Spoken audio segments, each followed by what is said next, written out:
money didn't we spend? All the waste. Can you imagine how many jobs would have been created? Yes. 111 hospitals across the country employing these young people. Can you imagine where we would have been in terms of job creation? If we had finished the Kwalugu tomato factory, would we be where we are? So please, let's stop what we are doing. We are confronted with a problem. Let's face it as a country and let's deal with it. And we in the NDC will deal with it. We will face it squarely.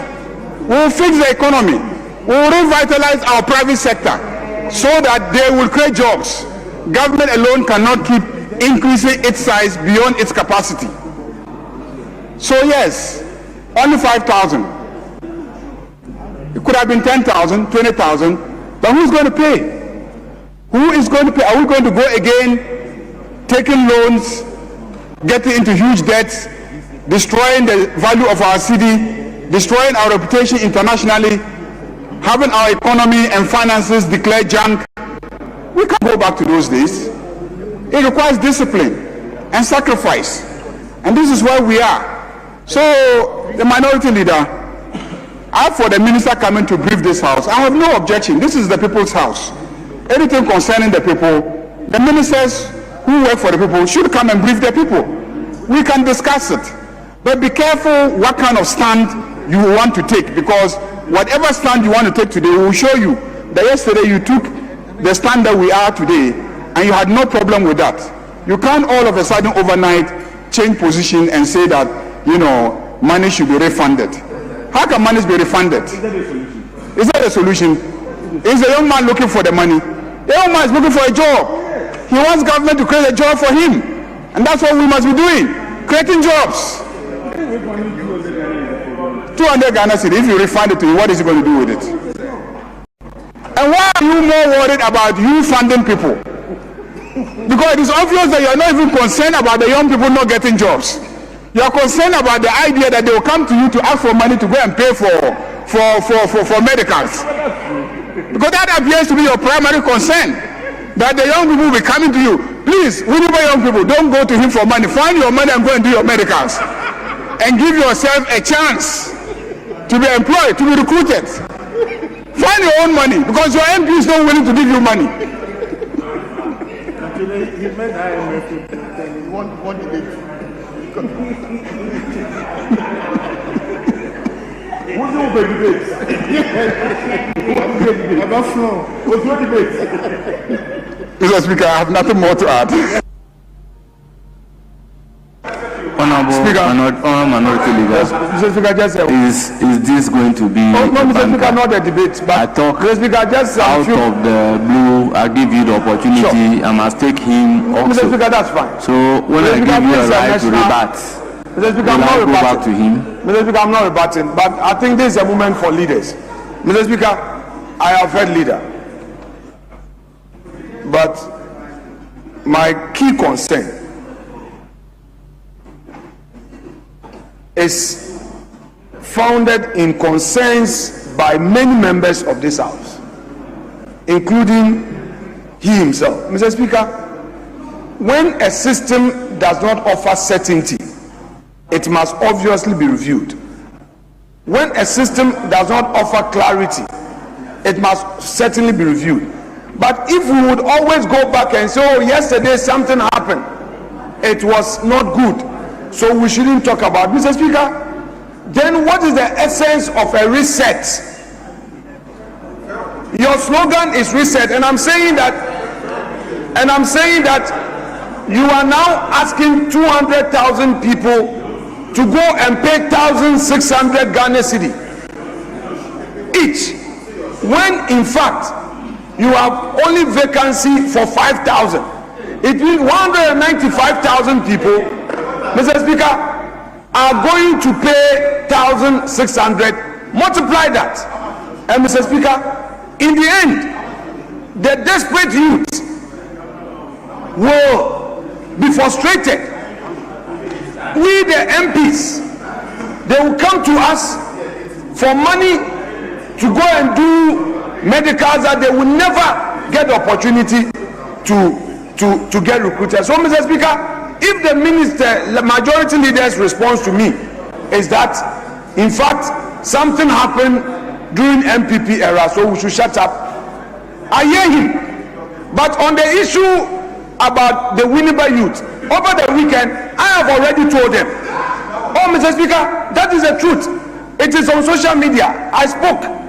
I told them that, look, what the minister said, the 200,000, if you go and pay for medicals, you are going to waste your money. I've told them. Yes, I've told them. I did. I told them. I am telling you what is already out there. Don't worry.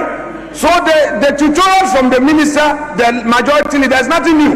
I told them that if you get a notice that go and do medical, don't go and waste money, 1,600, because you won't get a chance.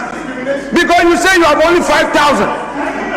Why do you have to go? Because that money plus your 220, it means that you are going to lose 1,800 plus. Your transport has not come.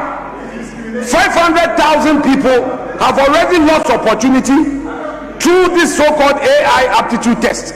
Then another 200,000 being told that go for medicals, of which only 5,000. Then they are going to waste money. Already they are poor. They don't have money. Then they are going to borrow. I have told the Winneba youth that the system is not fair. So don't go and borrow money, go and do medical with the expectation that you will be considered. You will never get a chance. So if they go and pay money, it will be waste. So, Mr. Speaker, I've already told them. I don't want to carry the burden. Conclude. Mr. Speaker, I would end it. It's a national issue that is affecting their own foot soldiers. But if the majority leader has this response for me, I have heard him.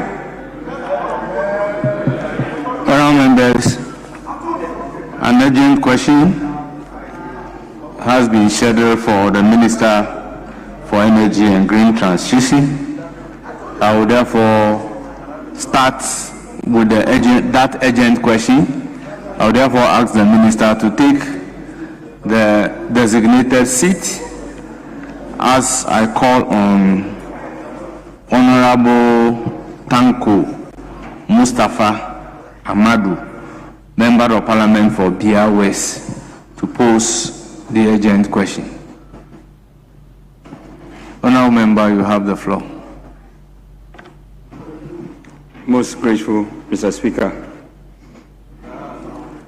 I rise to ask the Minister for Energy and Green Transition what specific measures have been implemented to address the persistent power supply challenges in the BRS constituency.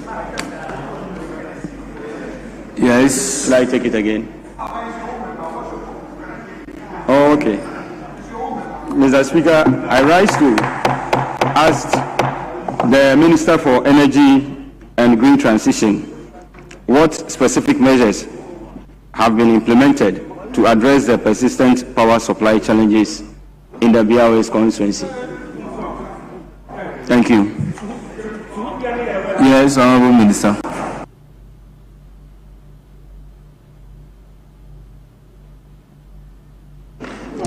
Mr. Speaker, thank you very much. Mr. Speaker, we received a request from the Honorable Tanko Mustafa Amadu on what he described as persistent power outages in his constituency for a very, very long time. Indeed, he indicated that this challenge has persisted for some time. ECG responded to him on the 28th of July 2025. The challenge: the Bia West constituency in the Western region is served by a 33 kV Bonsu Nkwanta feeder. The length of that feeder to Bia is about 80 kilometers. And in the power sector, when you have such a long distance and you are supplying power, it becomes difficult. And so that is the problem we inherited as a government. And let me re-echo that. A 33 kV Bonsu Nkwanta feeder of about 80 kilometers passing through the forest creates a major challenge. And so we have a proposed solution. We want to construct and divert a 6-kilometer portion of the Benchema feeder between Insesemu and Elukrum. This intervention will minimize outages arising from vegetation cover, which always affects the line. Also, we intend to completely remove trees along portions of the feeder route to further reduce interference. This measure would require the active involvement and participation of residents along these sections of the feeder, and more especially from the Forestry Commission. And we've written to the Forestry Commission to seek approval from them to embark on this exercise. But Mr. Speaker, more importantly, a contract was signed with Mrs. MSA Engineering Works on 19th of January 2026 on my instruction.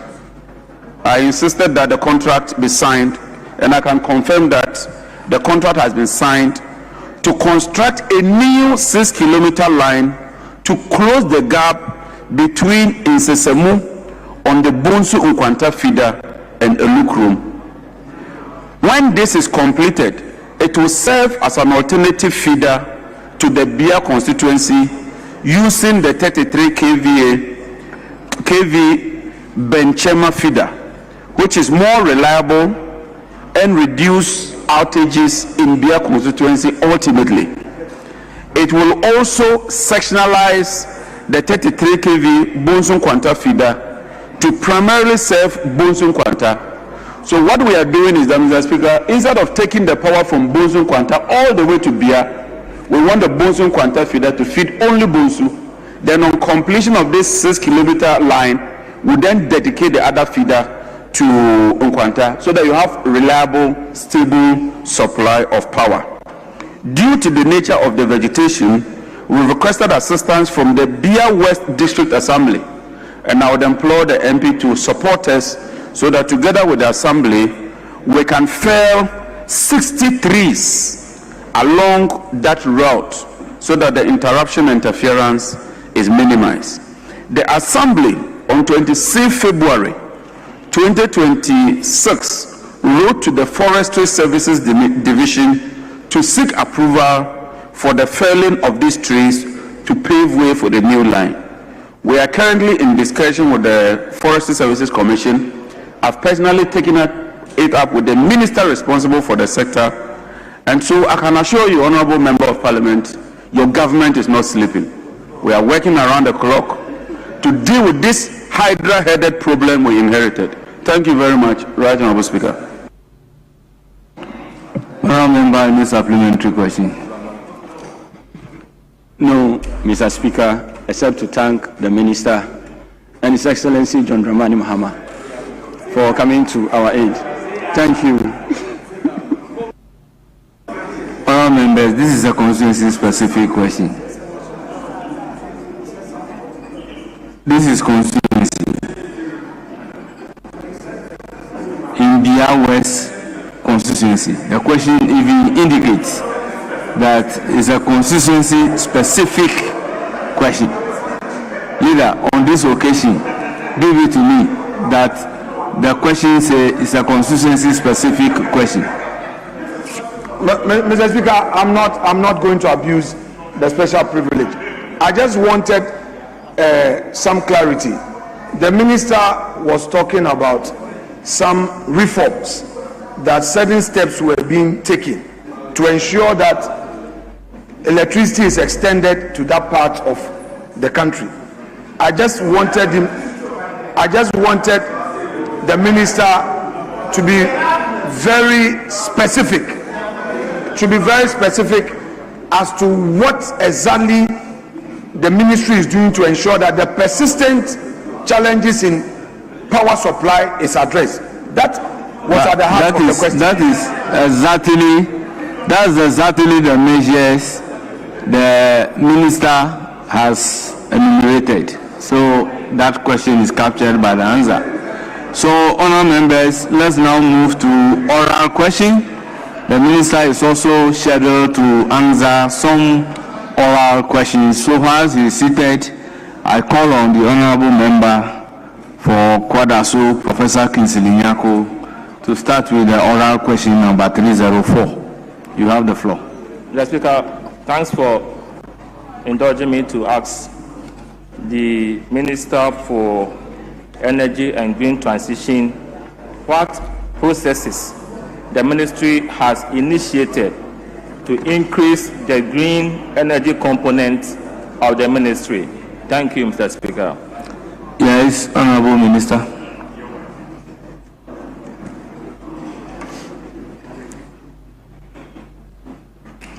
Right, Honourable Speaker, we've launched key programs and activities aimed at accelerating the green transition agenda of Ghana as articulated by His Excellency the President.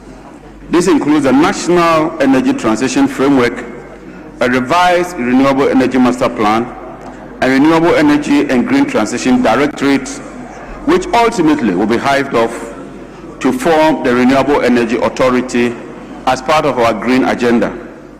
Recognizing dwindling external funding, we've established the Renewable Energy and Green Transition Fund with approval from the Office of the President to mobilize domestic resources and provide much needed financial support. We are also working on establishing the Renewable Energy Authority, as I stated, to strategically drive the development and growth of the renewable energy sector. We are implementing programs to boost renewable energy in the generation mix as well. Last year, we added approximately 80 megawatts, mostly from solar, bringing total installed capacity to 280 megawatts.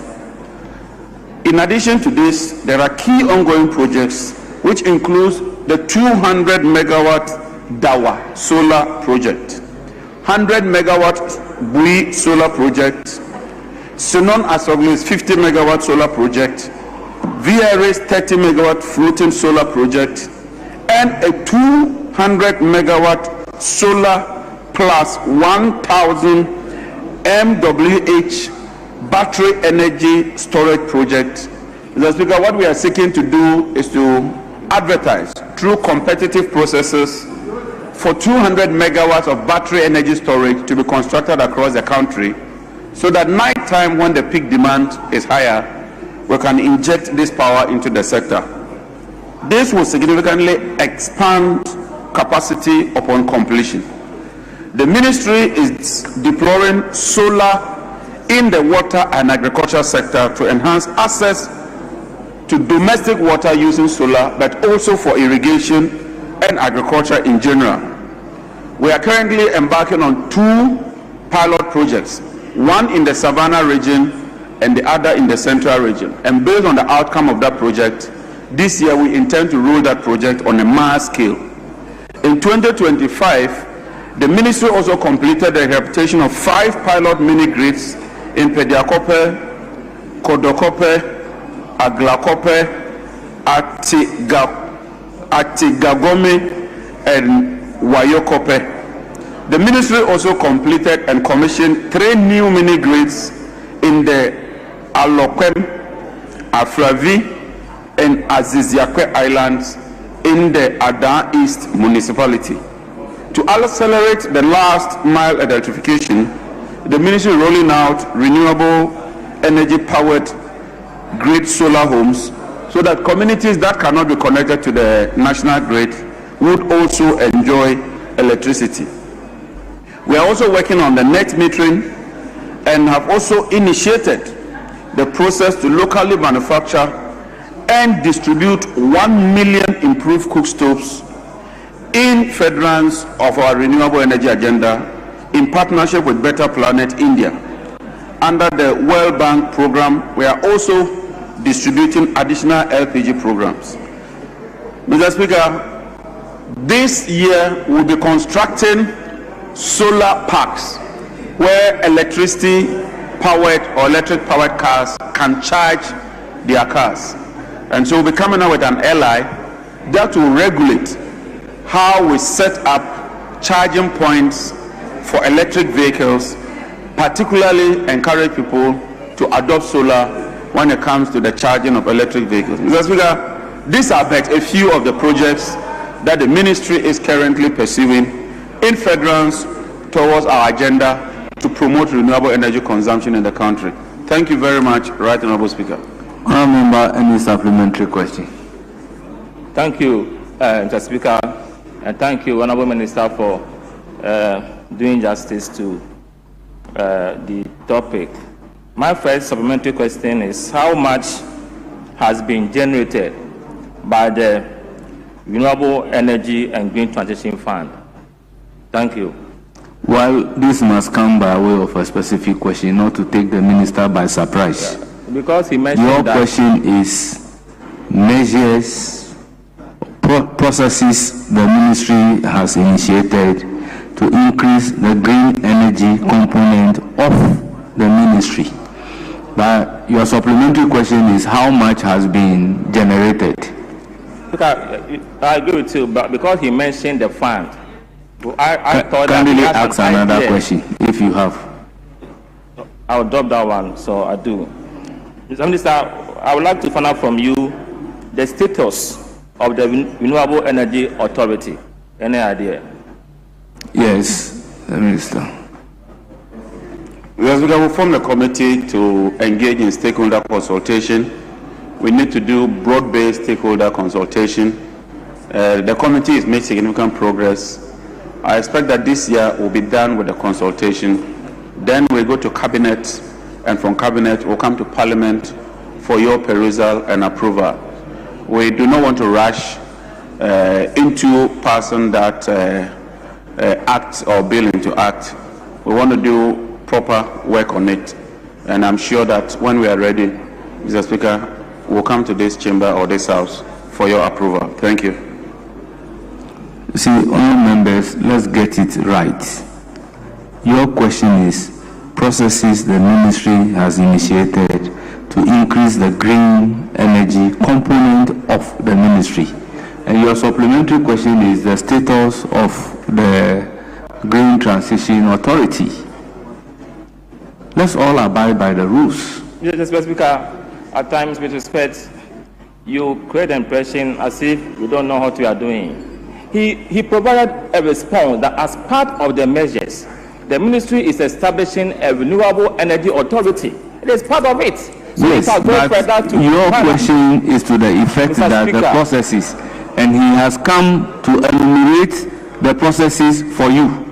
So if your question were to be on the status, he would have prepared the answer on the status and come and give to you.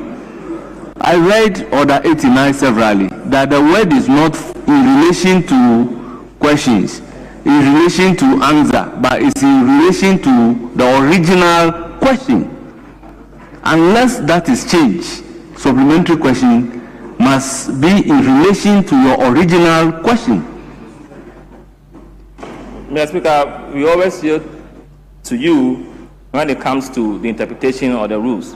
But we all read the rules. We also have understanding. And with all due respect, without suggesting that you are wrong, I think that the question I asked and the response that he has given provides further strength to the answer.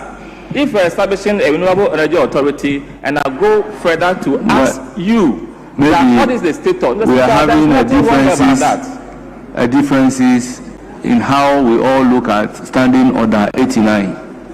The closing phrase is that, but the supplementary question seeking clarification from the answer must relate to the original question, but not introduce a new matter. Now, the status of Green Transition Authority, and then the measures that you are putting in place to ensure a component of green transition, is it one and the same question? The Speaker, the establishment of the authority is part of the measures. Yes, but you are asking for the status. So the status would then tell me what are the timelines? The timelines, and you have provided the answer. So there's no need for us to split hairs over this, Mr. Speaker. Yes. I think that we need to look Honorable into. Jerry Ahmed. Let me hear you. We need to look into. Honorable Jerry Ahmed, let me hear you on the issue. Speaker, I was just trying to talk to my colleague. And respectfully, I would hope that this is trashed out so that he can follow up with, if he has any other follow-ups, please. Thank you, Speaker.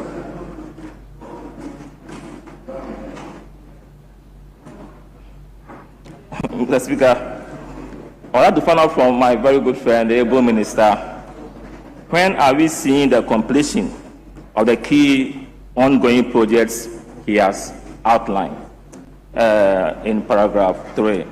Yes, Minister. We expect that by the end of this year, we will see some of them completed. As I speak, the solar irrigation projects are about 40% complete. So we are making progress. Thank you. My last question is going to be on status, but because of the obvious response from you, I will not even ask that question. Thank you. Yes, honorable members. Let's move to question numbered 670, standing in the name of Honorable Emmanuel K. Ntakuni, Member of Parliament for Pru West. Thank you, Mr. Speaker. Mr. Speaker, I rise to ask the Minister for Energy and Green Transition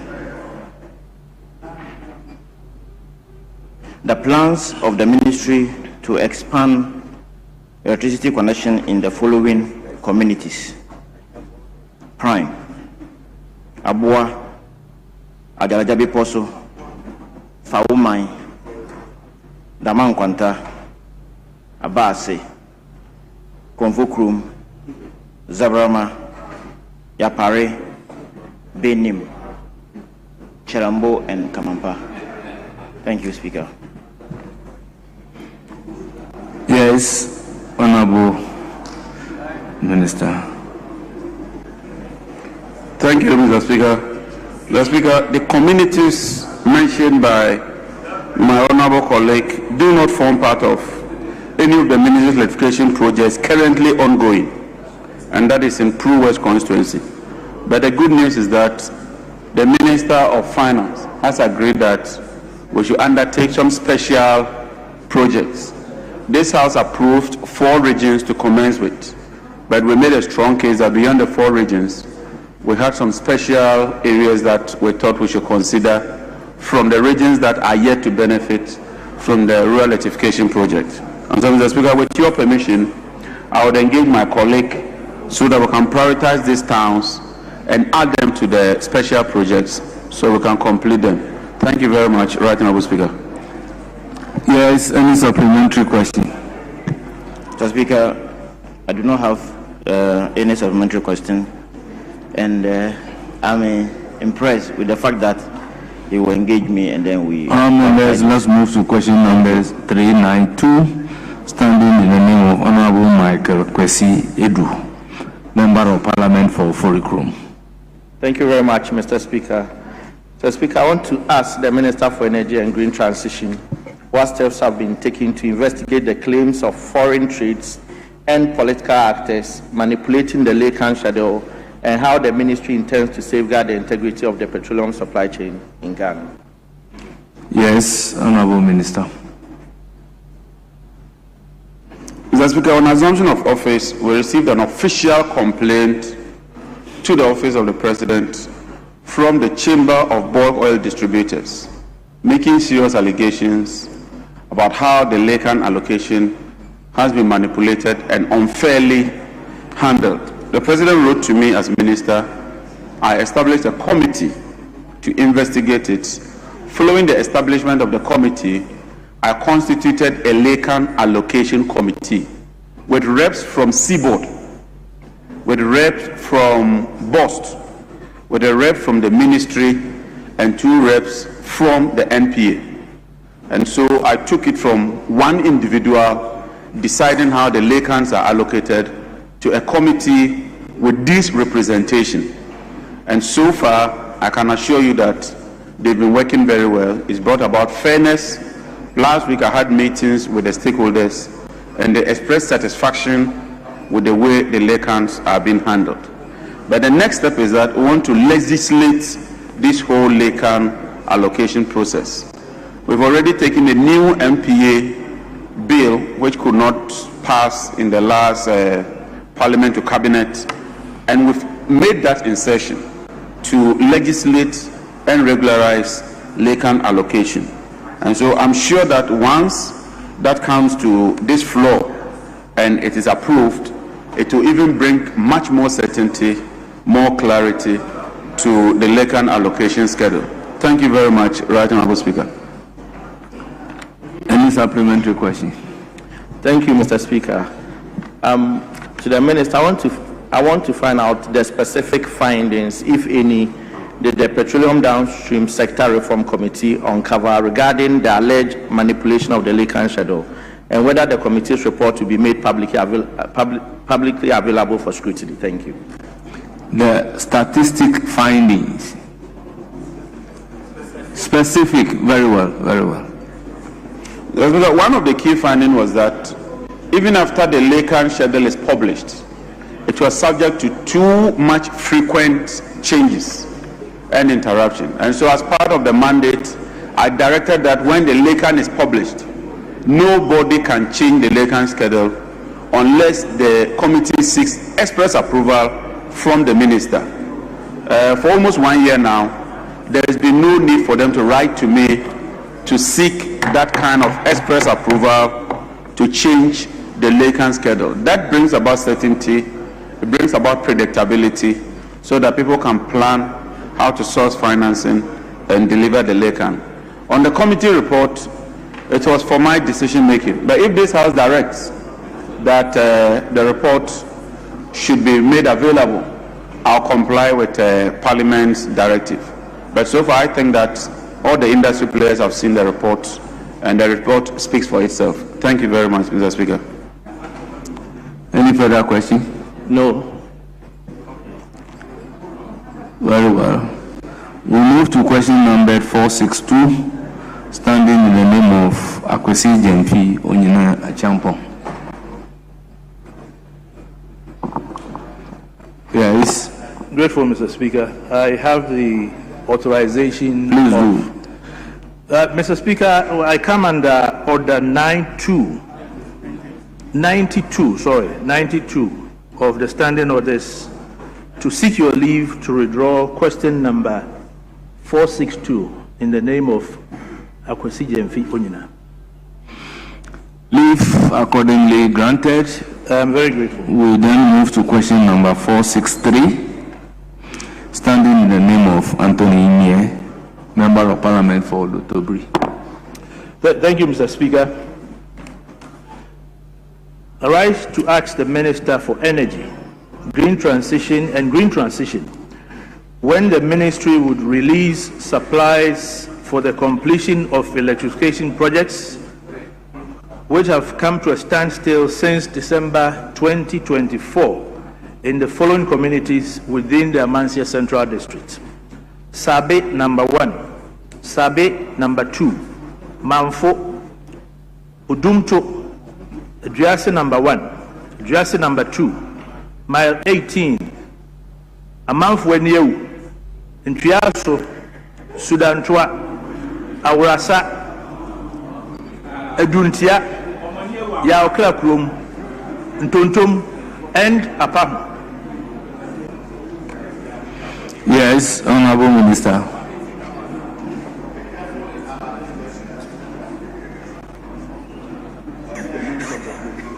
Could you repeat that? Mr. Speaker, survey number 1, survey number 2, Manfo, Odunfu, address number 1, address number 2, mile 18, Mchasu, Sundatwa, Awrasa, Adintia, Yao Krakrum, Ntontum, and Apao communities forms part of the ministry's ongoing electrification projects in the Amansie Central District, or what others call Odotobiri constituency. Some of the low voltage and high voltage poles required for the electrification project in the aforementioned communities have been supplied already. The balance, being 249 LV poles, are yet to be supplied to the project contractor for installation at some of the communities. Tuntumso, Tuntumu, Apaho, and Yao Krakrum communities are located under existing LV networks. LV poles for Tuntumu are yet to be supplied, whereas part have been supplied to Apaho and Yao Krakrum, and the LV networks partly executed. Work at Awurasa are, however, yet to commence. The delay in the execution of the electrification projects in these communities are as a result of shortage of some key materials, including LV poles. The ministry has, however, taken steps to procure this much needed material.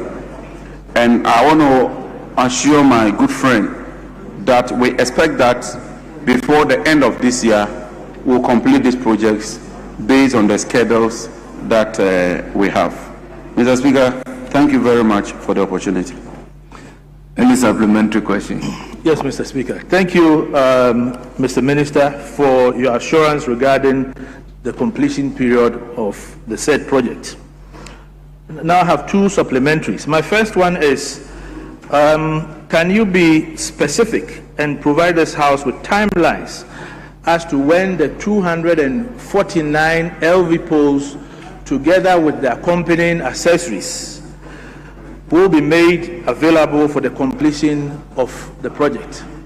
Yes, Honorable Minister. Mr. Speaker, in accordance with law as passed by this House, we've secured commencement authorization. We've written to the Public Procurement Authority, but we want to do it through competitive process. We are not doing sole sourcing. And so it will be very, very difficult when you are going through such processes to give timelines. But no, we are not sole sourcing for this very project. What we intend to do is to open it up, and I can assure you that once we are through, we'll prioritize these communities and get them sorted out. And that is why I said that I'm very, very hopeful that before the end of this year, these communities will be connected. So in terms of timelines, I can comfortably say that by the end of the year. Thank you very much. Yes, Honorable Member, any further supplementary? Thank you very much, Mr. Minister. Now, Minister, with your assurance that you've just given me, would that be different from the LV poles and accompanying accessories to be supplied to Apahun, Tontom, and Yaokrakrum?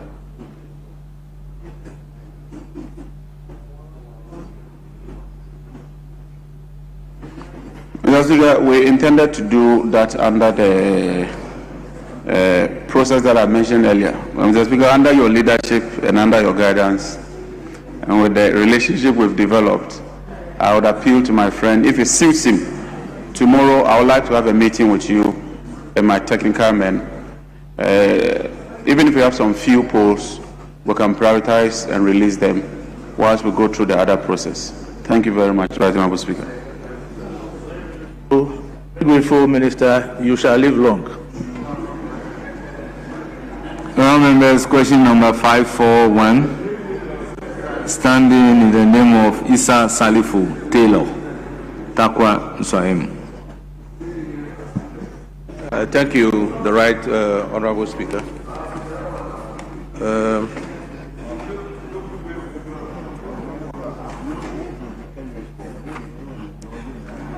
I rise to ask the Minister for Energy and Green Transition when the ministry will provide additional transformers to Takwa Nswaim to replace the 33 damaged units due to overloaded transformers. Yes, Honorable Minister.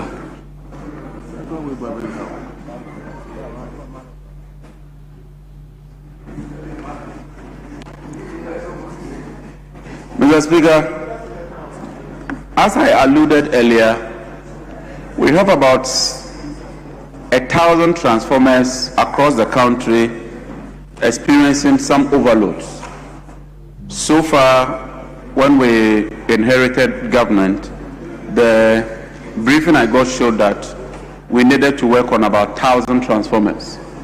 We've been working on them and we've made significant progress. And recently, I did announce that by the end of this month, based on the competitive process that ECG is going through, we would go into the second phase of mass-scale replacement of these transformers.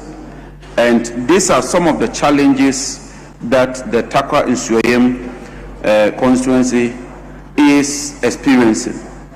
And so the main problem there has to do with some transformers that are experiencing overload. And while certain communities are experiencing these overloads, I just wish to clarify that the briefing I have indicates that currently there is no damaged transformer awaiting replacement in Nsuoyem. Rather, what we are working on is to replace or add transformers to the current transformers. And this time we are adding much higher capacity transformers so that they can stand the test of time for a long period. The only faulty transformer within the district is located at Nkwanta.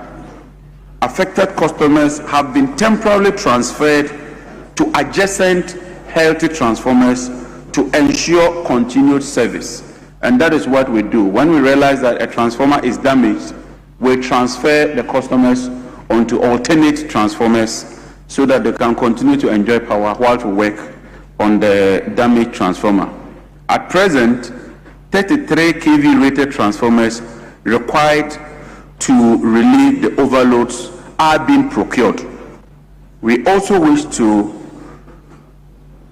assure the honorable member that once these transformers, we take delivery of the transformers, we will prioritize your constituency and work with you to inject new, strong, high-capacity transformers to address this challenge. And like I said, ECG is currently undergoing a procurement process to acquire and install these 33 kVA transformers. Mr. Speaker, just to add that the current MD indicated to me that he needed to do an open competitive process to establish the base price. He wants to do a competitive process to establish the base price. When he establishes the base price through competitive process, subsequently, even if he has to do sole sourcing, there would have been a reference point for him to negotiate for better terms. And so far, we are making progress on that. Thank you very much, Right Honourable Speaker. Any supplementary question? Mr. Speaker, I'm okay. Thank you very much, Honorable Minister. And I will do my best to collaborate with your ministry to make sure that we do a proper follow-up for my constituent to benefit from. Honorable members, we move to question number 626, standing in the name of Nelson Kofi Jaba, Karachi East. Thank you very much, Mr. Speaker, for the opportunity. I rise to ask the Minister for Energy and Green Transition when the following communities in the Karachi East municipality will be connected to the national grid. The communities include Ativikope, Tumikope, Pai Old Town, Sikape, and Atafiam.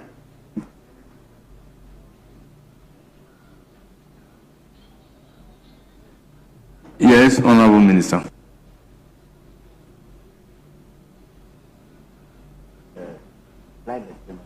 Yeah, was it the one for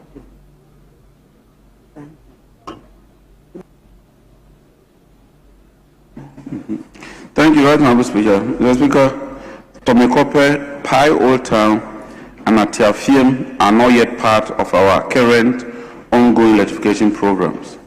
The Ministry will, however, engage the Member of Parliament to consider these towns because Parliament has approved the rural electrification project for 4 regions. And I know that OT region is part of it, and so we wouldn't have a problem. Volta region is also part of it. And the objective is to achieve universal access towards electrification. So I can assure him that once these plans have come up, this is the right time. We'll take them up and include them in the list.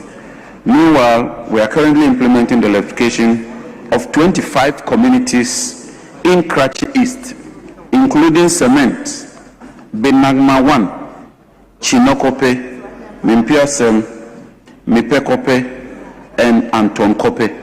So you can be assured that these 25 are ongoing. The other ones that are not part will certainly be captured as part of the ongoing electrification project that we want to roll out. Thank you. Any supplementary question? Thank you very much, Mr. Speaker. I'm okay with the explanation or the answers provided by the Minister, and I'm so grateful to him. Very well. This is also no constituency specific. We move to 651, standing in the name of Honorable Kofi Akonokwe. Yes. Thank you, Right Honorable Speaker, for the opportunity. I rise to ask the Minister for Energy and Green Transition when the gas rebottling plant in the Evaluate Ajomojura will be completed. Yes, Honorable Minister.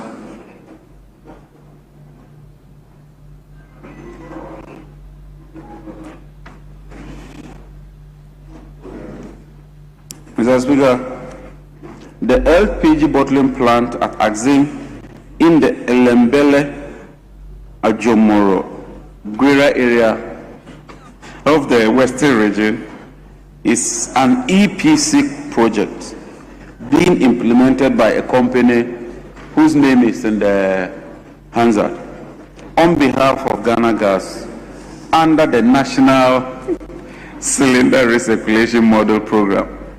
The project is valued at an estimated $24.7 million. It was awarded on 19th October 2021 and construction commenced on 13th July 2022 with a target completion date of July 2024.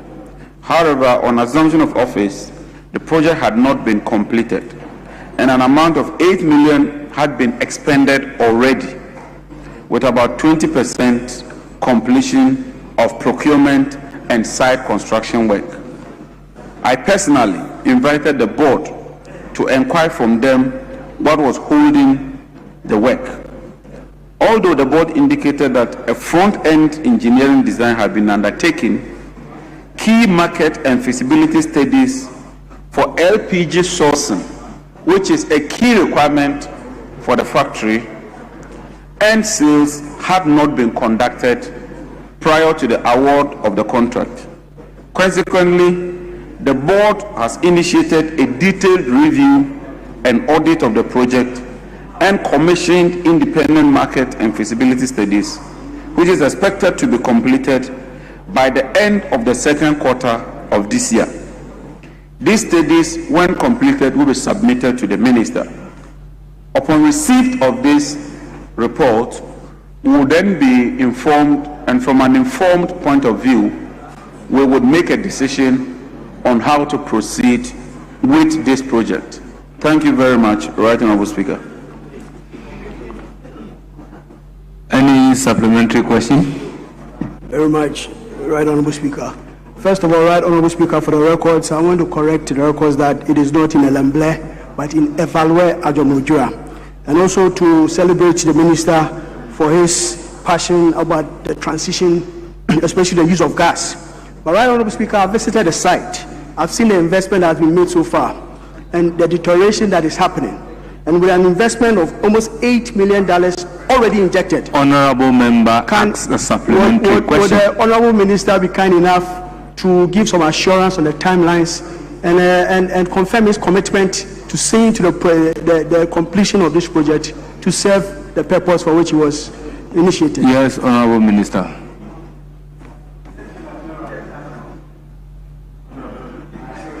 Mr. Speaker, here's my assurance. Thank you.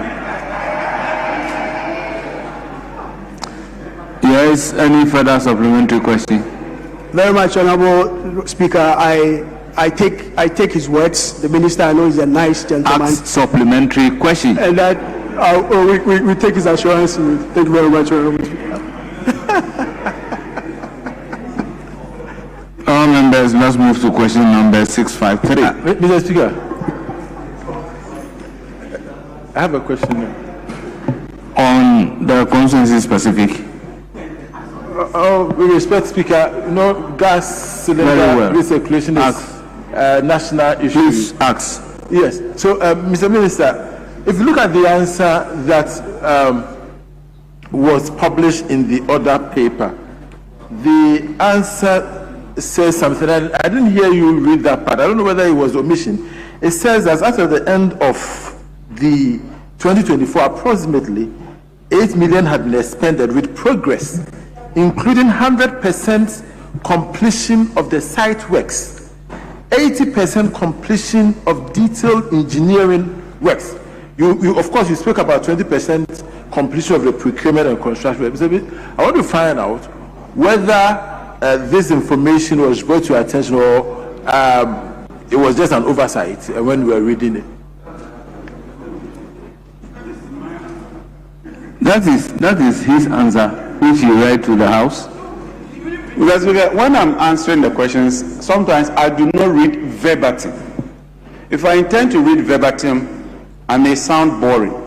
So I go to the crust of the matter, and that's why I said 20% completion of procurement and site construction works. Because what you talked about, if you don't do that 100%, you cannot begin to construct. You need to prepare before you start constructing.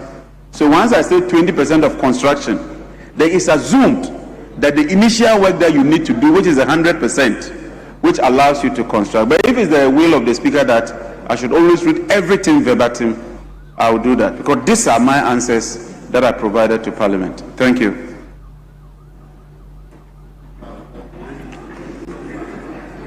All members, question number 653, standing in the name of Sanja Nanja, Member of Parliament for Atebubu, Amantin.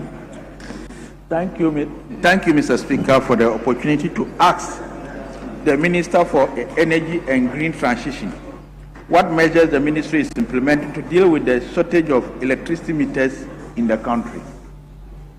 Yes. Thank you very much, Mr. Speaker.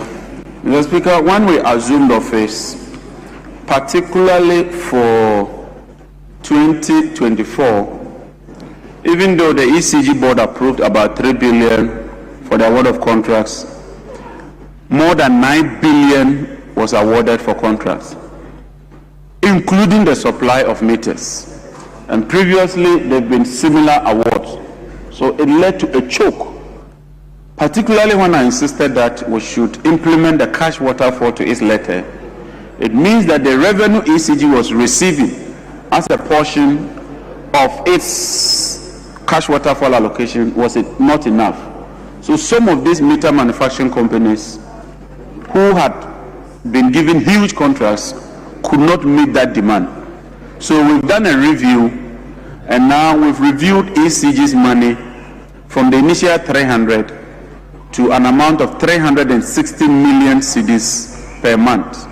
Not only have we increased it, we've now indexed their collection to a percentage of the total collection to give them the incentive to collect more. So if ECG wants to get more than the 360 million, then they have to work very hard and collect more, because the more they collect, the more they get. But I can assure you that following that intervention, we are beginning to see much more meters being released into the system. And I can assure those without meters that in the coming weeks, we would have a lot more meters to distribute. except that we want to be strategic and not to be wasteful. But we are on course and the meters will be made available. Thank you very much, Right Honourable Speaker. Any supplementary question? Mr. Speaker, thank you once again, and I thank the Minister for very elaborate answers that he has given to the question. Thank you. Yes. Yes, Mr. Speaker, in the Honourable Minister's response on paragraph 2, he said that an adequate number of energy meters have been procured. I'd like to know from him if he knows the net deficit of energy meters in the country, if you have any information on that. I'm talking about the gap. You procured adequate numbers. It tells me that there are some outstandings, and I'm asking if you know the gap.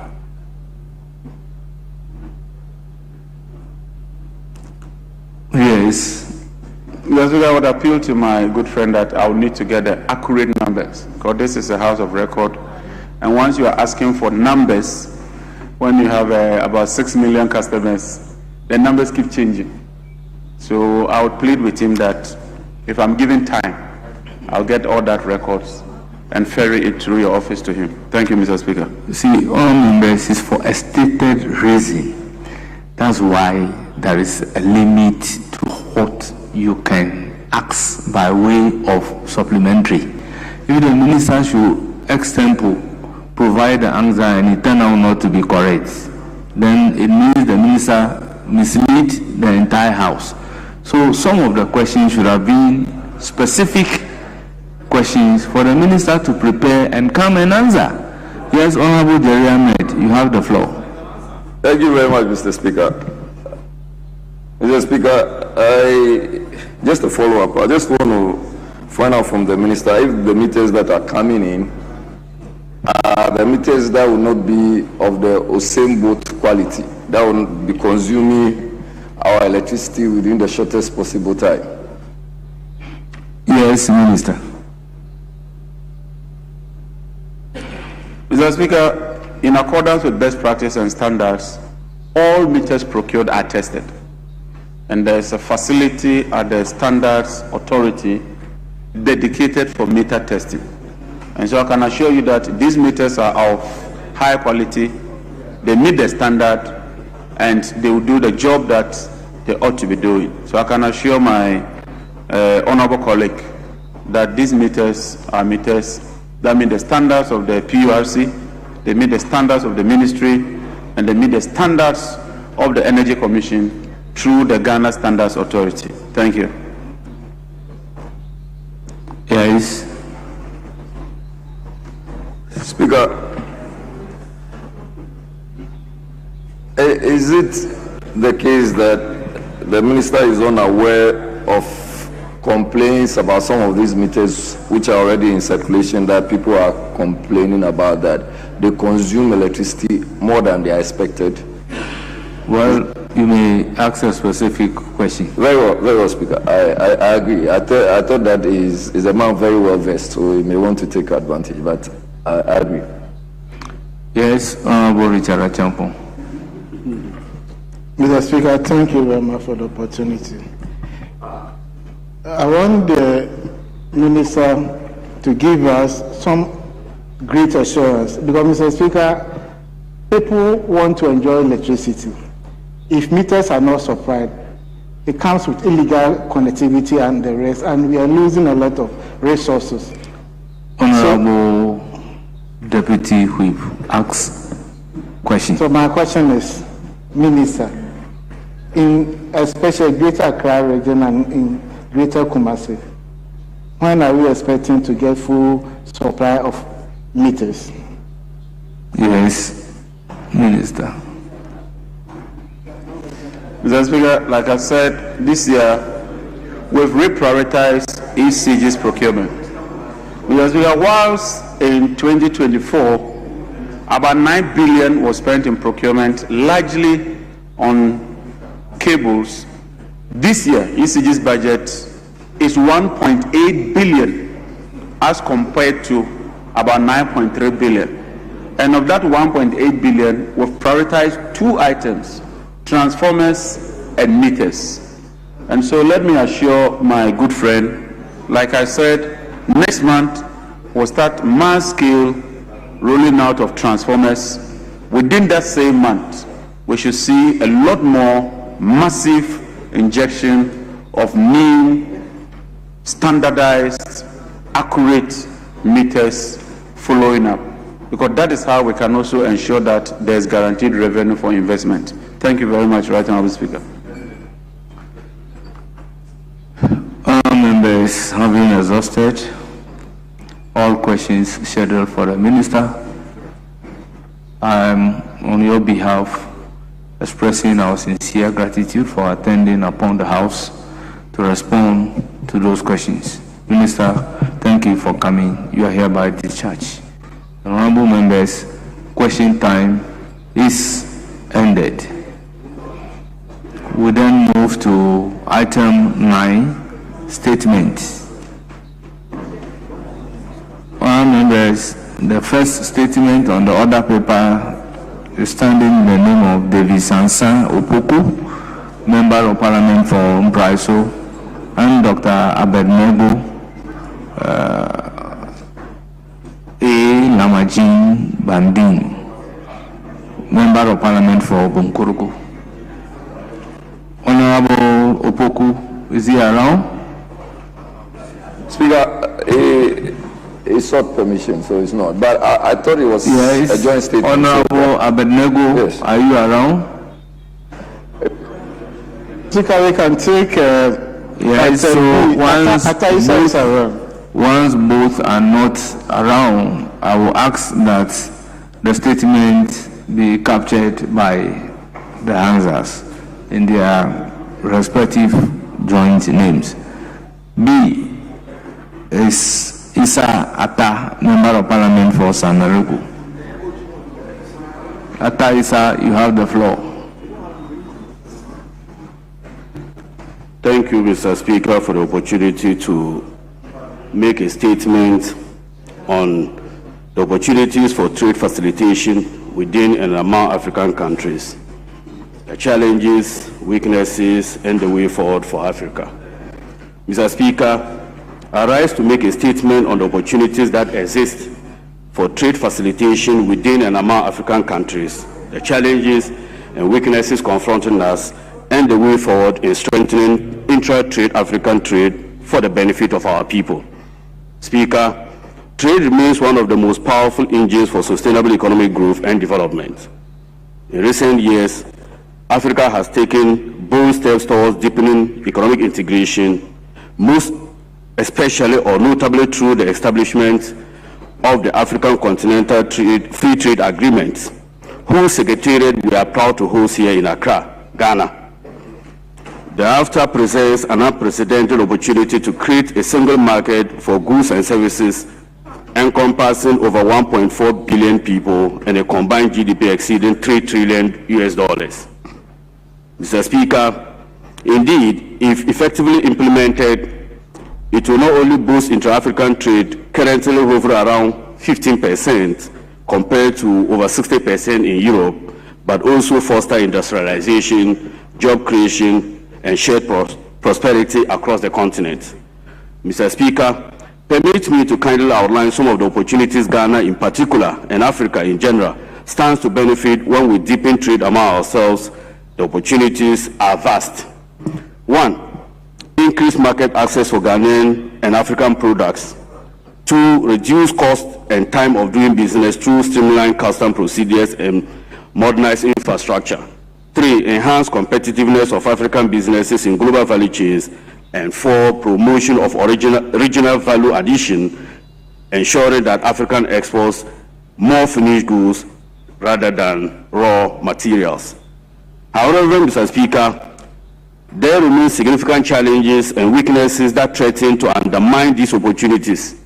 Key among them are the inadequate infrastructure, including poor road networks, rail and port networks, which rise the cost of trade and delay movement of goods.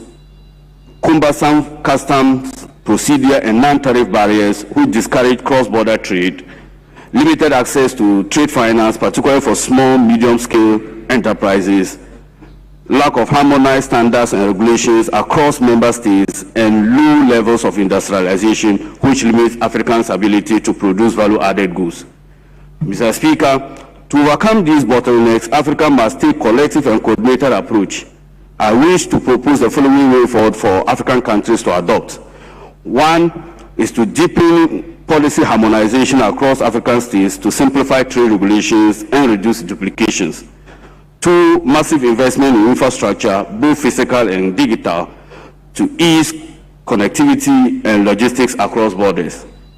Speaker, strengthening institutions responsible for trade facilitation, including customs, standards, authorities, and border agencies. Four, capacity building for SME, particularly women and youth entrepreneurs, to enable them to access continental markets. Five, leveraging technology and digital trade platforms to ensure transparency and efficiency and inclusion. And six, political commitment and accountability at the highest level to ensure the full and fair implementation of AFTA protocols. Mr. Speaker, with what is going on in the geopolitical world, Iran, Israel, and the rest, it is important for Africa to develop new trade rules for us to take advantage of our trade integration. Mr. Speaker, Ghana, as the host of AFTA Secretariat, carries a special responsibility to champion these reforms. Let us therefore align our national trade policies, infrastructure investments, and private sector development strategies with a broader vision of a prosperous, self-reliant Africa that trade more with itself and less dependence on others. In conclusion, Mr. Speaker, the facilitation is not merely economic agenda, it is a human agenda. It is about jobs for our people, dignity for our farmers, artisans, and empowerment for our women, and hope for the millions of Africans seeking a better future. Let us therefore seize this moment to strengthen African trade facilitation and make the dream of the continental economic integration a living reality. Thank you so much, Mr. Speaker, for the opportunity. Honorable members, in view of the fact that we have 13 statements to take, how many comments?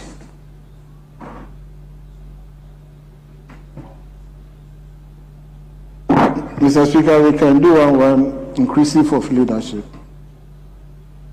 In addition to leadership, or how can one be inclusive of leadership? Yes. So in addition to leadership. Yeah, no. Very well. If you are not speaking, any member can contribute so that he is not ready to speak. I know where he's coming from. Today is tired. Yes. Mr. Speaker, you asked him a very simple question, and he's deviated. But Mr. Speaker, it's 1-1. If leaders want to take it up, then they can take that. Yes. Well, all members, before we begin with the comment, you are all reminded of Order 93.5. I am not the timekeeper, and once your time is up, your microphone will cease. So now the floor is open. I've seen Haji Aladi. You have the floor. Thank you very much, Mr. Speaker, for the opportunity to comment on the statement ably made by my colleague on trade facilitation, not only in Ghana, but the whole of Africa. Mr. Speaker, the issue of trade has been a long-standing problem, especially when it comes to women. Mr. Speaker, take even Ghana. Within our own country, when our women are doing their businesses, they have a lot of issues on the roads, being stopped here and there by officers who are supposed to know, and being searched.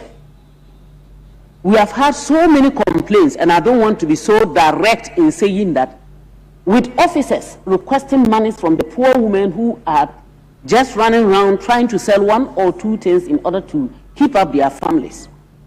This is the beginning, because these are women who just trade just but a little to support themselves. Mr. Speaker, Let us take West Africa before even we go to Africa, and for that matter, the ECOWAS community countries. Mr. Speaker, it's very disheartening when you go to most of the borders and you see what is being done to people, more specifically, and I'll emphasize again, women who are trading across borders. Mr. Speaker, no proper washrooms, and yet women are kept at borders for not less than 2-3 days, sometimes waiting for their goods to be cleared or whatever they call it before they are able to continue, which is very, very bad, very devastating. Mr. Speaker, I happened to go to Côte d'Ivoire, and we went on inspections of our borders and to see how businesses were going on. And when we went to the Elubo border, it was very bad. The women, I can't even describe it, because the way they were lying everywhere, sitting anywhere, and waiting for their goods to be cleared, as they have said, it was just horrible. Mr. Speaker, as a point, I myself, not any other person, and I will say it here without any reservation, I wanted a place to wash down, just a washroom for myself. And it was quite very bad. The officers themselves didn't even have a place, not to talk of myself. Mr. Speaker, it's very bad. Our officers need to be given continuous training to ensure that they allow free flow of businesses. Mr. Speaker, countries need to engage. If we are saying it's ECOWAS, West African states or countries, I do not see why we should have those problems. Mr. Speaker, in Africa itself, if we take Africa generally, the issue of even visas, it is now that we are hearing some countries coming up and trying to give visa-free entries. How do you do business when you don't have a visa to cross to other countries where you need certain goods? And if you come to your own country, for instance, Ghana, our border points, our airports, up till now, Mr. Speaker, there was an issue that came and I asked the question about meters, the meters that we use to get our electricity so that people can be linked or can be connected. The issue came up that we had meters stuck somewhere because taxes had not been paid or duties had not been paid. I asked the question, what are you telling me, government on government, the people need the meters, and yet they are stuck somewhere, and you are telling me that they haven't paid taxes? Mr. Speaker, there is a whole lot. There's a whole lot, and we need to go back to the drawing table if we think that, or the drawing board, if we think that there are issues that need to be regularized or clarified so that business can take place. Because even rice, when you buy rice from Pusga and you are coming to Accra with it, local rice, paddy rice, someone will stop you on the way and tell you to pay something before you go. You'll be surprised to see someone telling you that we are families at home. If you are families at home, and so all these things are leading to a lot of things that demoralize our women, especially, and the youth. So, Mr. Speaker, I want to support and then to say we need to take it up as legislators and ensure that the right thing is done. Honorable Haja, unfortunately your time is up. Yeah, thank you. Thank you. Yes, member, you have the floor. Mr. Speaker, thank you very much for the opportunity to comment on the brilliant statement made by my colleague from Sanarigu, Honorable Atta, on the opportunities for trade facilitation within and among African countries, challenges, weakness, and the way forward in relation to AFTA. Mr. Speaker, even we Ghana are privileged, and it's historic for us to host the AFTA headquarters. The Speaker, AFTA is putting Africa into a single integrated market of over 1.4 billion people. Mr. Speaker, after it's not just a trade agreement, we should know that it's a pathway for industrialization, for value addition, for job creation, and economic resilience.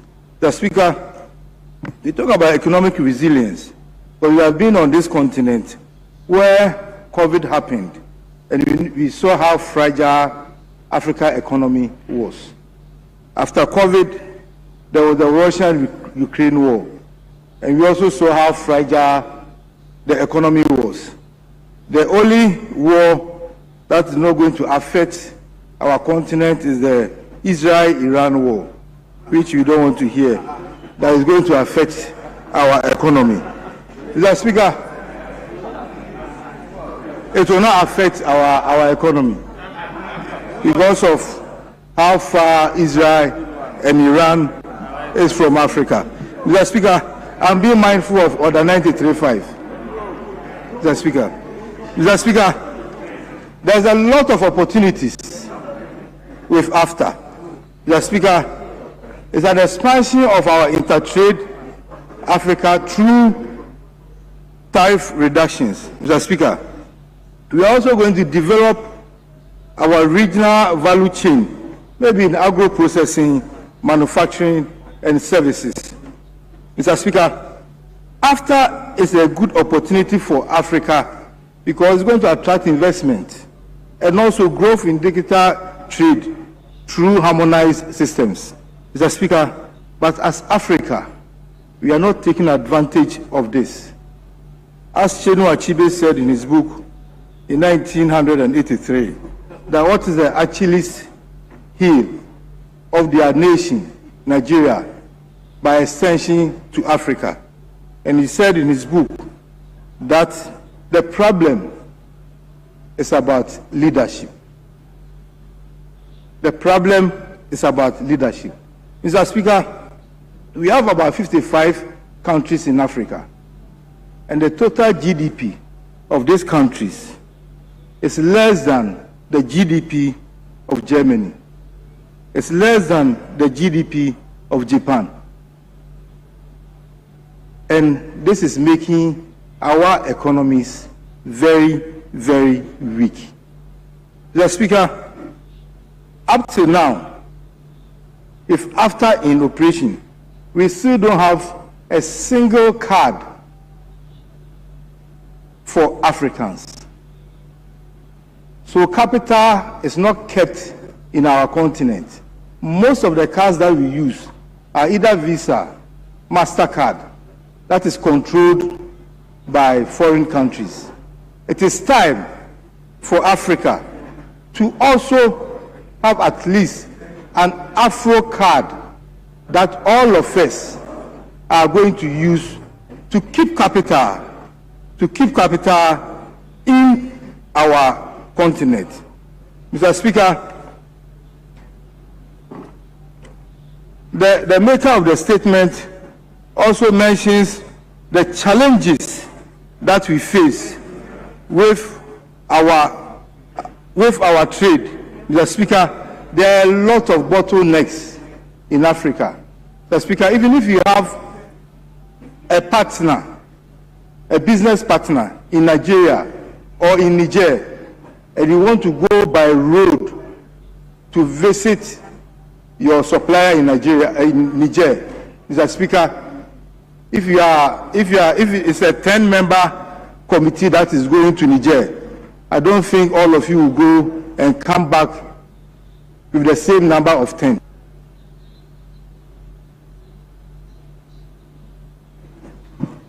Yes, minority leadership. Speaker, thank you very much. Speaker, let me take this opportunity to commend Honorable Atta Issa, who's been a very forceful guy when it comes to issues of trade and finance. Speaker, AFTA is the most consequential economic development in post-independence Africa, and we are squandering whatever possibilities or opportunities we have with AFTA. So we got a single market of 1.4 billion people, a combined GDP of $3.4 trillion, and the potential to boost intra-African exports by 109%. These are not mere statistics, Speaker. We are not just here to cite them, but this is the mandate that AFTA has. And if we are able to put our efforts and resources together, intra-trade should be one of the very important things we should benefit as Africa. Speaker, secondly, we also need to break away from this colonial trap of raw material extraction. All we are noted for doing largely is that we give the raw materials, and then the raw materials are sent out there, and the kind of benefit we are supposed to get from the raw material production itself, we don't, because all we do is that we extract, send them out, and they turn out to be something that we rather go and buy. Speaker, you can buy chocolate here in Ghana, and when you get to Skipo and buy the same size of chocolate, and the amount you end up paying, and even the taste of the chocolate, there is no way you can say that the one in Amsterdam largely is better than that of the one we are consuming and producing here. But what is happening? There is this understanding of this colonial thinking, and that everything we are getting should come from outside. And that is when it happens like that, then we believe that we are taking it from the right source. It's because somebody produces a certain medication here in Ghana, that medication is not seen as the best. Because first of all, you are even buying it very cheaply. There was a conversation yesterday about somebody buying some medication for massage, and that was 15 cedis, and the kind of work the medication did for the person. Just because the person bought it here in Ghana, originally didn't believe that that medication could be of a very stronger effect and the results could be better. And this is it. It's because we have not departed from that colonial thinking. The need for us to have solid industrialization and to know that even with that, there is a corresponding effect of creating jobs. Speaker, that is why we need AFTA, and also to believe that the architecture now in place is for us to take advantage of same. Let us depart from always believing that the colonial master is the best person. Speaker, the digital trade and fintech are Africa's fastest growing economic frontier, and we are not prepared to take advantage of same. Speaker, my final one. There should be non-tariff barriers which are throttling African trade as surely as any tariff war. The economic cost, Speaker, of non-tariff barriers equivalent to an import tariff of 18%. Speaker, it rivals the damage done by the former tariff structures. Tariff liberalization without NTB reform is a half measure that delivers half the result. Speaker, this is the time to depart from the colonial culture, the time to believe that we should just not extract and send them away. We should make sure that we extract and make proper use of them, turn them into proper products, and the finishing. Speaker, that is always the problem. You can even have somebody do something very important and better in Ghana, but the person ends up, and the final product becomes some sort of product that you will not want to buy from the market. So let's take advantage and encourage the Ghanaian people and Africa as a whole to benefit from the arrangements of AFTA. Thank you very much, Mr. Speaker. Majority. Mr. Speaker, I will allow Professor Alido to speak. Please do. Thank you, Mr. Speaker, for giving me the opportunity to comment on the statement made by the Honorable Member of Parliament for Sanargu on trade facilitation within and among African countries, challenges, weaknesses, and the way forward. Mr. Speaker, trade is one of the most important activities that is practiced in political economy, simply because we all don't consume what we produce, and we don't produce what we consume. So to be able to make sure that people who consume what they don't produce and produce what they consume are able to get what they want through trade. Mr. Speaker, one of the most important contributing factors to job creation and economic growth is not just the volumes of trade that we are able to have, but who we trade with. Over the years, I think it has largely been the African country trading with global partners like United States of America, the European Union, and China. And the volumes of money that is accrued from this particular trade always inure to the benefit of the developed economies rather than we, the developing economies. So it is very significant that Honorable Ataisa noted in his presentation that we have to find ways to deepen trade within the continent of Africa. That will have been a remarkable path towards economic growth within the continent. But Mr. Speaker, as he indicated, a lot of challenges still remain. And one of them includes our serious colonial ties. Largely, most African countries have colonial ties. And it is very imperative from the colonial perspective that they trade largely with their colonial partners. If you look at the Francophone countries, they trade largely with France than they do with other African countries. If you look at mostly Commonwealth countries or former British colonial countries, we largely trade among Britain and the EU more than we do among ourselves. So largely the whole concept of the colonial bondage still limits our ability to trade more among ourselves compared to how we trade among them. And even if you look at the whole concept of a single currency, which become very important when we want to trade among ourselves, it has always been the idea that the African continent, largely within the ECOWAS zone, to develop a common currency called ECO. We have not been able to do that because of serious colonial interests, because like common currency among the Francophone countries. So the lack of common currency actually creates a lot of problem in our ability to trade among ourselves as a continent. The other thing has to do with lack of common goods. If you look at the continent of Africa, we largely produce primary goods, consumables, rather than secondary goods, including maybe aircraft, vehicles, and all those things. And a lot of money comes from the production of high-value products like aircraft. Because if you look at the production chain, there are segmented responsibilities that comes with it. And it creates a lot of job opportunity across the value chain up to the time that the goods are produced, compared to where we just produce local goods and agricultural materials and trade among ourselves. So we have a common products that we cultivate and trade among ourselves as Africans. So it is one of the serious challenges that hinder our ability to trade among ourselves. And last but not the least, Mr. Speaker, is the issue of political will. I think it is a matter of political will. Once our leaders are committed to the fact that they want to deepen intracontinental trade and remove all the tariffs that hinders it, and all the challenges that militates against our ability to trade among ourselves, I think we should be able to do better and be able to grow the continent economically and be able to create more jobs. Thank you so much, Mr. Speaker, and I would like to commend the Honourable Member for making this very important statement. Members, let's move to statement number C in the name of Ms. Jean-Marie Fumadi, Member of Parliament for Biakuye. Mr. Speaker, the honourable member is not around, so very well. The second publish an order the statement to be published in the Hansard.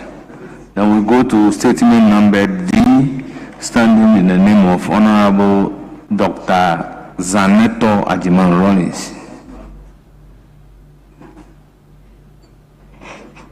Thank you very much, Right Honourable Speaker, for the opportunity to make a statement on the need for affordable staff cafeteria facilities within corporate and institutional premises to promote urban order, worker welfare, and social security compliance. Mr. Speaker, I rise to make this statement as a matter of public urgency and the need for the provision of affordable food services within large corporate and institutional premises, including hospitals, banks, ministries, major private sector establishments, including Parliament, as this is becoming more and more relevant. Mr. Speaker, in many of these institutions, we have contract staff and permanent staff who come from different income levels and there are laborers, cleaners, security personnel, national service personnel, clerical staff, managers, and chief executives. Yet the internal food services available within these establishments are often priced beyond the reach of the lowest paid workers.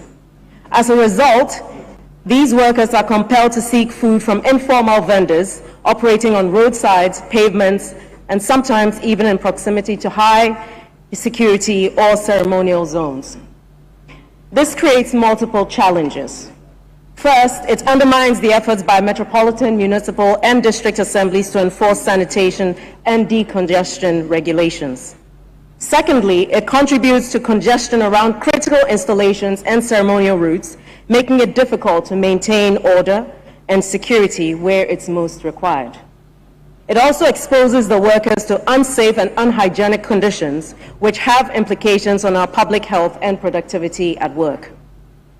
Mr. Speaker, we have already witnessed that there are successful models that demonstrate that this challenge can be addressed through deliberate planning.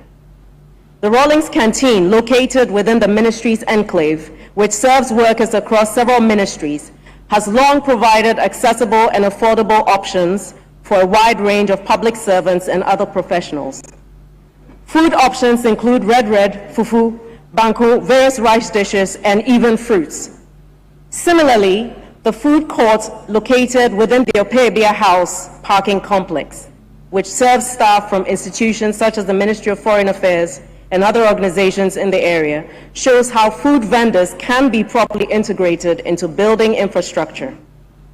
In that case, vendors operate within designated spaces, embedded within the facility, and pay a modest monthly fee that contributes to sanitation and maintenance of the food courts. These examples illustrate that when food services are intentionally incorporated into institutional design and priced to be inclusive, the pressure that pushes vendors and workers into unauthorized spaces significantly reduces. Mr. Speaker, I therefore propose that relevant regulatory authorities, including the Ministry of Works and Housing, the Ministry of Local Government, Chieftaincy and Religious Affairs, and our metropolitan, municipal, and district assemblies, consider developing guidelines that encourage and, where appropriate, require large institutions, corporate entities, and public facilities to incorporate affordable cafeteria or food court services within their premises. Such facilities should be designed to cater to all categories of workers, regardless of income level, and should be integrated into planning approvals for major developments. Mr. Speaker, by embedding affordable food services into institutional environments, we can improve worker welfare, support orderly urban planning management, and strengthen compliance with local regulations. It is a practical, preventive solution that benefits both institutions and the broader public. I respectfully urge all of us to work towards policy and planning frameworks and stakeholder engagements that reflect this reality. Thank you very much for this opportunity, Mr. Speaker. Our members, that's the statement ably made. The floor is now open for comment.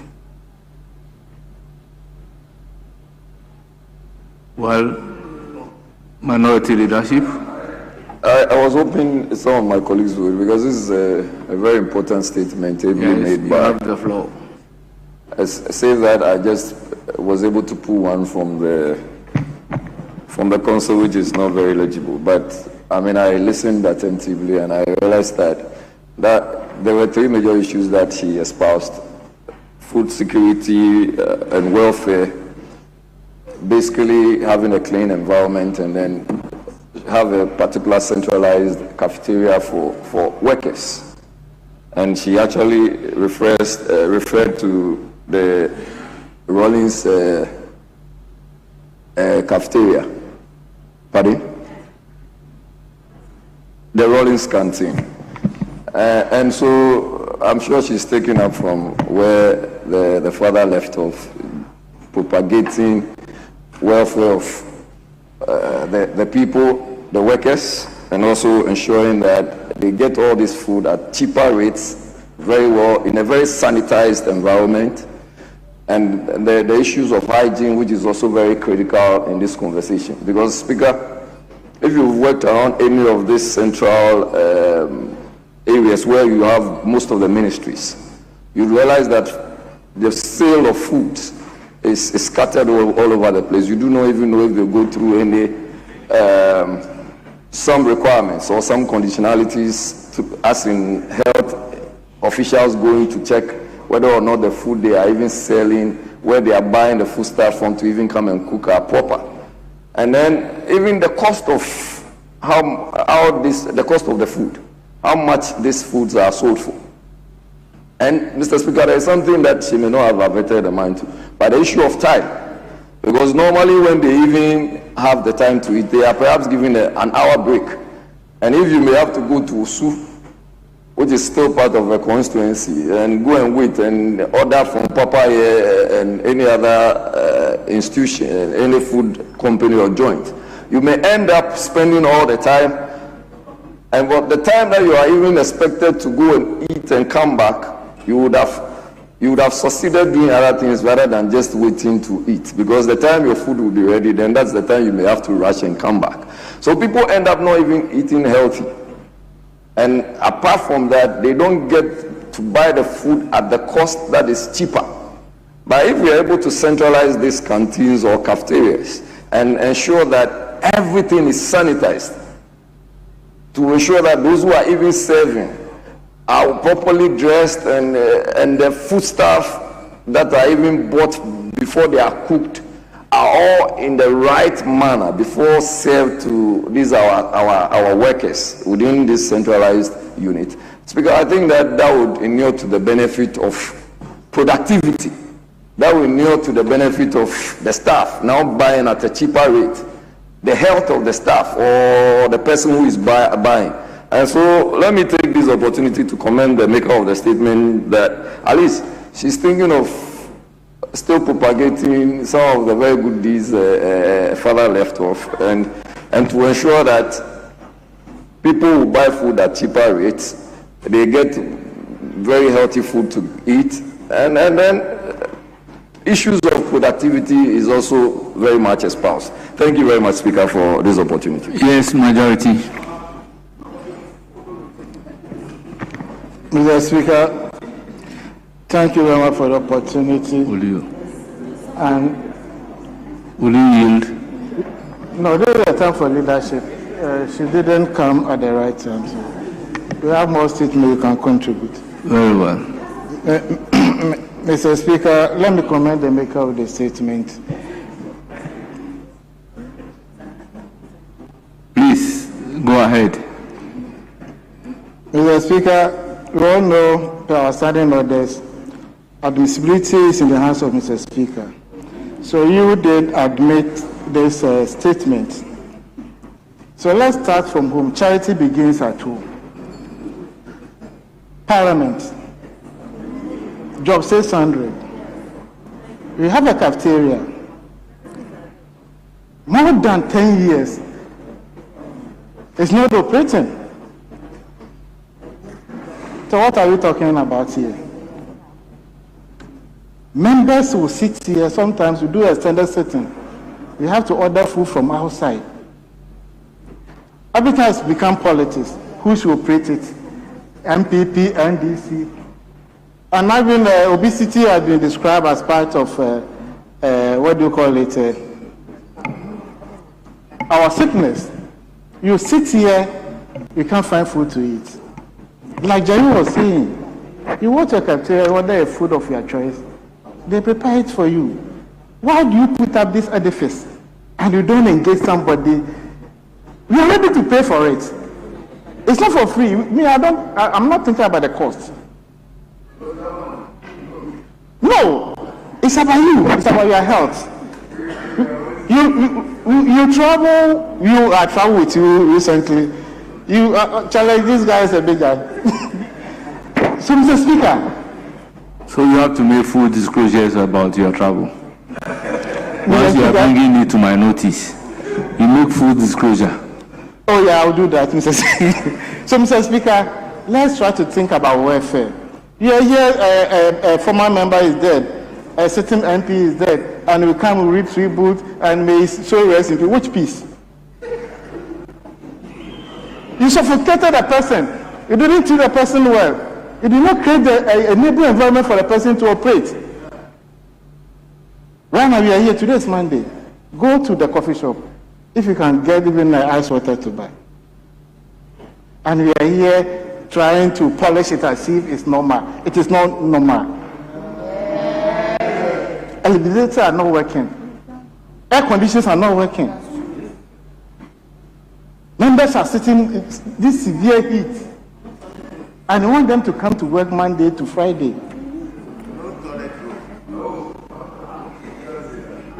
Our members cannot go on demonstration. We can't complain. And you work for 48 months before your salary is determined. And when the public hear of it, MPs are taking ex gratia and they go mad. Which institution will engage somebody and the person will work for 48 before his or her salary is determined? I was an operations manager for a bank. As soon as you engage, your salary is determined. Closing allowance, Christmas bonuses. Every 2 weeks you are paid. Because they don't want to steal their money. So always resources available before you. Common fund arrears, get fund arrears. You left it to come to Parliament. I didn't know the situation.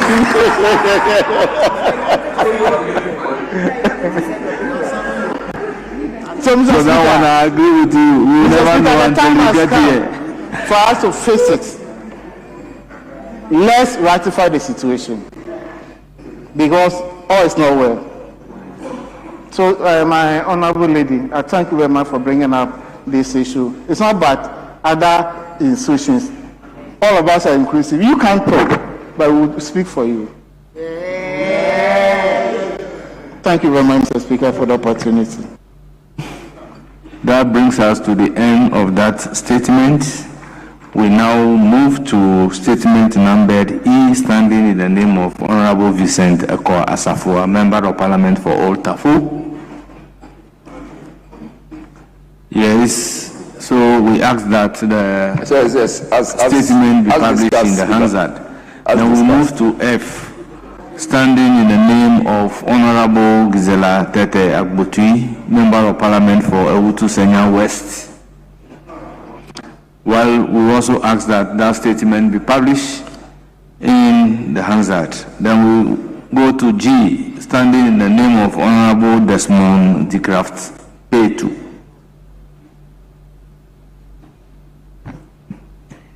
Thank you, Mr. Speaker. I rise on to make a statement on the World Wildlife Day 2026. Mr. Speaker, I'm deeply honored to speak today in celebration of World Wildlife Day 2026, a day established by the global community to acknowledge the incredible diversity of our planet's wildlife and to reaffirm our collective commitment to conservation and sustainable resource management.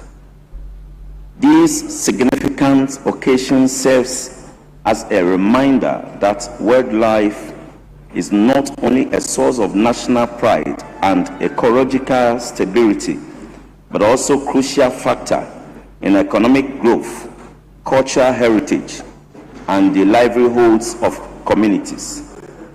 Mr. Speaker, this year's celebration theme is Medicinal and Aromatic Plants, Conserving Health, Heritage and Livelihoods.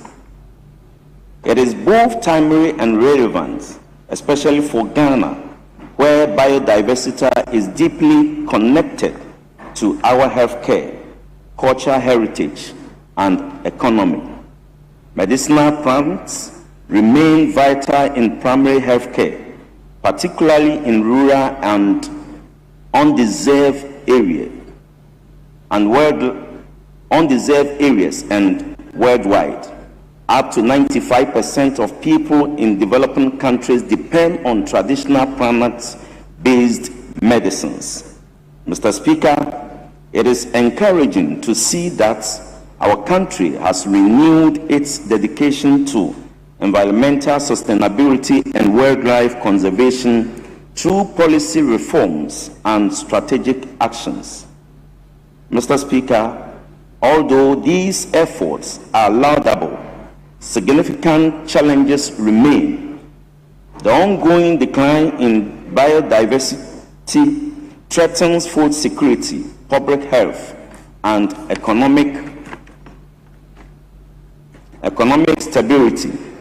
Safeguarding medicinal and aromatic plants is especially crucial as their loss would impact ecosystem and diminish traditional knowledge passed down through generations.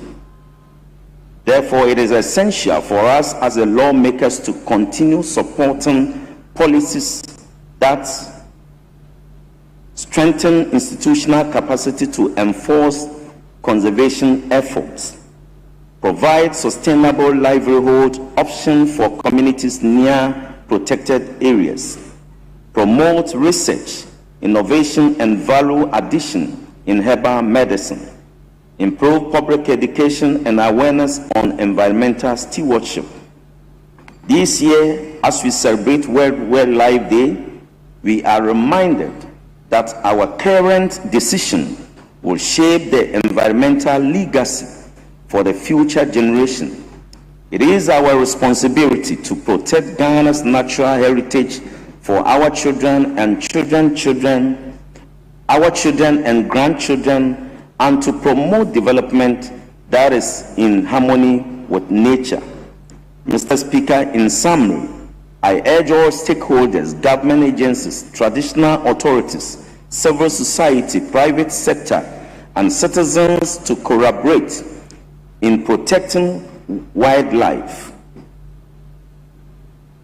conserving medicinal plants, and promote sustainable environmental practices.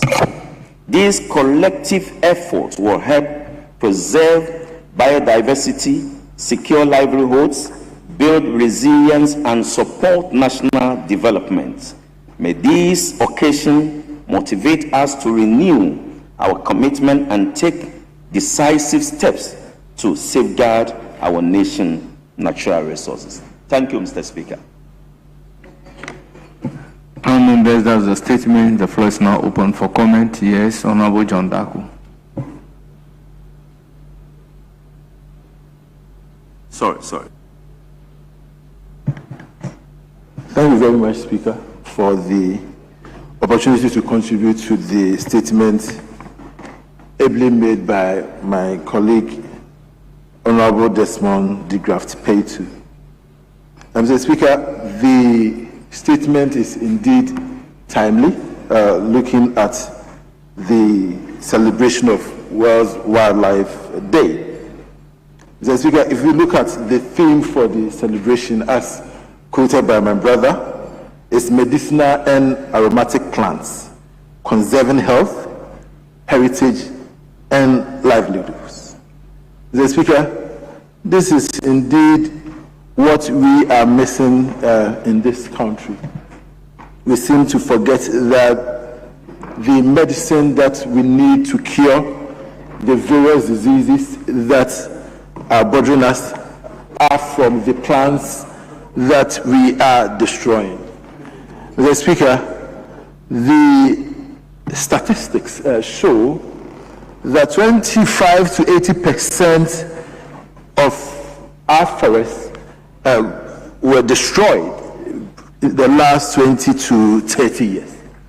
And as a country, we are happy destroying the forest cover. We are happily destroying the sources of medicine for the various diseases and ailments that are bothering us as a country. And Mr. Speaker, it's not as if we don't know why we are losing our forest cover. Of course, there are other reasons like agriculture, but one of the major ones that as a country we have failed to address is the issue of illegal mining. Galamsey has become the most dangerous source of depletion of our forest cover, and we seem not to care. Mr. Speaker, in the past, few weeks, I've had the opportunity to travel with some of the committees of parliament to visit some of the mining sites, and you will see the effects of galamsey. Today is just medicinal and aromatic plants we're talking about. So we may not even talk about the destruction of the water bodies, but the complete destruction of our forests. And the fact that in some cases, governments seem to be enjoying the profit of this destruction. When we quote the benefits of gold, we talk about the fact that 53% of our gold export is from small-scale mining. When the report shows that 70 to 80% of small-scale mining engage in illegal mining activity, yet we celebrate this. Whilst we are celebrating the export of our gold from small-scale mining, we are celebrating the destruction of our forest cover and the source of medicine in this country. And Mr. Speaker, I am happy my colleague on the other side has brought this up. It is indeed timely, and it means that our government, if we want to protect our plants, must, as a matter of urgency, take on the fight against galamsey as a fight that must never be lost. Because we have become a country of talkers and no doers. This is the time. If, my brother, we want our plants to be protected, then one of the major sources of the destruction is galamsey, and all of us must come together, help the government to fight it, and let us stop celebrating the export of gold from our small-scale miners, especially when we know, as a matter of fact, that 70% to 80% of what they are exporting is coming from illegal mining. And Mr. Speaker, on that, I thank you for the opportunity, and I thank my brother for this able statement that he made. Thank you very much.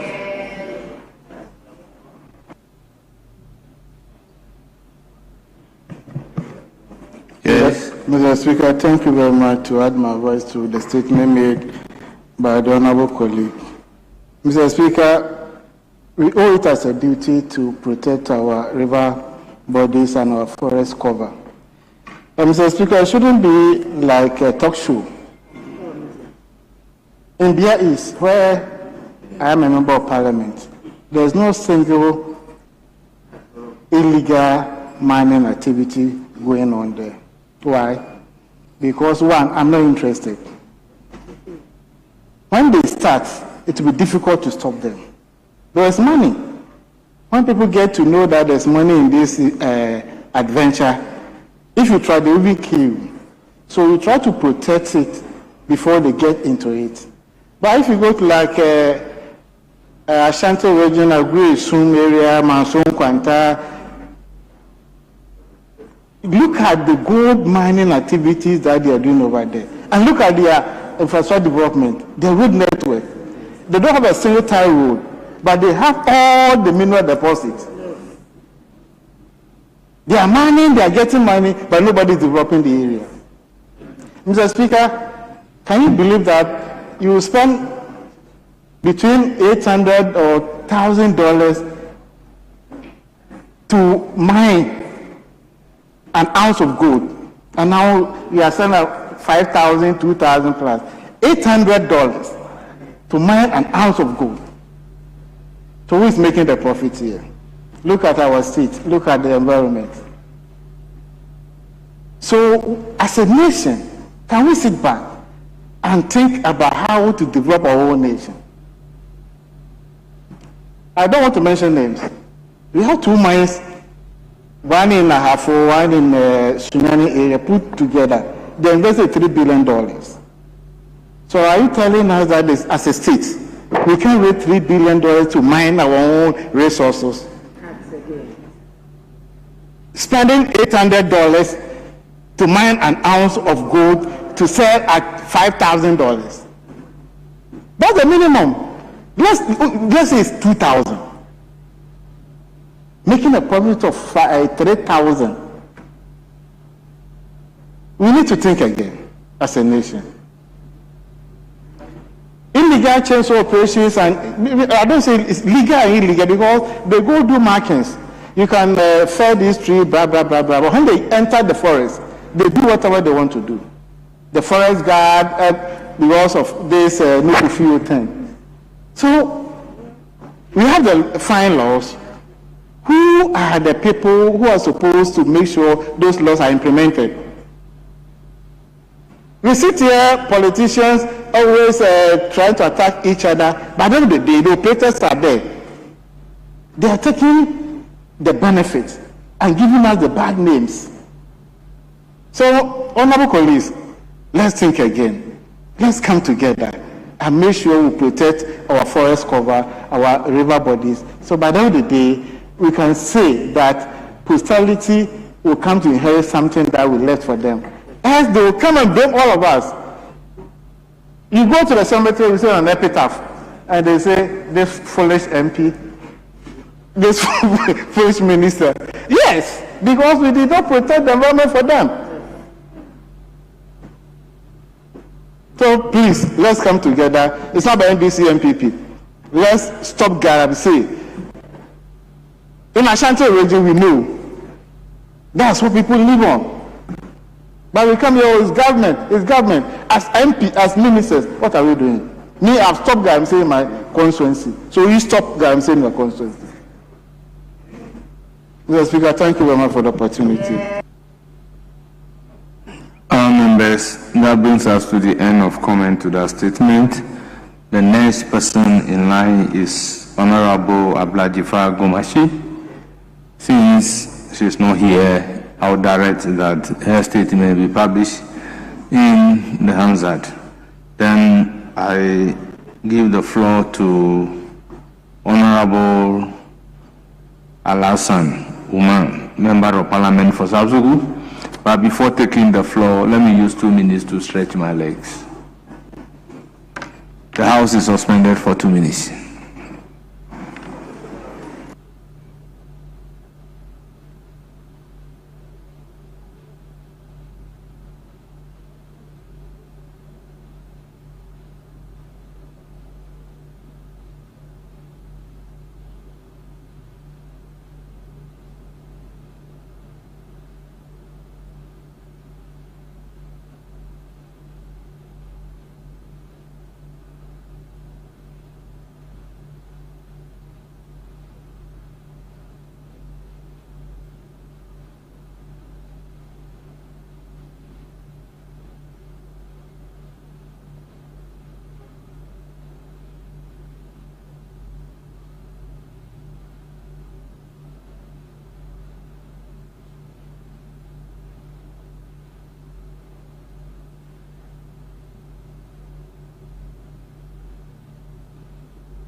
Mr. Speaker.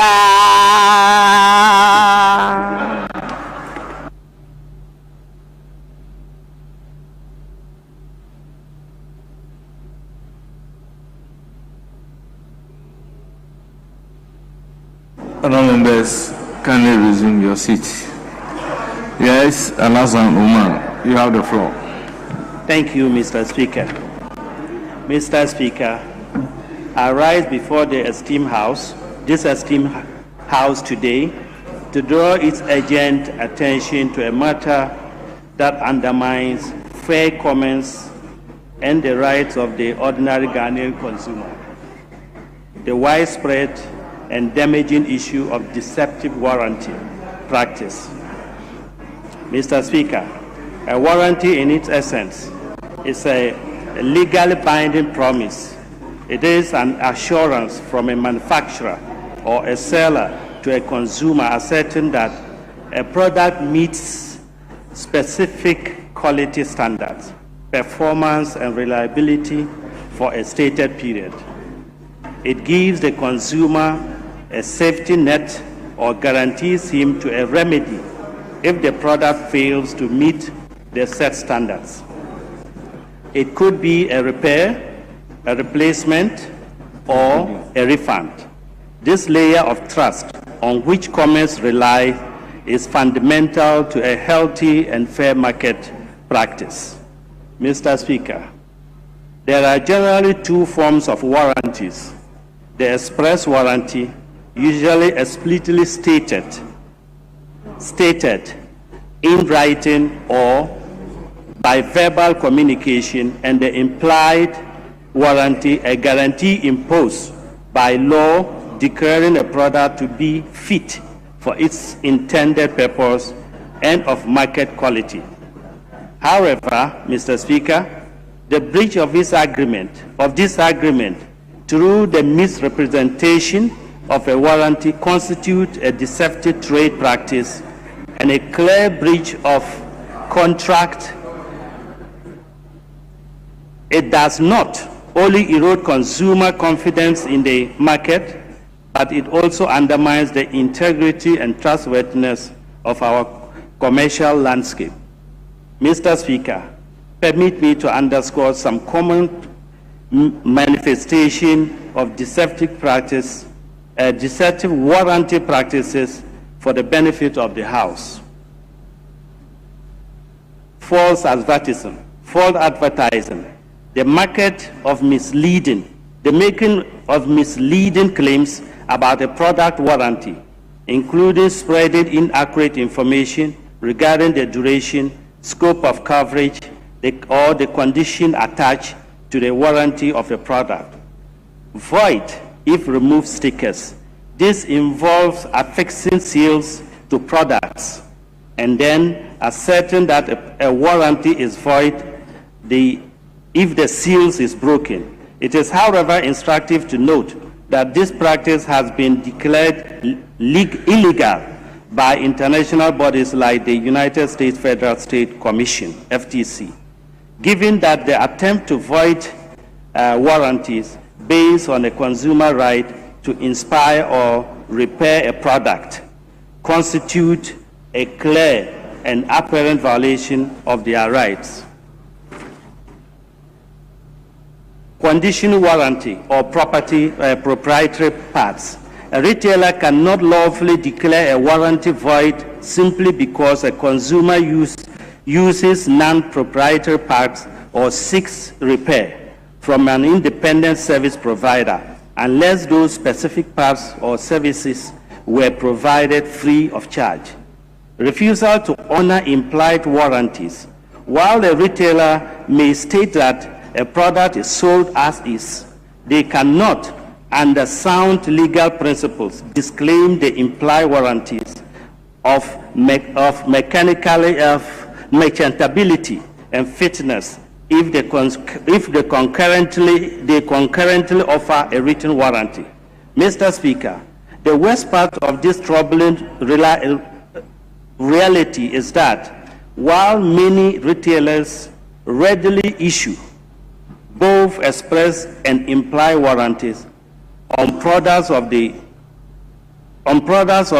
point of sale, they subsequently fail to honor these commitments, resort to shifting goalposts and evading their stated responsibilities.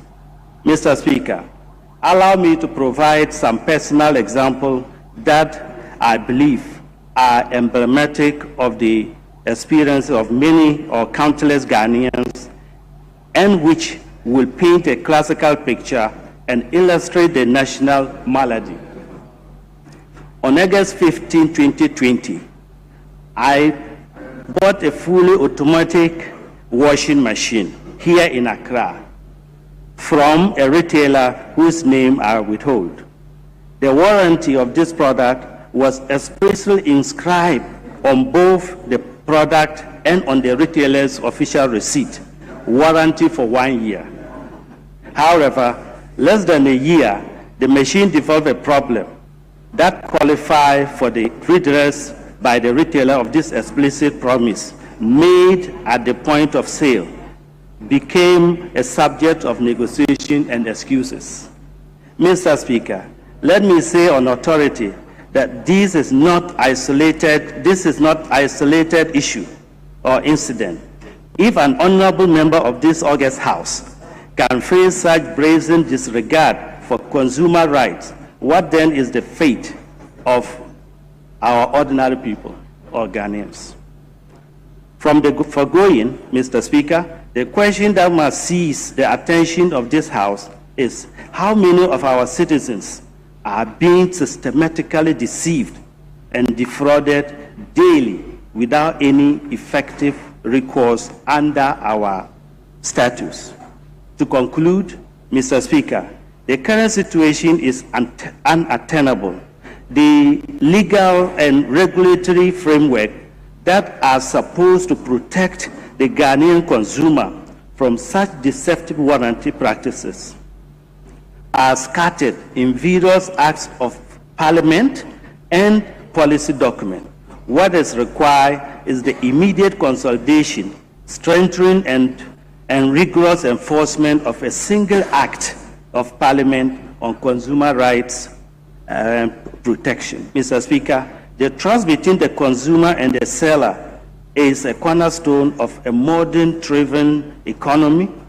When that trust is broken, it is not just an individual who loses. Our entire national economy or fabric is weakened. Thank you for your time. Members, that's the statement. It's now time for comment. Anybody ready to comment? Yes, minority leadership. Speaker, I will let it go. Yes, majority leadership. Any comment?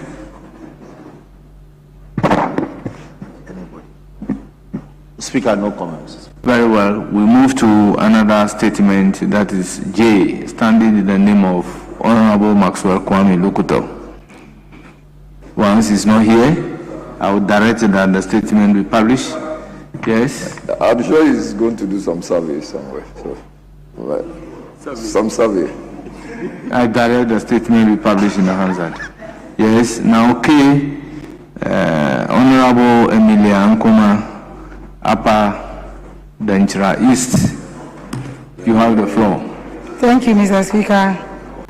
Mr. Speaker, I rise to mark the International Day of Zero Tolerance for Female Genital Mutilation, observed on 6 February in accordance with the United Nations General Assembly Resolution. Mr. Speaker, this day compels us not only to remember, but to reflect honestly on whether our actions as a nation match our declarations. Female genital mutilation is a harmful practice involving the partial or total removal of female genitalia for non-medical purposes. It has no medical benefit, no scientific basis, and no moral justification. It is a clear violation of the fundamental human right of women and girls. Mr. Speaker, the consequences are devastating and lifelong. Severe bleeding, infections, childbirth complications, psychological trauma, and in some cases death. Yet, beyond this physical harms lies an even deeper injustice: the denial of dignity, bodily autonomy, and choice to the girl child. Mr. Speaker, Ghana has taken a strong legal position. The Criminal Offences Act 1960, Act 29, as amended, criminalizes FGM and prescribes sanctions for perpetrators and accomplices. However, Mr. Speaker, laws alone do not change behavior. If they did, this practice would no longer exist within our borders. The persistence of FGM in some communities raises uncomfortable but necessary questions about enforcement, accountability, and our collective resolve.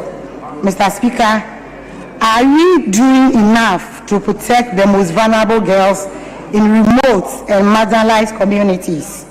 Are institutions mandated to enforce the law sufficiently resourced?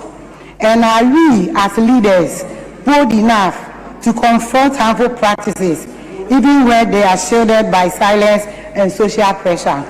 Mr. Speaker, I wish to state unequivocally that there is no cultural, traditional, or religious justification for female genital mutilation.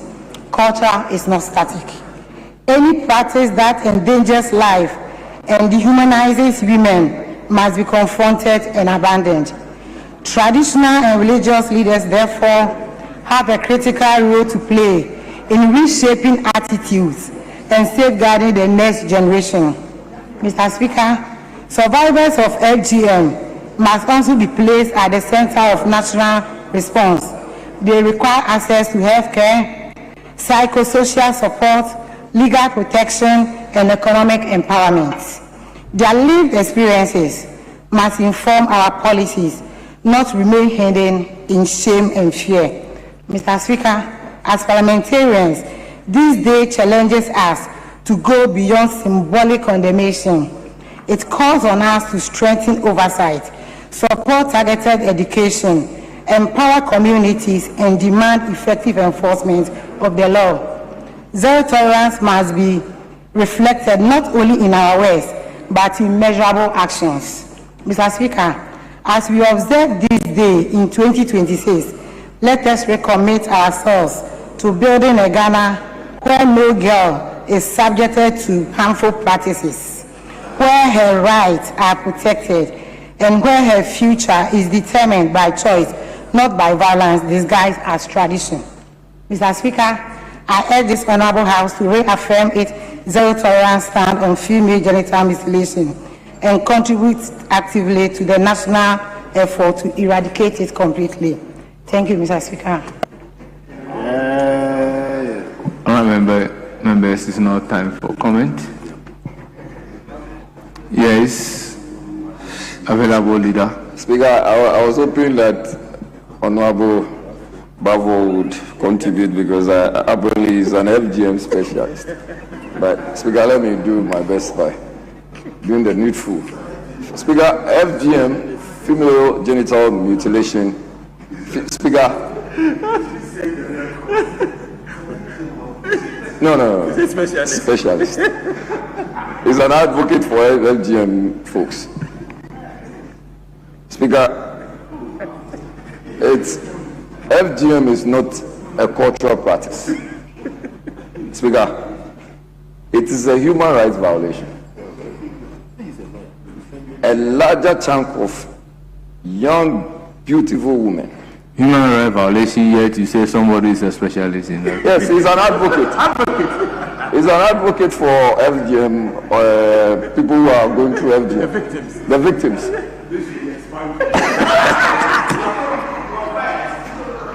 There is an application for same to be expunged from the record. Same is ordered to be expunged. You have the floor. Speaker, as I started saying, it is not a cultural practice. It's a human rights violation. Speaker, over 230 million. This is how startling the statistics is. 230 million young, beautiful women would have to go through this very painful process. And Speaker, sometimes we give all manner of excuses for just these young women to go through this process. Speaker, first of all, when you look at the 2026 theme towards 2030, no end to FGM without sustained commitment and investment. It's a direct indictment of government that most governments have made so much noise about FGM, but the ability to sponsor to ensure that it is eradicated, Speaker, that is missing. We make a lot of noise, we have a lot of talk shows, we have a lot of seminars on FGM, but just to have some sort of budget just to prosecute issues on FGM, Speaker, it's not only having issues, it's dead on arrival. Speaker, the consequences of FGM abound, including STDs, including hemorrhage. Speaker, there are cumulative and lifelong challenges when people go through FGM. Speaker, some of them even go through the risk of childbirth complications. Yet, in modern times, we are still encouraging FGM. Speaker, some even have to endure infertility just because of FGM. So, Speaker, the call now is that let's try and sponsor the prosecution of FGM so that it is eradicated. Because, like I said, it is not a matter of culture. It is a matter of breach of human rights. And we have a lot of people going through this, and the scale of this crisis, Speaker, demands that it has become a public health matter. When people are giving birth to, ladies are giving birth to, and the next thing is that, and Speaker, there is also a scientific understanding that just because of this FGM, some women have issues of having libido. At least I have had engagement with some women. Ask the local Benya. Ask the local Benya. And they will tell you, you can ask and ask and ask again. Ask the local Benya. They will let you understand that the issues of libido is restrained because they've had their FGMs cut. Yes, available leader is speaking from experience. Speaker, I'm speaking because I've read on it. Yes. And when you have friends who can educate you and say, you should be very, very well abreast with the facts. Speaker, we are not making progress fast enough, and we must say so plainly that it is sometimes even seen as political. There is no political wherewithal, the capacity to have these things dealt with, because there is a member of parliament or there is a president who finds it difficult to deal with the matter because of votes, to the detriment or to the neglect of these lives, young lives we are talking about. And Speaker, let me just re-enumerate the situations they would have to find themselves. Infertility is one. Not having libido is another. STDs is another. And Speaker, if we do not put a stop to this, then we do not know what is going to happen in the next. Yes, Honorable James Agarga. The Speaker, I thank you for the opportunity. Mr. Speaker, a while ago, I was asking my colleague, who is a medical doctor, whether it is indeed true that FGM is one of the causes of the low libido in women. But I didn't get a response, but Leader Ahmed has clarified the matter. But, Mr. Speaker, on a more serious note, to say FGM is not a cultural practice, but a human rights violation simpliciter, in my view, may not be very accurate. The reason is that until a law was passed in this country to outlaw FGM, it was prevalent in some communities in this country. In fact, the prevalence rate was so high to the extent that in some communities, in some cultures, women voluntarily lined up to undergo FGM in order to avoid stigma. So it was a cultural practice, but which cultural practice has now been outlawed? And the fact that that cultural practice has now been outlawed elevates the practice to the level of the violation of the fundamental rights of the victims of FGM. Mr. Speaker, I say so because if we fail to admit that FGM was a cultural practice among some communities in our country, we would have issues with sensitization. And insofar as people would line up voluntarily to undergo FGM, you know, are matters we need to contend with. If we don't engage in sensitization, we may have issues enforcing the very law Parliament passed to outlaw the practice. And so, Mr. Speaker, in adding my voice and thanking the maker of the statement, I would implore this House to take measures to ensure that the agencies of state which are charged with the responsibility of sensitizing the public on certain civic responsibilities, do's and don'ts, such as the NCCE, take up the challenge very, very seriously, so that in communities where the practice was prevalent, they would begin to sensitize would-be victims of FGM, that there is nothing like stigma if you don't mutilate your genital, I mean the female genital. If you don't mutilate it, I mean there is no stigmatization at all. Mr. Speaker, with those few words, I thank you for the opportunity. All members, bear with me. I'm being accused of being gender insensitive, so I'll give the floor to Honorable Zaneto. You see, when I said somebody is an expert, you didn't want to agree. But when Honorable Zaneto is done, the expert still wants to have a bite on this matter. Speaker, it's just a humble prayer. Well, so we should do the restoration of your words in the Hansard. Yes.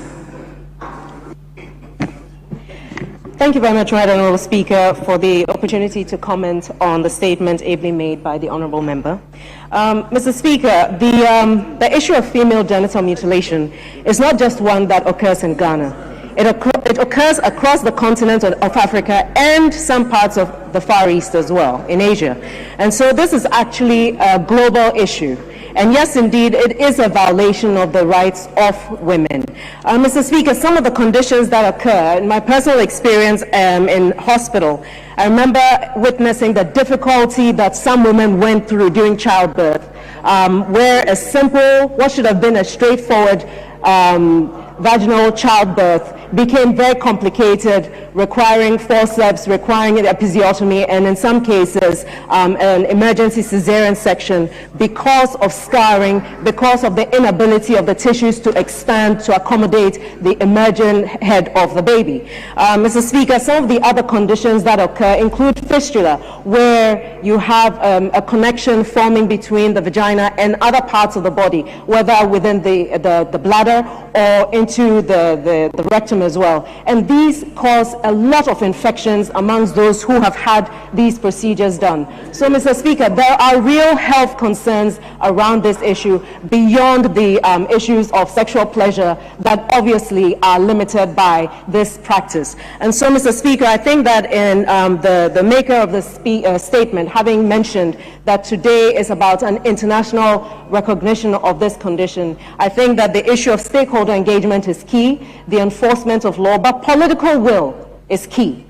It could not have happened in Ghana without the political will, and I believe that that's perhaps what the Minority Chief Whip was making reference to when it comes to the issue of the push that is required. If the laws are in place, if we engage stakeholder, but we cannot get that level of political will to actually push for this to happen, for these practices to be outlawed, we will have generations of young women who are presenting with various complications during pregnancy and afterwards, increased risk of sexually transmitted diseases, and a lot of other associated issues. And Mr. Speaker, the sooner we address these issues, because if in 2026 we're still speaking to these issues, then I think the issue of women's rights as fundamental human rights really need to be considered as a matter of urgency. And I urge this House to perhaps take advantage of this to improve their knowledge and be advocates wherever they find themselves to ensure that this harmful practice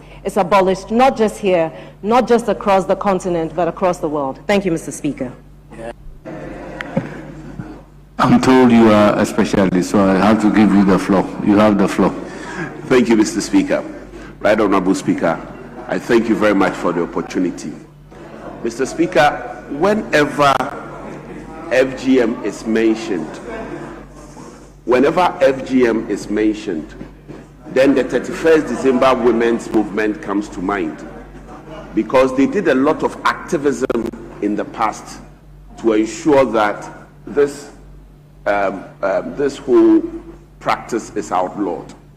Mr. Speaker, I also remember very well that it was part of the reasons why President Kufuor, when he was inaugurated as president of this country, Mr. Speaker, that was why he established the Ministry of Women and Children Affairs. But Mr. Speaker, it looks like the ministry has now become more interested in school feeding and the business side of it, rather than fighting for the real interest of children and women in our society. Mr. Speaker, from the perspective of my available leader, the Chief Whip, and Honorable Senator, it is obvious that what is lacking is the political will. But, Mr. Speaker, it's not just the political will, it is also about the person who would ensure that the interest of the women, the interest of children are being protected, which in this case, Mr. Speaker, is the Minister for Children and Gender Affairs. Mr. Speaker, it may be necessary in the circumstance to refocus the ministry to the real affairs of children and women. Mr. Speaker, when I say this, I'm not limiting it to just this particular administration. But Mr. Speaker, every now and then we see children loitering from different African countries on our streets. Mr. Speaker, it appears that we've been let down in that area. So it's about time the ministry is seen to be up and doing to ensure that this practice, Mr. Speaker, is completely becomes a thing of the past. Thank you very much. Members, let's move to a statement standing in the name of Honorable Dr. Mohammed Sharif Abdul Khalik, Member of Parliament for Nanton. Thank you very much, Right Honorable Speaker, for this opportunity to bring this statement, which is on the emergency care deficit in Ghana. Mr. Speaker, I rise today not only as a Member of Parliament, but also as a medical doctor to draw your attention to a matter of life and death, which is the growing emergency care deficit in Ghana. Mr. Speaker, emergency care is not luxury. It is a fundamental pillar of every functional health system.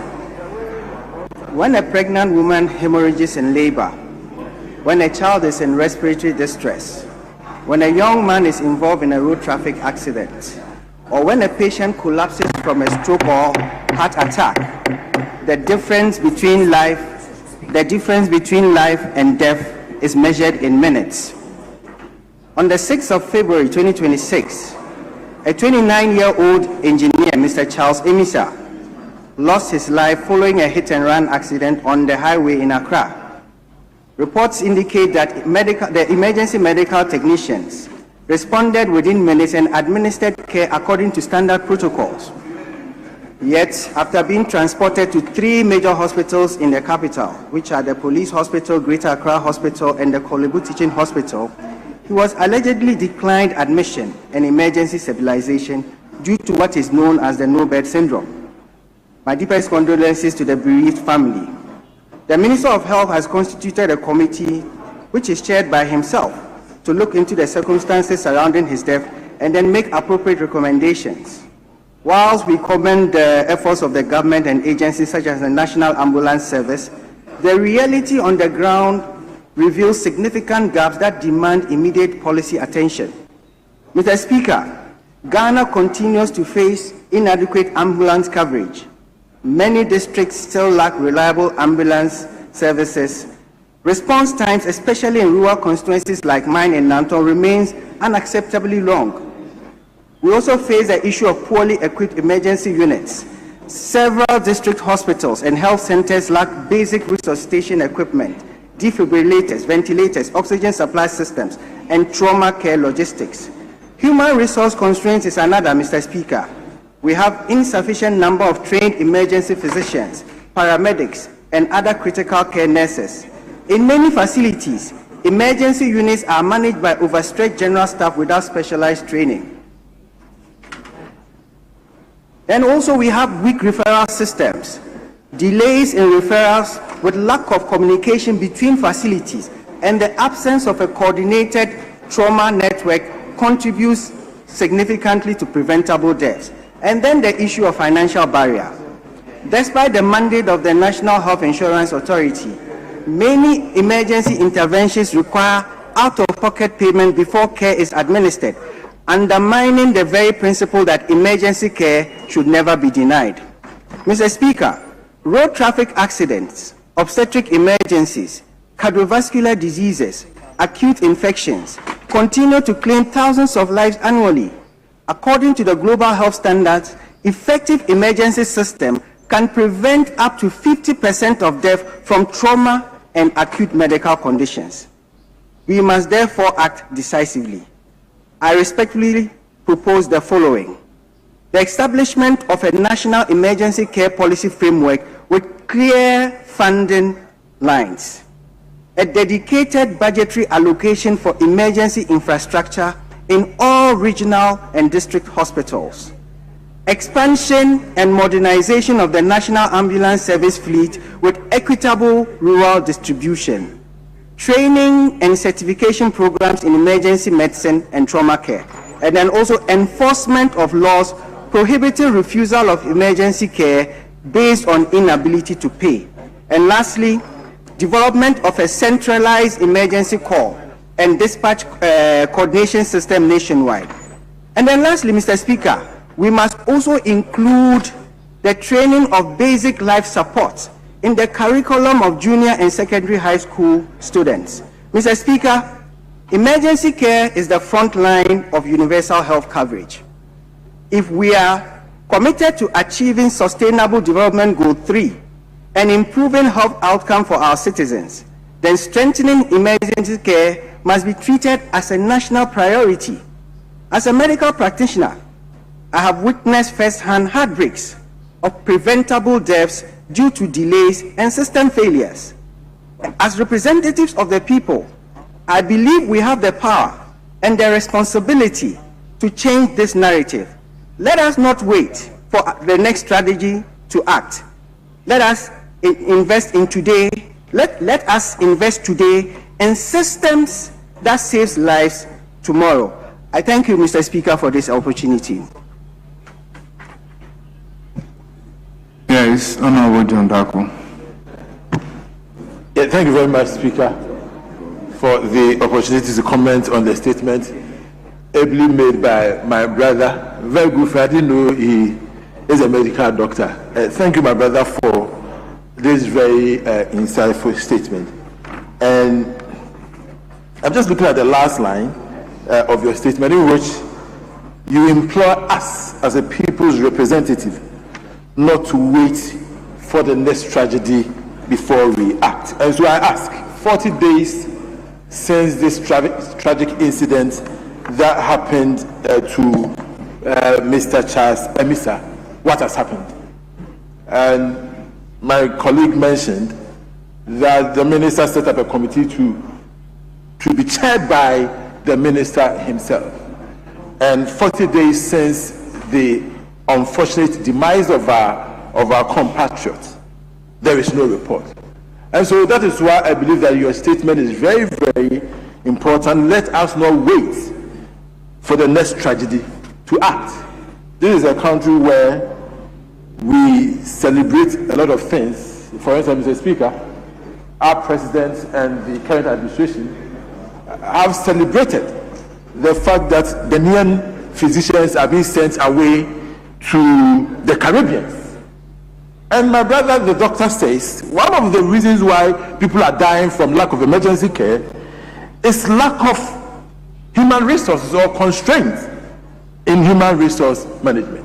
We don't have doctors, we don't have enough nurses, we don't have enough physicians to take care of Ghanaians. Yet we celebrate the fact that we are shipping Ghanaians out of this country. We are shipping nurses, we are shipping doctors, we are shipping physicians out of this country to go out there to the Caribbean to go and take care of people. We celebrate that when Ghanaians are dying from the absence of physicians. This is what we celebrate as a people. And so, my brother, your message, your statement is very, very important. And Honorable Dafeapo, you may refrain from interjecting my commentary. Mr. Speaker, this is a country where we have trained so many nurses who are looking for employment. The Minister of Finance is not giving financial clearance for those people to be employed. It is the reason why people are dying from what? This problem. Emergency care deficit. We don't have the human resources. Doctors finish and they are not posted. When you are sick or when you get involved in an accident and you go to the hospital, you are looking for a physician to help you. We are not posting them, and we are here issuing statements. My brother, your statement is timely. But this statement should go to the present government. Employ the people who are seeking for jobs. Honorable John Dako will be guided by Order 93.5. Thank you, Mr. Speaker. I'm guided. Mr. Speaker, I'm guided. Mr. Speaker, I'm guided. Mr. Speaker, one of the things my brother stated is that we have inadequate ambulance coverage. Mr. Speaker, the previous administration acquired 307 ambulances. We are told, Mr. Speaker, that 127 of them are in a state of disrepair. They are demobilized. They are not working. How do we treat emergency care when our ambulances are destroyed and we are not fixing them? That is a problem.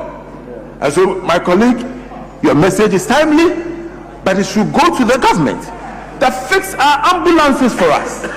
Because when people are involved in an accident, they want to call the ambulance service. Mr. Speaker, the problem really is that we don't even know the number to call when we are involved in any emergency situation. Mr. Speaker, you can ask members of this house. My brother, the Honorable Chief Whip, if he's involved in an accident right now, which number is he going to call? We need to educate, and because he doesn't know, he can't do it. We need to speak, we need to train the people. So 112 should be a number that, Mr. Speaker, should be made known to the people of Ghana, that when you have an issue, when you have an emergency, you should come. Mr. Speaker, on that note, I want to thank my brother, the maker of the statement, for this insightful statement. And I hope that his recommendations are implemented by the government to save the people of Ghana from avoidable death. Mr. Speaker, I thank you. Yes, majority. You are yielding. Speaker, I really want to have a bite, but my Honorable Zanato, we have reached some agreement in your absence, Mr. so Speaker, confer with your deputy. Yes, Honorable Zanato. Thank you, Right Honourable Speaker, for the opportunity to comment on the statement made by the Honourable Member on the emergency care deficit in Ghana. Mr. Speaker, emergency care is a specialist area, and the deficit is one that would have to be addressed through policy and definitely in terms of a quota system, where there's a proper assessment of what the deficit is in order to encourage more I suppose, medical students to veer in that direction, because it's a very specialist area of training. Having said so, Mr. Speaker, I would like to also add my voice to the need for basic life support training for not just the students in secondary school, but all first responders, including the police officers and other security service personnel. And of course, importantly, members of the GPRTU, especially drivers and their mates, as a very important part, as when these accidents happen, they usually tend to be the ones who are first on the scene. Mr. Speaker, the first hour following any kind of trauma is critical, and the kind of processes that are followed are very, very important towards the preservation of life and quality of life thereafter. Mr. Speaker, I think that in addition to that, the training of our paramedics in advanced cardiac life support and trauma life support are key, so that in the process of transporting patients from the site of an incident to whichever health facility is catered for en route, because that is also essential in terms of the saving of lives. Mr. Speaker, I would like to use the opportunity to perhaps just provide a platform to encourage the public that there are certain things to look out for when you come into a situation of an accident of this sort where there are no responders around. There is what we call the ABCs, the airway, breathing, and circulation, and that has to do with whether the patient is first of all conscious, whether the person is conscious, very importantly, whether the area that you're approaching is safe to approach, and then also to assess whether the person is alert or not. And in doing so, one should also take cognizance of the fact that there could be an injury to the spine, and to be very careful that in trying to transport the person from the site of injury to a safer position, you are not actually exacerbating the injury to the particular person. Sometimes you witness when people are being rescued from a vehicle or some site of an accident, the way they are even carried more than likely results in certain injuries being made worse. And so a sensitization of the general public on how to just have a basic appreciation of what a person looks like and what to look out for in the event of an accident is key.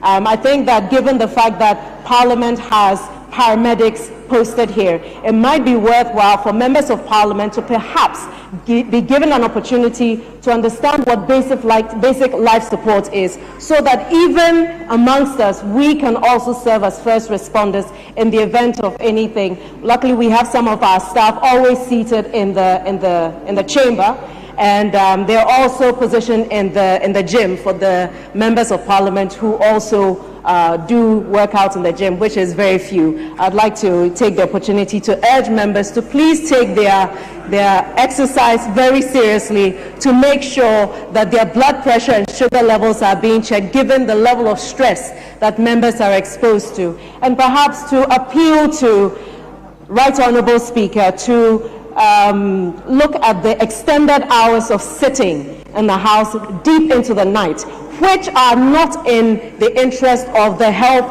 of not just members of Parliament, but of all staff here, not only from the point of view of nutrition and eating late and its impact on our metabolism, but also on the safety and security of staff who have to leave the premises at a very late hour to get home, in which case some may even be exposed to the risk of accidents, which puts them back into the cycle of where we have this deficit of healthcare in terms of trauma life support.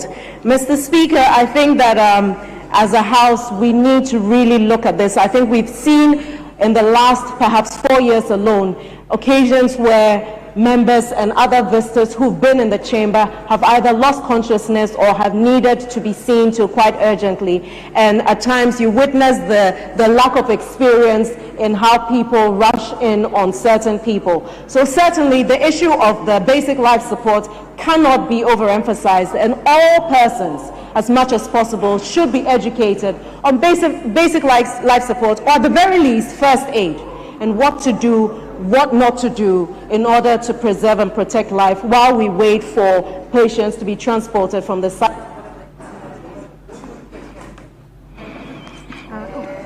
Yes, majority to whip or minority first. Yes, Speaker. Jerry Ahmed.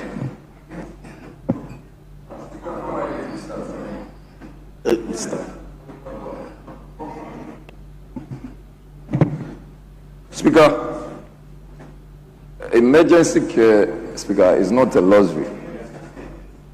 It is actually the frontline defense against death. Speaker, where you have over 54 million people who die anyhow, anyway, just because they did not get emergency care. It is something one has to be worried about. Speaker, we are aware that emergency care... You said 54 million? Yes. Within which period? That worldwide. I'm talking about globally. I'm not talking about Ghana. Yes. Speaker, but Ghana, how many are we? Where this indication is a reason for us to consider emergency care as a very important factor or step in health provision. Where you have about emergency care is in about 3 forms. Where you have the pre-hospital care, then the in-facility emergency medicine, and then the third one, which is the post-emergency or critical care. Speaker, when attention is paid to emergency care, the very minute, very basic things that hitherto would have caused problems can be prevented.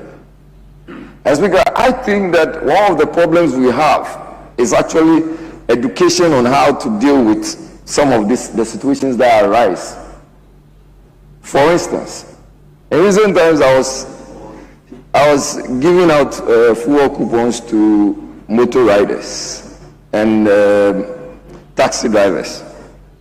I got burnt by the exhaust of that motor rider.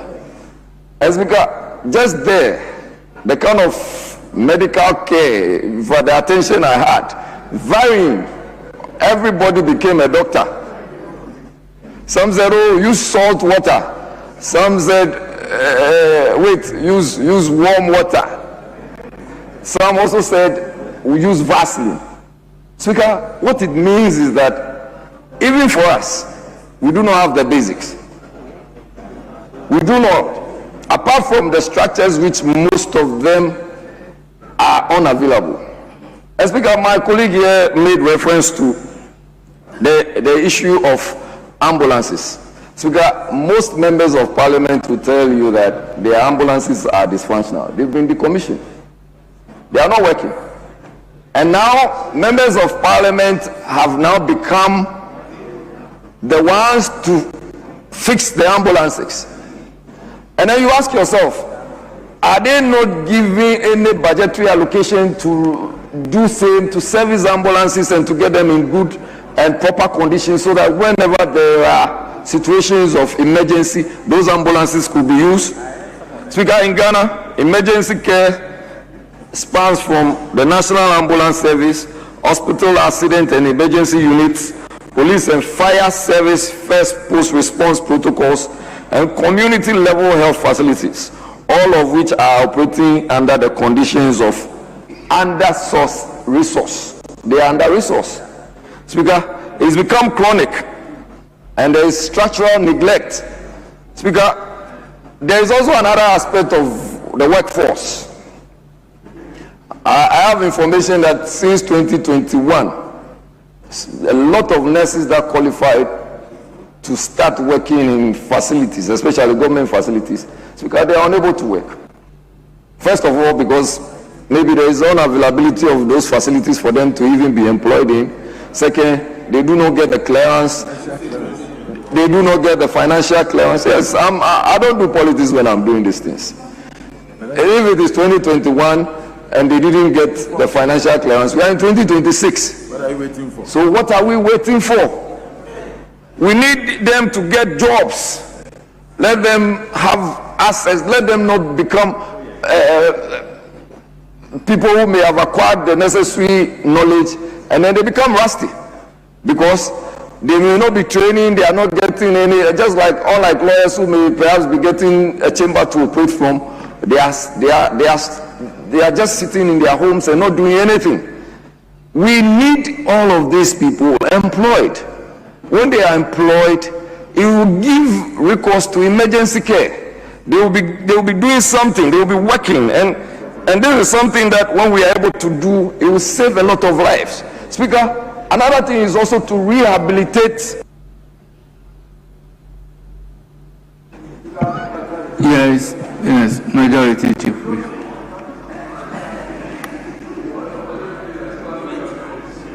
Speaker, let me thank the Honorable Halik for bringing this very important matter once more. It appears to be a statement that finds space on this floor every year. Speaker, between Somanya and Hohoi, a distance of 168 kilometers, there's no accident center. That stretch on the eastern corridor, there's no accident center. And indeed, there's no hospital properly so-called situated on that stretch, apart from the Peking Government Hospital. So the Peking Government Hospital is inundated with emergency cases. And Speaker, apart from road crashes that lead to such emergency cases, we also have emergency cases that are referred from other health centers that serve as the catchment area and feed on the hospital. So using my area alone is such an important aspect of our healthcare. Speaker, between the Sogakope Hospital and your capital, Akachi, that stretch, there's no accident center. So if there's a road crash, depending on the distance, they either rush to your place or they come to Sogakope. And we know what happens when you are transporting injured accident victims in a certain way and in a rush. So this is such a major matter that this House should be concerned with. Speaker, there are major constructional works going on our very major arterial roads. Perhaps, leader, I'm happy that leader has come. Maybe we should be asking that in addition to delivering these major roads, it should be consequential that we build accident centers. Well resourced. It doesn't take much to do these things these days. There are even technologies available that they are nicely done, and they become a first point of call to saving lives. Mr. Speaker, Mr. Speaker, number 2, we ask for the ambulance politics. We can do it, and I don't want to do it this afternoon. But we need, please, Jerry, please. But we need to find out what is happening to the service agreement that was consequential to delivering the ambulance, because the vehicles ought to be serviced regularly. It's part of the agreement. I know that there's an existing agreement as part of the entire ambulance supply issue. If that is not happening, then we must not be relying on ambulance alone in terms of in responding to emergency situations. Can we look at delivering 2 helicopters? For instance, air ambulance, air ambulance, as is done in other countries. Mr. Speaker, we get the opportunity to travel and we benchmark. And I like to reference Tanzania because they are doing things very well. Between Zanzibar and Tanzania, by sea is 1 hour. That is water taxi. When you are in a water bus, it's like 2 hours. Now by air, it is 25 minutes if you are in a helicopter or in an ambulance. And so they use the air, they call it air ambulance, to ferry patients onto the mainland in Dar es Salaam for medical response emergency situations. It's a well-run system. We need to begin to think along those lines that we need 2 helicopters as air ambulance on standby, so that depending on what is happening, because response time, Mr. Speaker, is also critical. If the response time is good, a lot of lives will be saved. But the response time also depends on logistical availability. So if we are able to have the logistics to be able to respond timeously, we will lift victims when they are injured quickly to centers to be attended to. So I don't know whether, Mr. Speaker, we may pray you to refer this to the Health Committee to come back to consider this very important statement and see how we can enhance, as Parliament, we can give some directives to enhance our.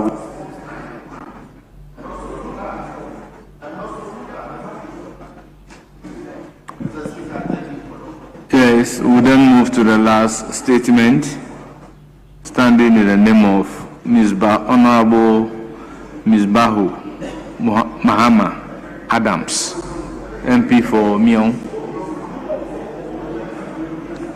I guess he's not in. I would direct that his statement be published in the Hansard. And honorable members, we have exhausted all the 13 statements before us today. Therefore, statement time has ended. Yes, Majority Leader. Yes, Majority. Speaker, we want to pray you that given the mood of the House, we want to do some consideration, especially of the Security Intelligence Agencies Bill. We'll take about 10 clauses. Speaker, but before then, may I pray that we lay items number 10A, Mr. Speaker. Yes, moving chronologically from 9, you go to 10. Speaker, yes. My very bosom friend, he fails to engage. He doesn't engage. He fails to engage. Now you engage here now, man. You haven't engaged, but you want to have. He fails to engage, Mr. Speaker. You have not engaged. If you have engaged, I won't come and stand here and say you have engaged. You know, you are even calling my integrity into question. Speaker, so if you want to lay a paper, you should engage. And leader will tell you, he's a very good person when it comes to engagement. You don't engage. You don't engage. You should learn from my very respected leader, Honorable Muhammad Yariga. This is a minister who is dealing with recruitment issues. And we don't see our constituents being recruited, but you still want to proceed. There's no security and intelligence on this matter, Mr. Speaker. He hasn't engaged. Let him engage properly. Engage and come back. Yes, as commencement of public business, presentation of papers. Item numbered 10A, Minister for Roads and Highways. Speaker, the minister has just left the floor. So may I pray that the Deputy Minister for Health does this on his behalf. We lay item number 10A. You just rise. Wow. Oh, there's a Deputy Minister of State. Mr. Speaker, in our constitution, a Deputy Minister is also defined as a Minister of State. It is true. That's the law. Oh, Honorable Nitiwu, you have been a leader in this house. May the paper be laid by the Deputy Minister for Health. Budget performance reports of the Ministry of Roads and Highways for the period January to December 2025.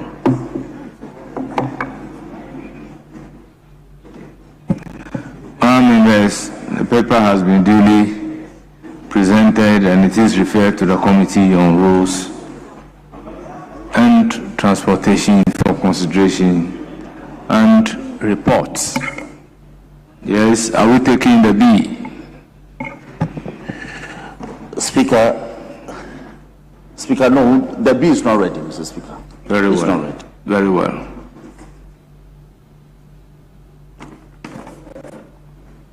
So any indication?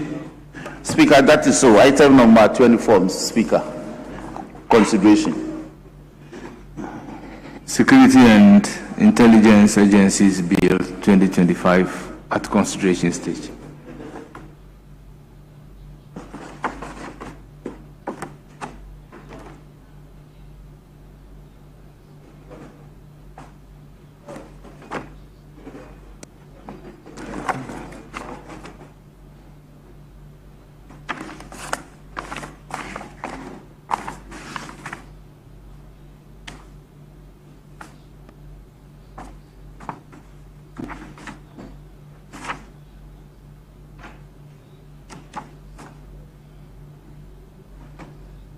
Members, can we remind ourselves as to the last clause?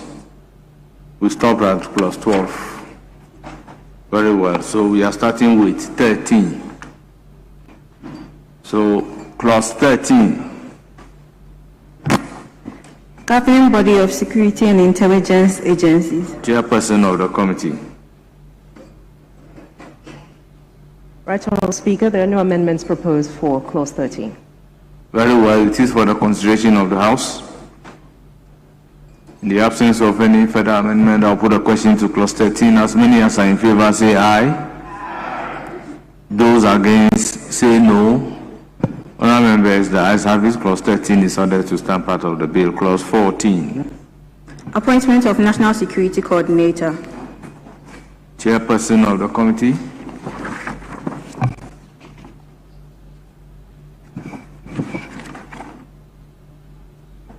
Thank you. Right Honourable Speaker, before the clause 14, there is an insertion to be made, which is the establishment of the Office of the National Security Coordinator.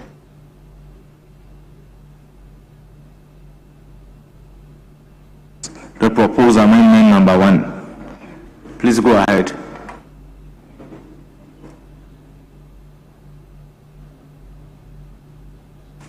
Mr. Speaker, the amendment proposed is as I read it, establishment of the Office of National Security Coordinator. That's a heading. That's, members, any proposed amendment before coming to clause 14? There is established by this Act the Office of the National Security Coordinator. All right, I so move.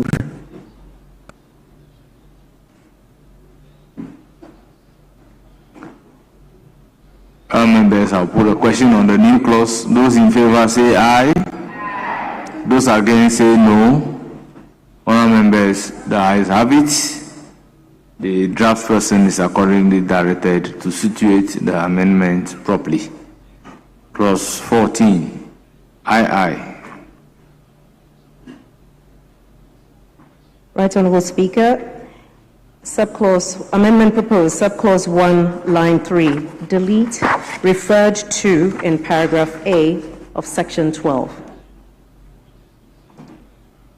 Members, that's the amendment is for the consideration of the House. Any further amendment? In the absence of any further amendment, I'll put a question. Those in favor say aye. Those against say no. All members, the ayes have it. The proposed amendment is ordered to stand part of the bill. Yes, Chairperson of the committee, aye.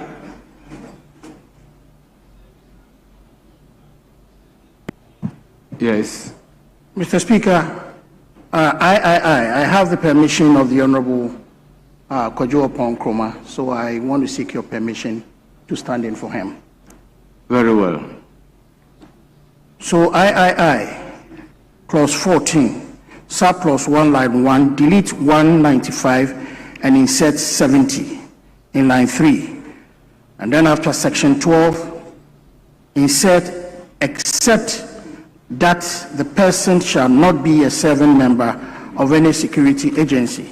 So the new rendition will read, the President shall, in accordance with Article 70 of the Constitution, appoint a National Security Coordinator, as head of the Office of the National Security Coordinator, referred to in paragraph A of section 12, except that person shall not be a serving member of a security agency. The rationale being that under 195, the National Security Coordinator appointed under 195 comes under the Public Services Commission. And so under a Public Services Commission, retirement age is 60 and all that. So in a situation where one is appointed under 195, issues on his exiting may come up, but under 70, those issues will be avoided. Yes, it's for the consideration of the House. Mr. Speaker, I am opposed to the proposed amendment by the minority leader. First of all, by Honorable Kojo Opon Nkrumah.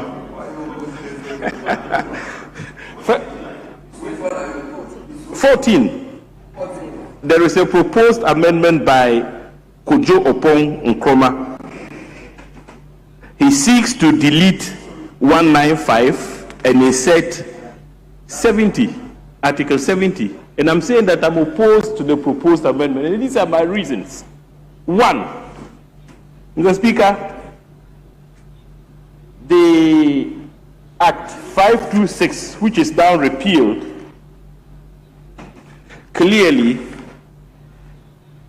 had the security coordinator's appointment effected under 195. Again, Act 1030, which replaced Act 526, had the appointment of the security coordinator done under 195. And it's for special reason. Under 195, Mr. Speaker, the President does the appointment in consultation with the governing board of the service in question. For the avoidance of that, let me read 195. Subject to the provisions of this Constitution, the power to appoint persons to hold or to act in an office in the public services shall vest in the President, acting in accordance with the advice of the governing council of the service concerned, given in consultation with the public services.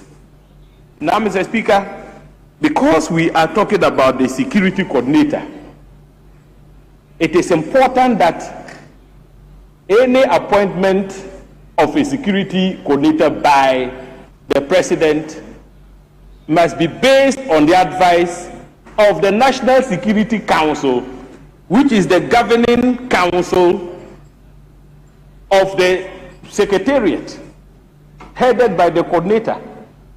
If you place this responsibility under Article 70, the President would merely be required to act in consultation with the advice of the Council of State. The Council of State is not the National Security Council. The appropriate body to be consulted when it comes to the appointment of the National Security Coordinator is the National Security Council, where you have all the security capos represented, including the President, the Vice President, Minister for Defense, Minister for Interior, Foreign Affairs, IGP, Chief of Defense Staff, Chief of Military Intelligence, and so on and so forth. So let's be careful. It's not for nothing that Act 1030 and the Act 526 provided for the appointment under 195. In any case, this arrangement has not created any mischief. So the mover of this, let's clarify some issues. Reference was made to Act 526 and 1030, and the fact that under 70 the appointment is in consultation with the Council of State, but it is 195 that will enable the consultation to be with the National Security Council. Do you still insist that it should be done under 70? Yes. Mr. Speaker, it is true that the previous acts that we have used, we've always relied on 195. And because controversies have not arisen, that's why you think controversies cannot arise. but it's practically impossible for the president to consult the National Security Council for the appointment of security coordinator. It's practically, it may sound like that, but it's practically impossible, and I've never seen any president consult. One of the first people that a president would appoint is the National Security Coordinator. He will first appoint him as an acting coordinator and later confirm him. It's for good reason that when the president is appointing the service chiefs, for example, he consults the Council of State. He doesn't consult governing councils or the ministry. Consult the Council of State. There are good reasons why it is done like that. So I think that if we deviate from the old practice of using 195, where you use the Public Services Commission procedure, and rather go under 71E, it is much better. 71E, you look at 71E, that's where they are talking about. It is much better, where the holder of such offices maybe, where is it? Yes. Yes.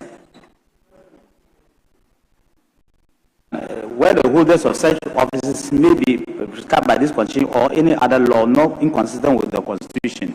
So the president can appoint somebody if the holder of that kind of office is under this category, falls under this category. So that the person knows that the president who is appointing you, when you are going with him. It's not like the old thing, then somebody will take it to court and say, well, I'm not 60 years.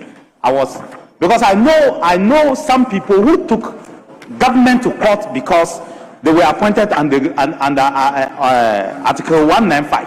That, I was appointed under Article 195. I'm not 60 years. Why are you asking me to go home? Because I went through the Public Services Commission, I was interviewed by the Public Service Commission, and why are you taking me? And took the government to court and won. One of them is the late Adekoka. And he won the case.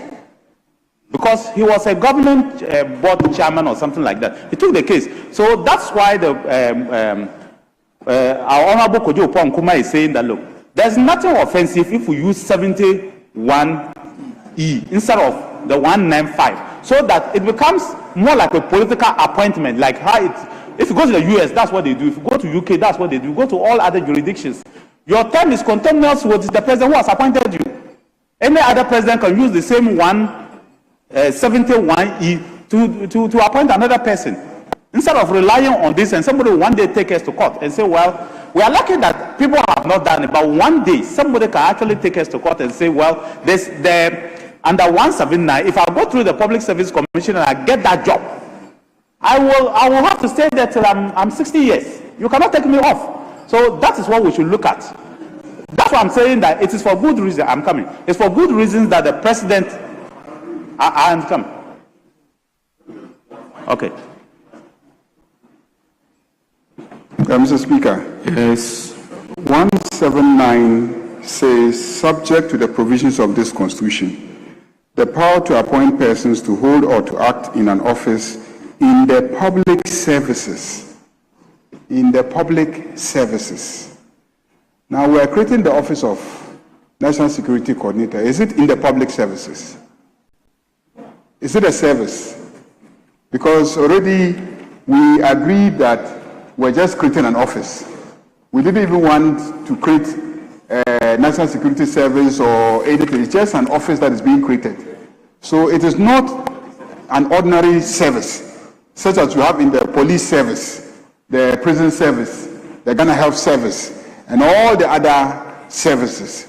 The coordinator doesn't fall within that category. So you cannot even, in my opinion, subject him to 195 appointment.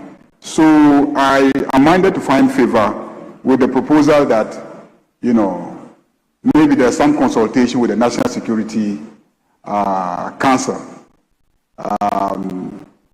Because technically speaking, he's going to be working for them. So as a council, they could be consulted in appointing that person. Do we consult the Police Service Council when we are appointing the IGP? Do we consult the IGP? They consult the Council of State, but with the council, because the alternative proposal is that the consultation should be with the council.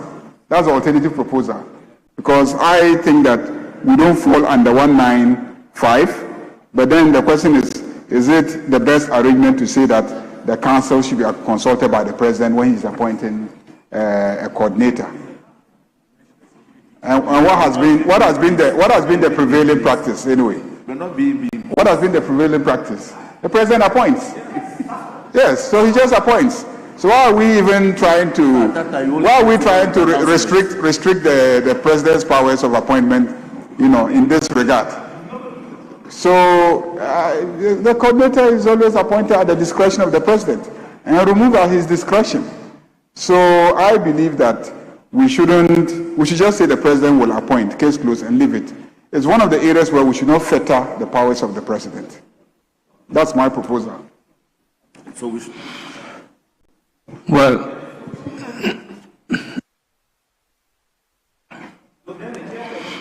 honorable members, if you look at Article 70, under which we are seeking to do the appointment of the National Security Coordinator, you realize that all those listed here are independent in nature or independent constitutional bodies.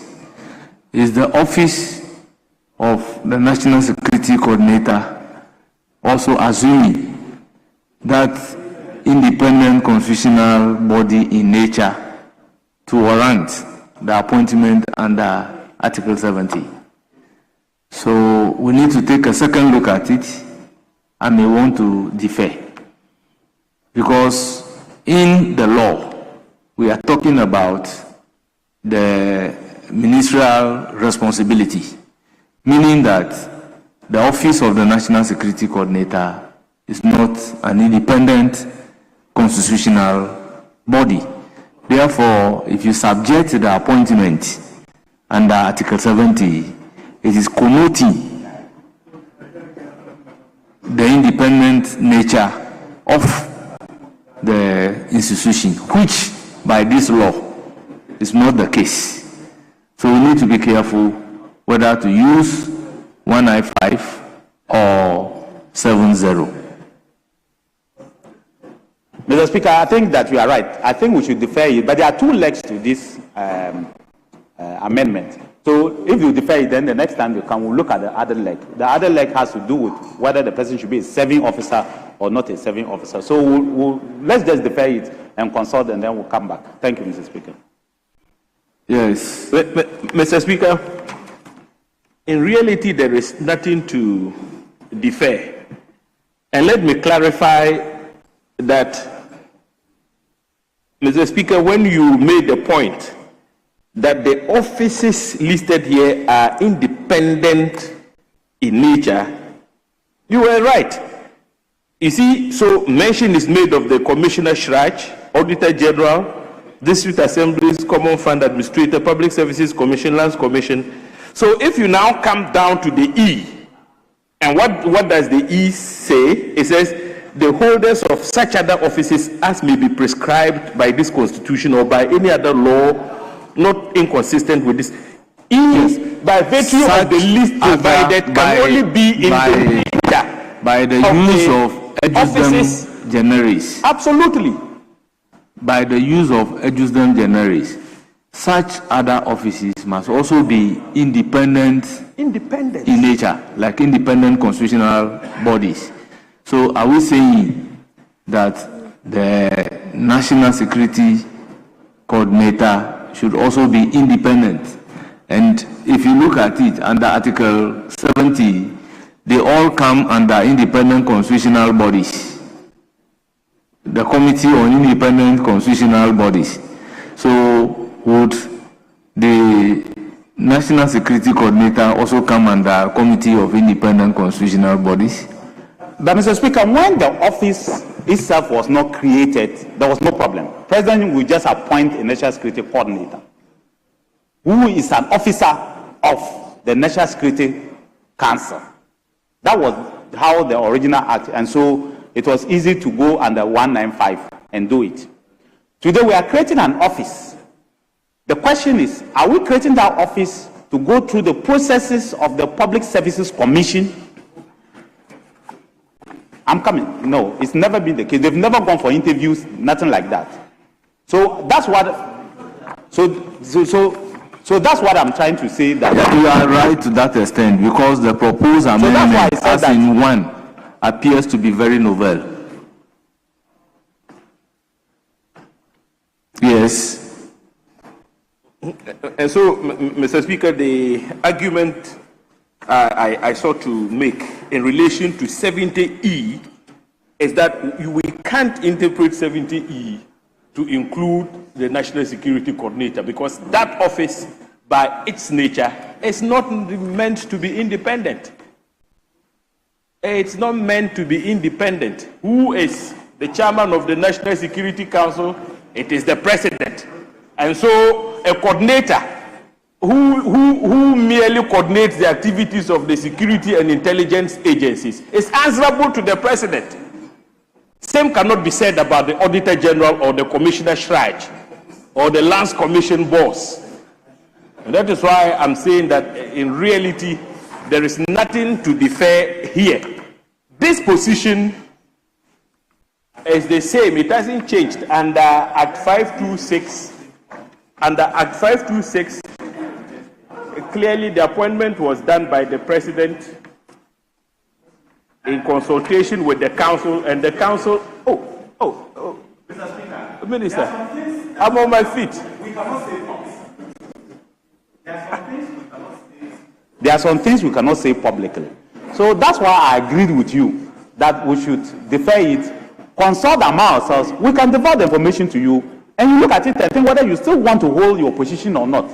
I keep saying that, so just listen to the speaker. There are some things, Mr. Speaker, I won't say it publicly here. Leader knows, he won't say it. He knows, all of us know here, we won't say it publicly. That's why we want to avoid that particular situation. Because there are some things that are happening that we think that we should avoid. That's why I agree with you that we should defer it. And then we'll consult. When we all sit together as MPs, we see whether we should proceed like that or we should stop. It's your interest.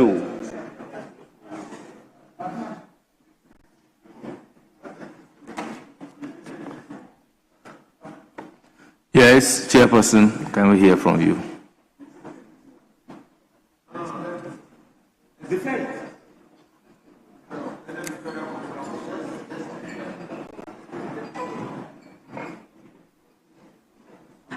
Right Honourable Speaker, would like to defer this particular amendment proposed. Well, that is good, because I'm also aware of certain problems. The fight when the minister was created, a fight between the minister and then the National Security Coordinator.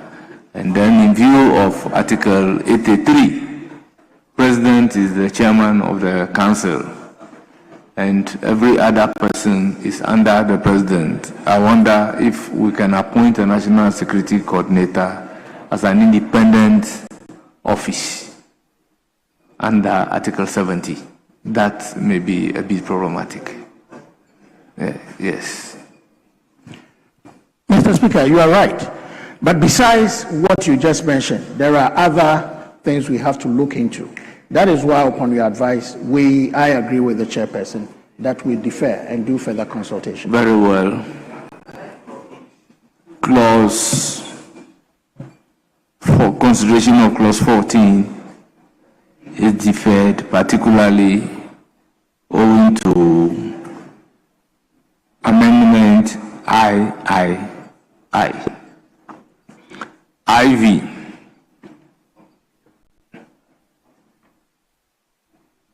Clause 14.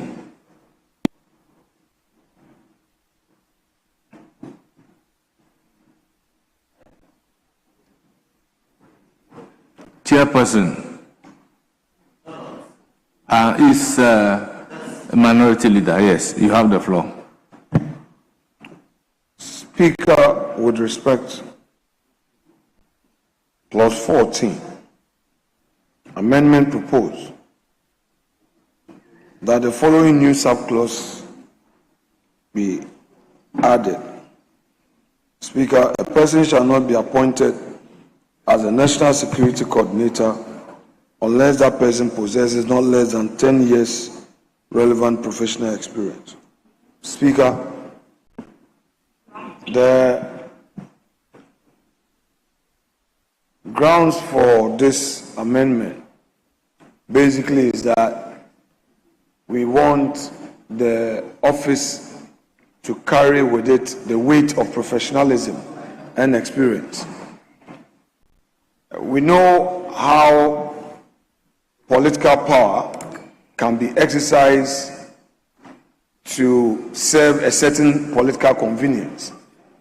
We don't want that to get into our national security architecture, where a person, by virtue of his or her industry in a party's rise to power, would want to use certain closeness with the president to say, this is what I want. Then the person will be given such appointment when no such experience is being brought on board.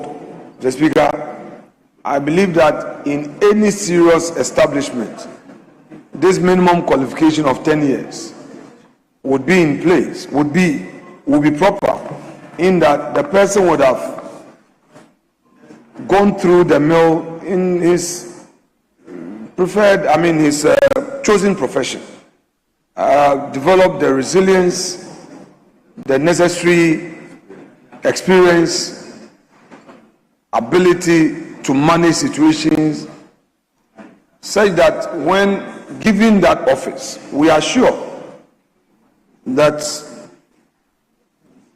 the person would know what is expected of him. And Mr. Speaker, I believe that 10 years of experience at least is a good threshold for any senior management position. Else, Mr. Speaker, we may be throwing this position out to anybody. A national security coordinator cannot just be anybody. Mr. Speaker, if we push the argument for the person to have that minimum experience, upon entering there, he earns even the respect of the officers who will serve under him.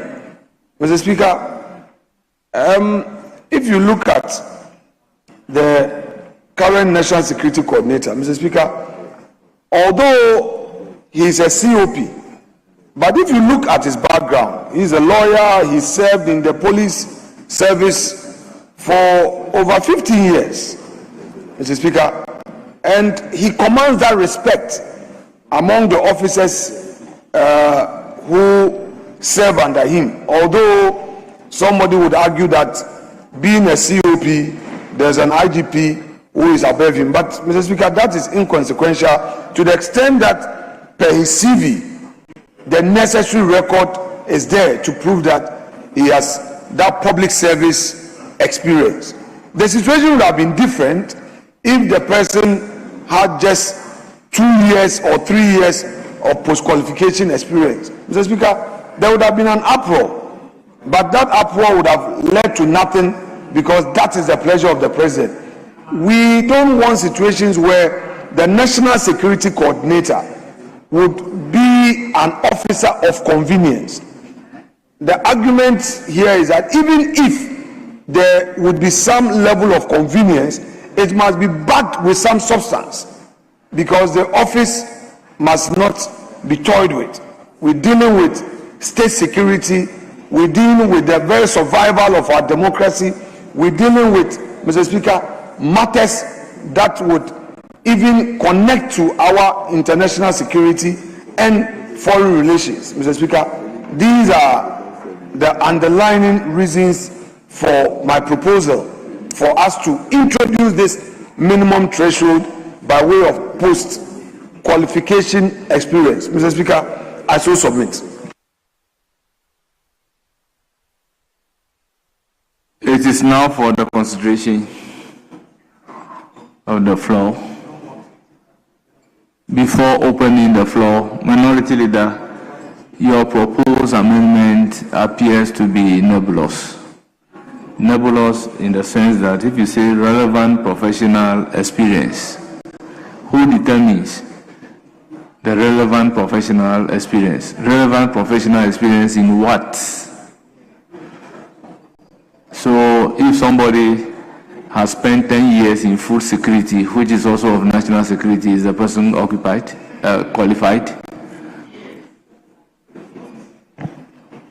Speaker, it would have been better if you had asked me to clarify. If you use the language nebulous to describe what I proposed, well, Mr. Speaker, I have a little issue with it, but I can let it slide. The word nebulous is not an offensive. I didn't say it is offensive, Mr. Speaker. Yes. I didn't use the word offensive. Yes. I said I have a difficulty with your description of my proposal as being nebulous. Yes. To the in your context, yes. You said I have said relevant professional experience. Yes. Speaker, what I am basically saying is that yes. Whatever the person is bringing on board, that is why in my argument I use post-qualification experience. Mr. Speaker, national security is at large. I am not arguing that the person should have 10 years of security experience. No. You can be of any background. All I am saying is that whatever profession you are practicing, to qualify to this position, you should at least demonstrate that you have at least 10 years post-qualification experience. And Mr. Speaker, determining it is very simple.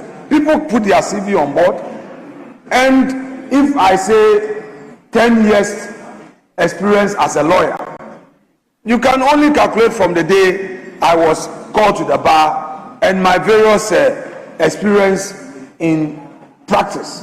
If the person is a chartered accountant and says 10 years, you look at the CV, what the person brings on board. If the person is a public servant, and you calculate from the day let me put it this way, you would understand me. Very well, please. All the categories that you are mentioning are professional in nature. In this case, we are not talking about 10 years working experience. You are talking about 10 years professional experience.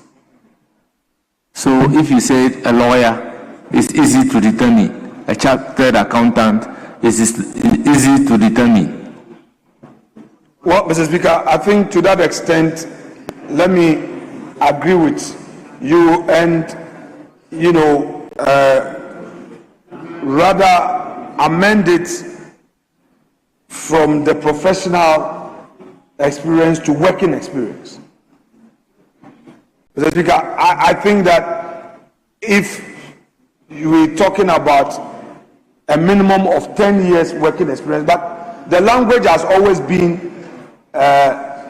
professional experience. But if for this legislation, it is your thinking that making it working experience of 10 years minimum would meet the threshold instead of saying professional experience. Mr. Speaker, it's one and the same. It's just a matter of language use.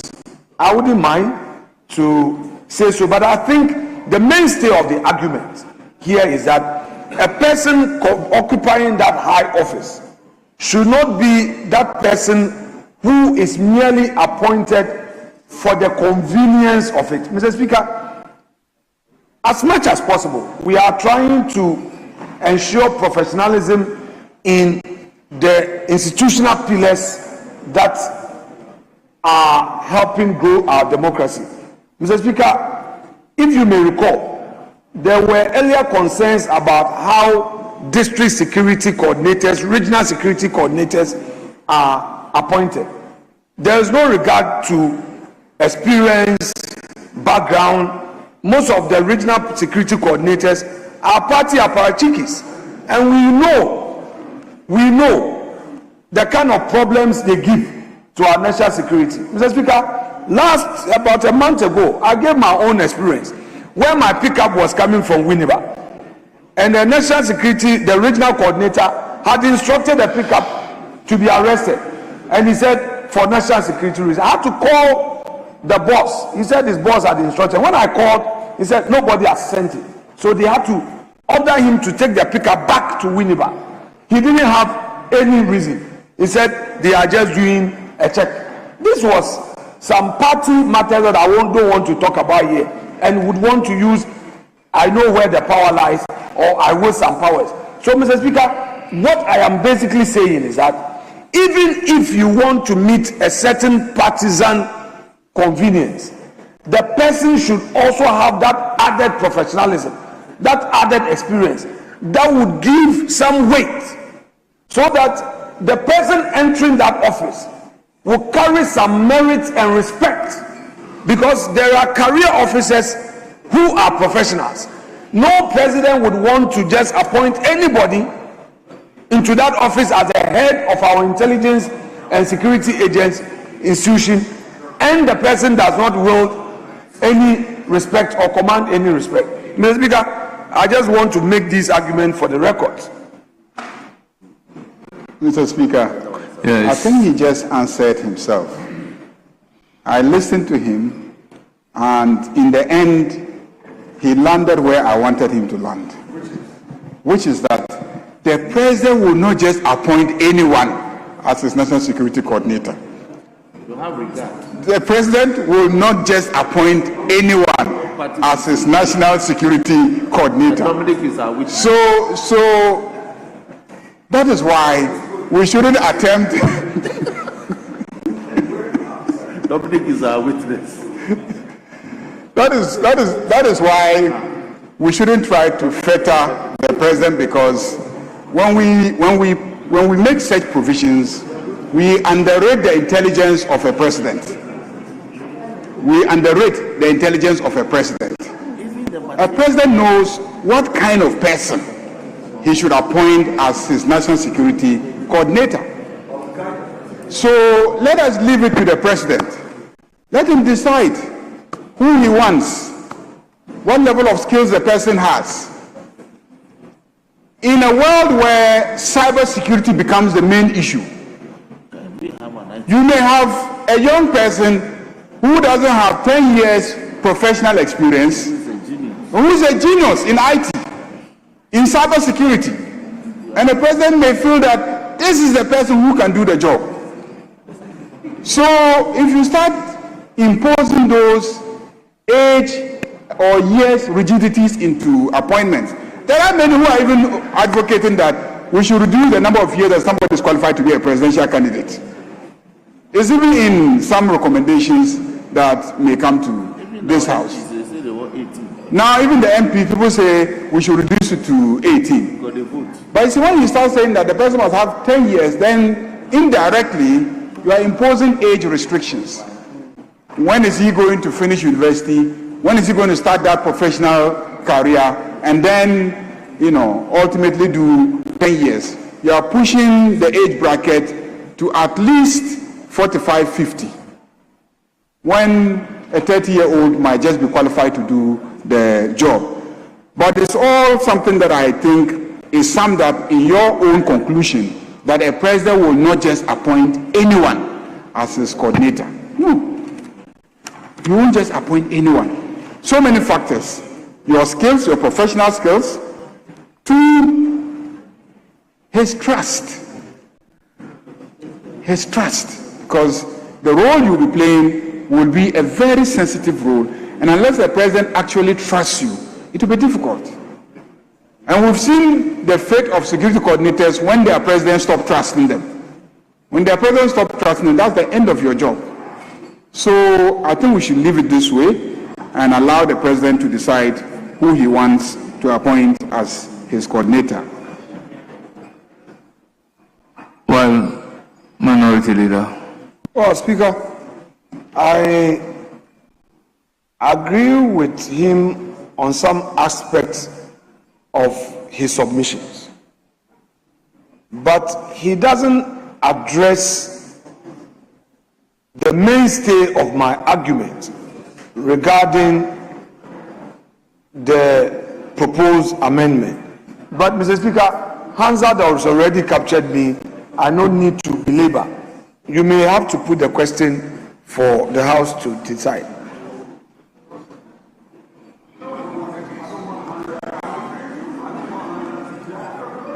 Well, honourable members, as the minority leader is now asking us to define what is relevant professional experience. It may become a subject of another litigation. Yeah, working, it will still be interpreted. What does relevant working experience mean, Mr. Speaker? So we urge him to withdraw so we can.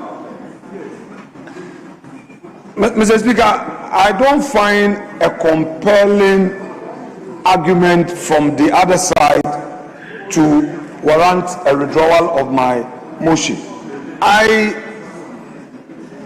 still hold a view that as important as that office is, some threshold, and some threshold must be introduced to guide the president. Mr. Speaker, an unchecked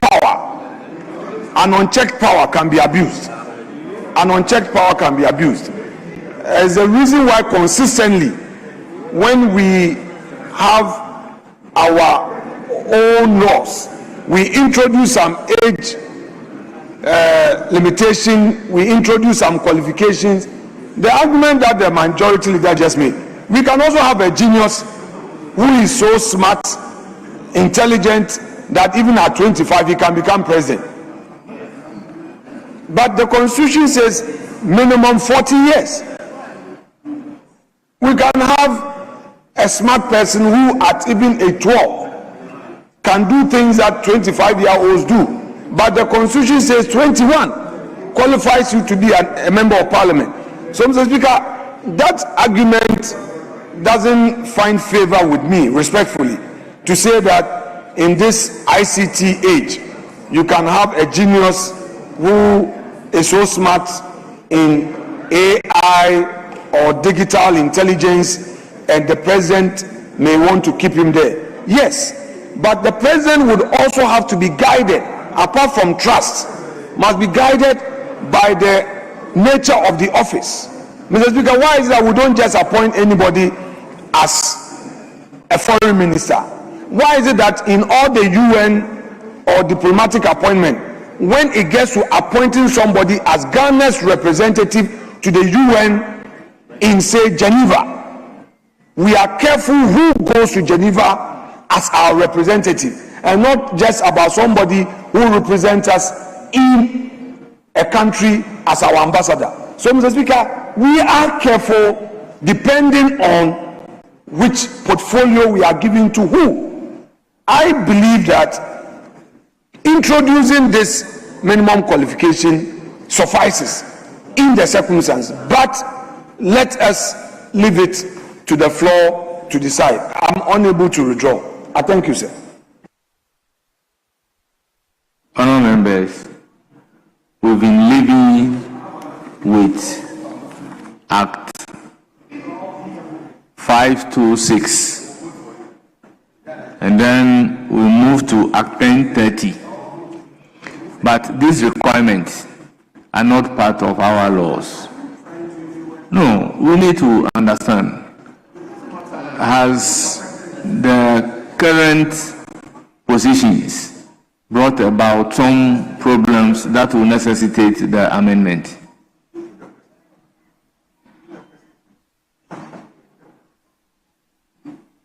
Well, You don't intend to answer my question, but you want me to put the question on your proposed amendment. I will do so. I'm putting the question on the amendment proposed by Alexander Afenyo-Markins. As in V, all those in favor say aye. Aye. Those against say no.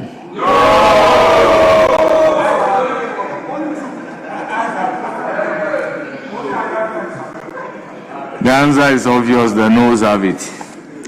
So I will not put a question on the entire clause 14 because some aspect has been deferred. We then move to clause 15. Functions of the National Security Coordinator. Chairperson of the committee. Speaker, before the chairperson moves the next amendment, Mr. Speaker, I believe that this proposal which got defeated by the House is one that goes to the House of Policy. It's the reason why I want to encourage majority leader to ensure that the sector minister is present in the next consideration, Mr. Speaker.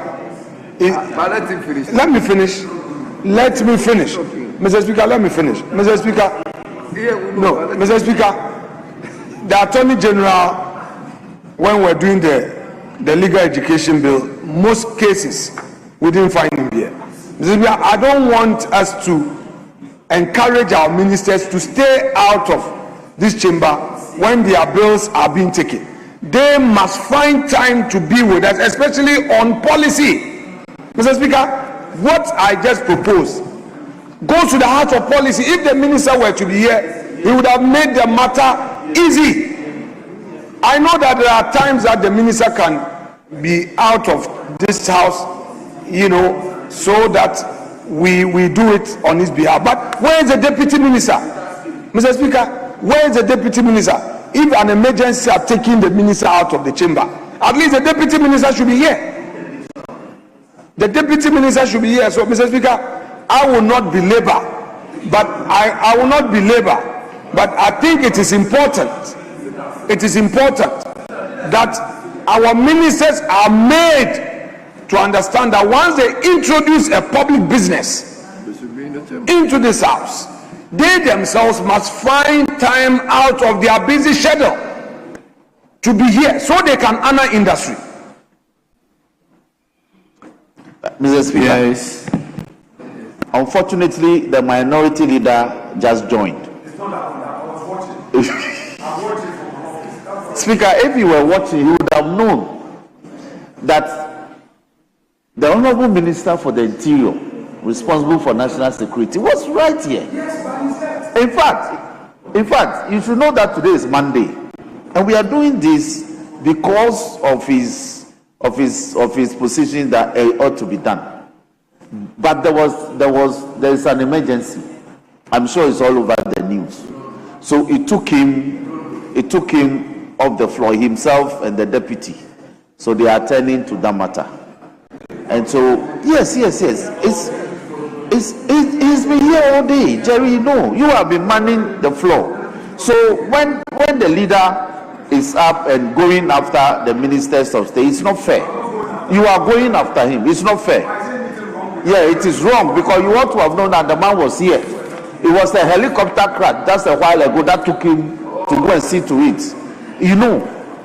So don't do that. Don't go after him unnecessarily. It's not fair.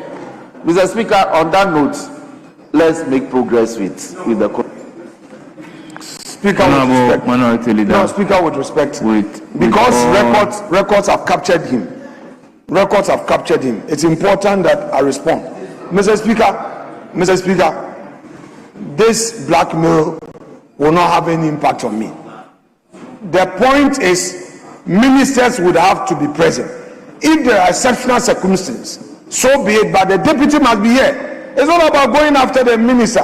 In any event, is there anything wrong with the minority going after ministers? There's no problem. That is part of politics, to go after them so that they will sit up. That's our job.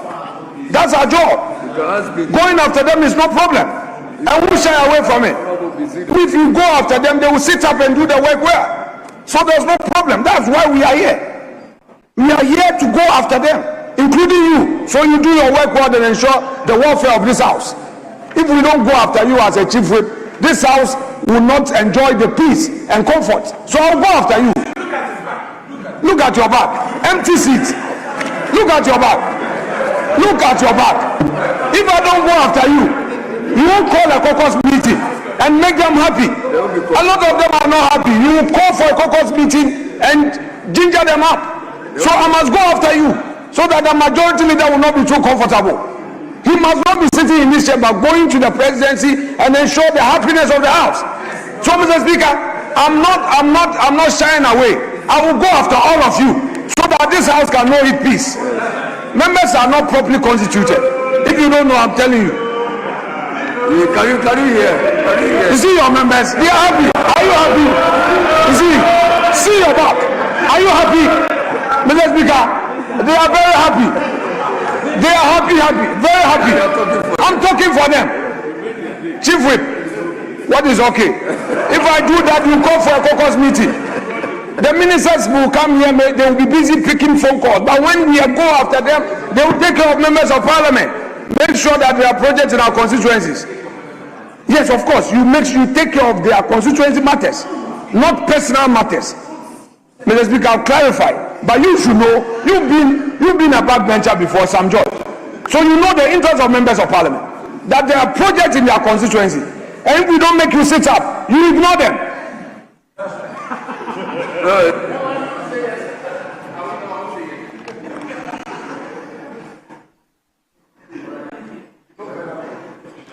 Honorable members, with all due respect, sometimes we should be careful the kind of injury that we inflict on ourselves as members of parliament.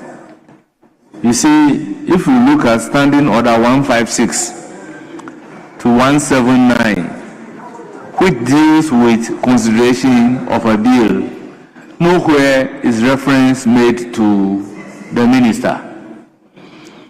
Now, if you also look at Article 93(2), it says, subject to the provisions of this Constitution, the legislative power of Ghana shall be vested in Parliament and shall be exercised in accordance with this Constitution, not exercised in accordance with the presence of any minister. So why are we always doing this to ourselves, that because the sector minister is not available, we cannot consider a bill? There is also an understanding that we can make the law the way we want it to be, but as for policy, we don't have the authority to change. So to say that this is a matter of policy, what you are proposing is a matter of policy and the minister will have to be here, can also, with all due respect, not be the correct position of what we should be doing. We are to do amendment to the law. So to say that you are proposing a policy at a stage where we are doing a consideration of a bill, for me, with all due respect, this cannot be this thing. So let's make progress to clause 15. Chairperson, you will move V.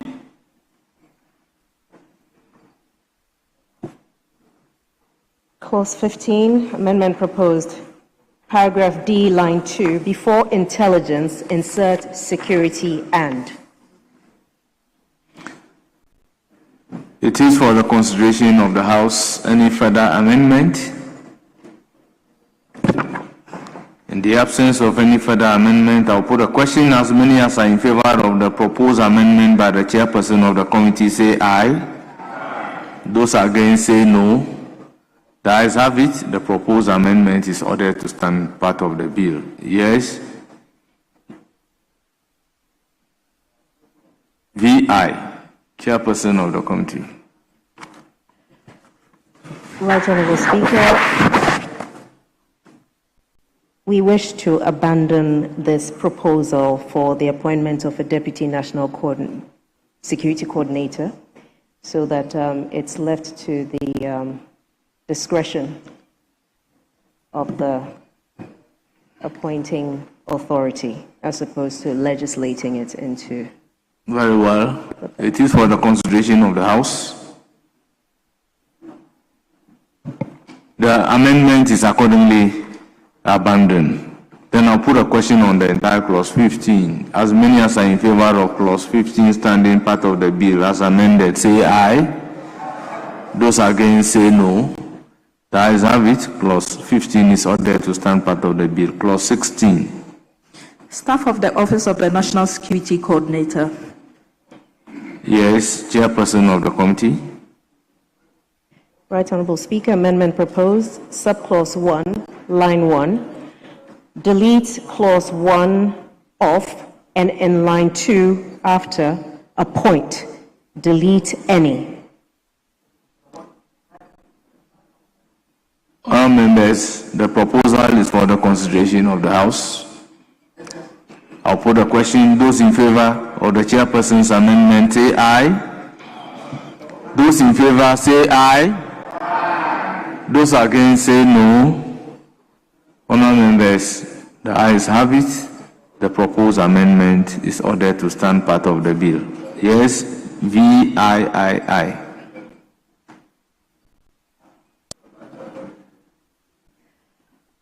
Right Honourable Speaker, given that this particular clause is aligned to the issue raised in clause 4, which is the President may, in accordance with clause 2 of Article 195 of the Constitution, delegate the power of appointment under this section. I think we would like to stand this down until we've actually discussed clause 14 in detail. That's very well, it's understandable. Then I will also defer the entire clause 16 as well. Now, IX. Please move the amendment in IX.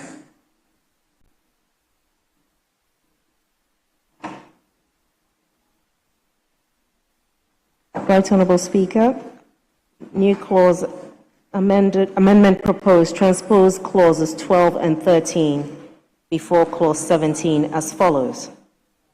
Composition of intelligence agencies.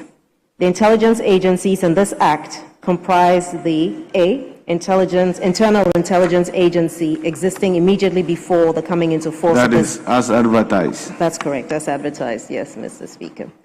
And the governing body of the intelligence agencies also as advertised. Yes, it's for the consideration of the House. Honourable members, any further amendment? The proposed amendment before clause 17. I'll put a question. As many as are in favor say aye. Those against say no. The ayes have it. The proposed amendment is ordered to stand part of the bill. Now, clause X.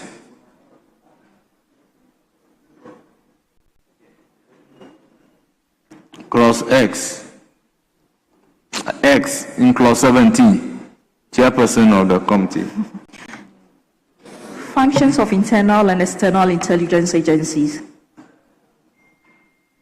Yes, this one is standing in the name of Honorable Kojo Nkrumah. Mr. Speaker, I crave your indulgence to stand in for the Honorable Kojo. Very well. Mr. Speaker, clause 17, as captured in the bill, we have two agencies. We have the NIB responsible for the interior, for the internal collating of intelligence and analyzing same. And then we have the research department, which is responsible for external. But if you look at 17 as captured, it is all boxed in one. And so it is difficult to really distinguish which agency is responsible for either the internal or the external. And so we propose that we look at what we have under at 1030, where we have specific functions under each of the agencies, i.e. NIB and Research Department. Thank you, Mr. Speaker. Yes, it is for the consideration of the House.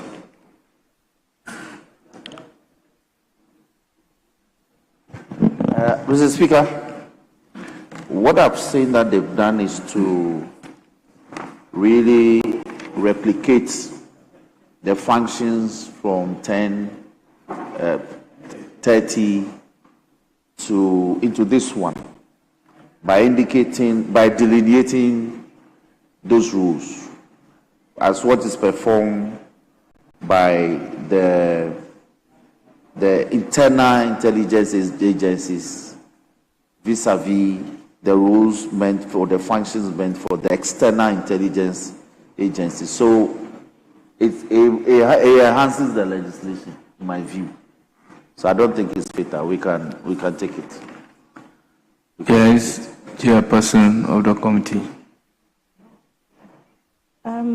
Right Honourable Speaker, I think that perhaps being too detailed with regards to the internal and external agencies might be in a way limiting, whereas if we leave the broad-based functions, it gives a little bit more room, because sometimes there's a bit of a crossover between the two, and to delineate it exactly may create a bit of an issue, I think, if we actually specify it into law. The 526 was a bit broad, and it put the two together. The memo that, well, the amendment that came with the bill that came to the committee blended the two and expanded slightly.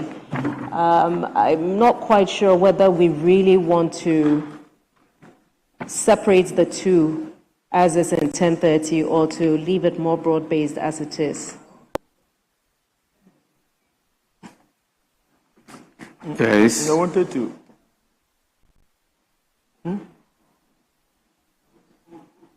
Mr. Speaker, first of all, in practical terms, the way they work, it is important that the bill specifies the rules for each of them. You all know where the external intelligence agencies operate. You all know where it is operating. It's not for me to state here. There's a reason why it operates there, even though it is where it is under this particular agency, National Security Council, but it operates under a certain ministry for obvious reasons. And the internal agency operates within Ghana, and we all know where it operates, with distinct heads and duties and functions. And it's for that reason that under 1030, we needed to specify, just like the Bureau of Communication Authority, we needed to specify that this is what they're supposed to do. The external agency, this is what they're supposed to do. Internal agency, this is what they're supposed to do. There is nothing wrong, or there's nothing that bars them from operating if they need to communicate and operate one another. The difficulty is if we oversimplify the way we have brought it, there will be a big problem, because they will clash and they will not know their defined rules. And I can tell you that when they go and they want to do their defined rules, they will have problems. So if you ask them in practical terms which of them they will prefer, they will tell you that when their rules were simplified, specified, it was very easy for them to really work. So the agency has knew that, look, so if you go to the BNI or NIB, the agency knew that this is what you're supposed to do. If you go to research, the research department knows that this is what you're supposed to do. If you go to the communication one, they know that this is what they're supposed to do. But there's nothing wrong if they interact. And they always interact because they are security agencies and they interact. The police intelligence know that this is what they're supposed to do, and their roles are specified. The defense intelligence know what they're supposed to do, and their roles are specified.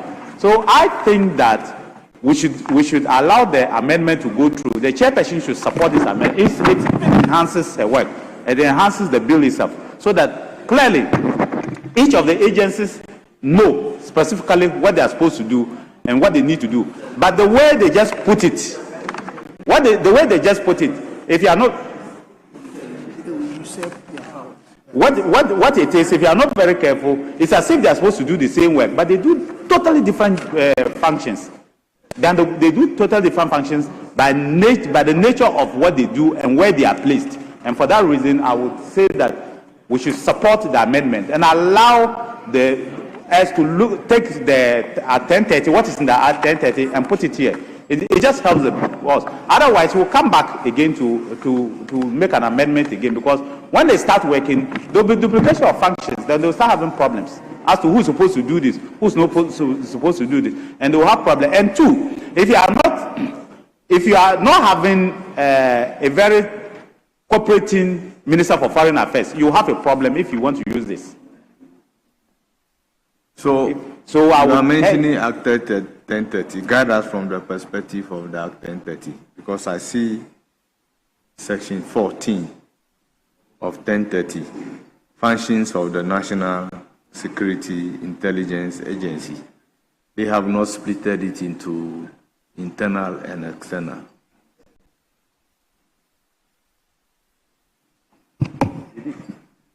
Mr. Speaker, so here we have the functions of the Internal Intelligence Agency, which consists of briefing the President.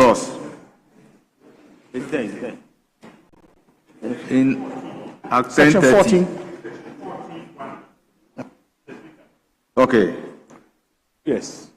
So 14.1 specifically talks about the Internal Intelligence Agency shall Yes. and it goes on and on. When you come down to 2 talks about the External Intelligence Agency, and the functions are spelled out. Okay. Mr. Speaker, I think this approach is better. Once there is that distinction between internal and external, the functions cannot be the same. And so, I mean, in drafting, we need to be very specific.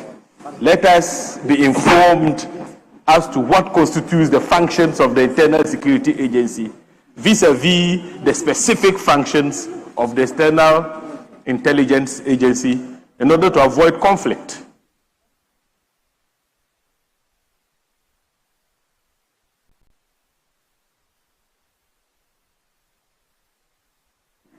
Yes. Thank you, Right Honourable Speaker. Right Honourable Speaker, on the surface of it, and listening to the former Defence Minister and the Chief Whip, Majority Chief Whip, it makes very convincing listening the delineation of the roles to avoid a possible turf war. However, I have a bit of a reservation when it comes to the extent of delineation that we see in the proposal. For example, do we need to put in a legislation that our External Intelligence Agency will conduct due diligence on foreign entities and high-profile personalities? I think that some of the details in here are already intrinsic in their role. And so even if we will delineate it, specifying and going into the minutiae of their daily operations in legislation is where I am a bit uncomfortable. And I think that if it's possible, the delineation is good, but let's find a way of keeping it within certain broad strokes that still leave a certain room for maneuverability for the heads of agencies. Again, because, and the chairman just passed a comment here, the threat profile may change in another 2 years.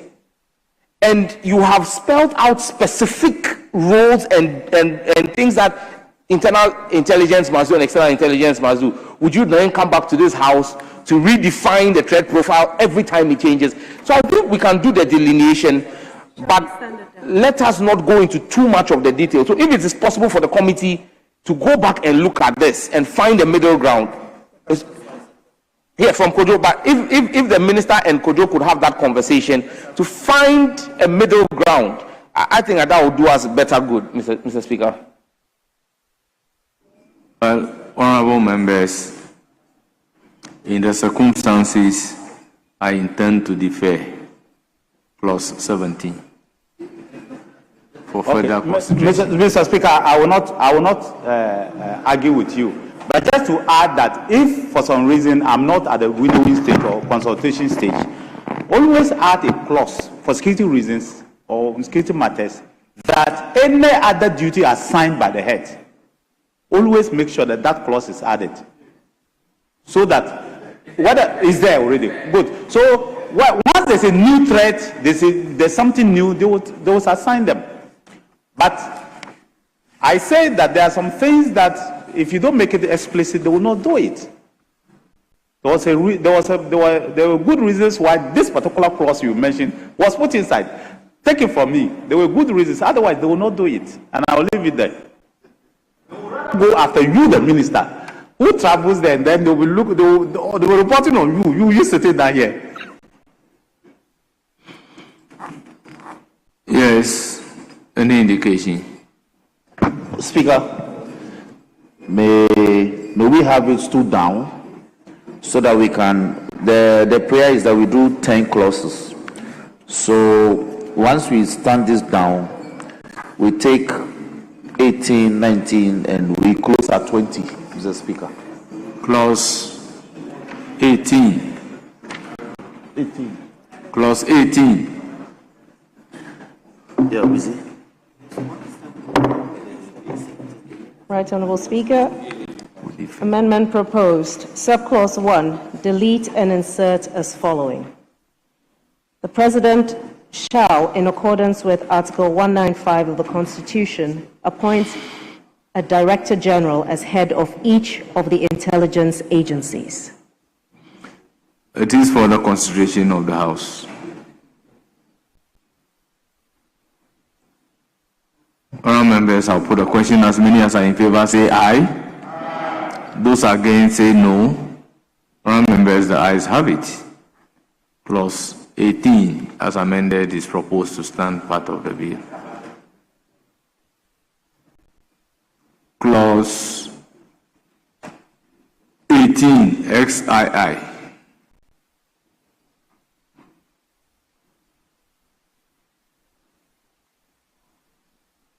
Chairperson of the committee. Oh, that one is in the name of Alexander Afenyo-Markins. Yes.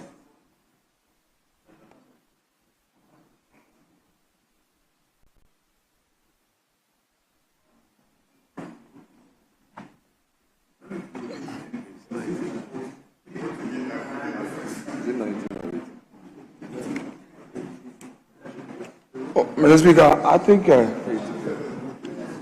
Speaker. So we take it to be consequential. Yes, the argument. Yes. The argument remains same. Yeah, very well, very well. So I'll put a question on the entire clause 18. As many as are in favor of clause 18 as amended. I mean, the argument remains same for. I'm not abandoning. I should still put the question. Yes, on my yes. I'm saying the argument remains same. So you put the question. Oh, just for the record. You say aye. Mr.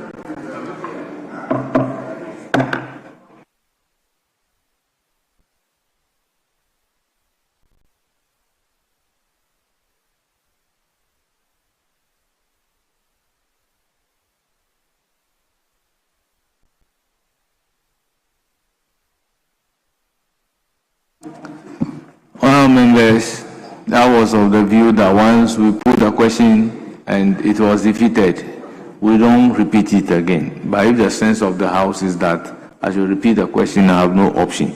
So I will I will put the question on the proposed amendment by Honourable Rosahin Alexander Kwamina Afenyo-Markins. Those in favor say aye. Aye. Those against say no. No. The amendment is not carried. I'll put a question on the entire clause 18. Those in favor say aye. Aye. Those in favor of clause 18 standing part of the bill say aye. Aye. Those against say no. Honourable members, the ayes have it. Clause 18 as amended is ordered to stand part of the bill. Mr. Speaker. Yes. Normally, when you are putting the question, you put the question so direct. On this occasion, you deliberately mention my name and then emphasize, Mr. Speaker, to draw attention to the people. Well, Honorable Those who oppose Osahin, me, to draw your attention. by practice, mostly the amendments are in the name of the chairperson of the committee. But when there is an amendment standing in the name of individual member of parliament, you would have to emphasize that this is an amendment in favor of this member of parliament before you put the question. Oh, you said I'm not good.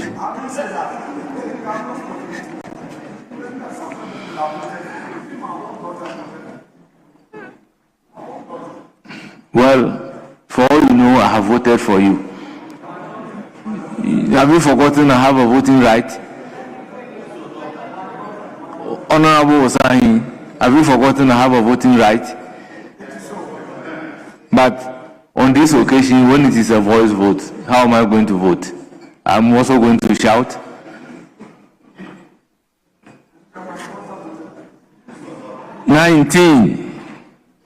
Functions of Directors General. Yes, chairperson of the committee. Amendment proposed, paragraph C, line 1. After political, insert party. Honorable members, the chairperson's amendment or the committee's amendment is for your consideration. Any further amendment?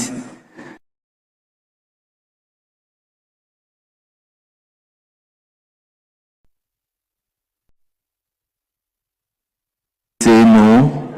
The ayes have it. The proposed amendment to clause 19 is ordered to stand part of the bill. Yes, XV 19. Honorable Alexander Avenue Markins. XV. Okay, Avenue Markins. Sorry.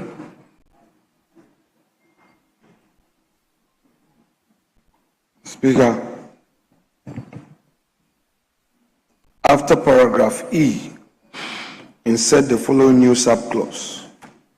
F, issue and enforce a code of conduct on political neutrality and professional ethics. Mr. Speaker, I so move.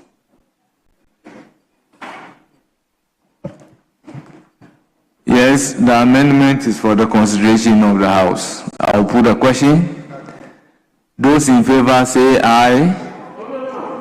Very well. You won't debate it, yes. I didn't see you on your feet early.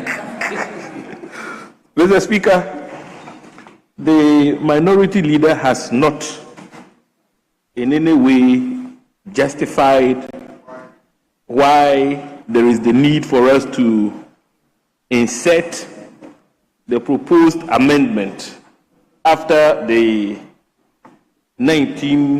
clause 19E. There has to be some justification.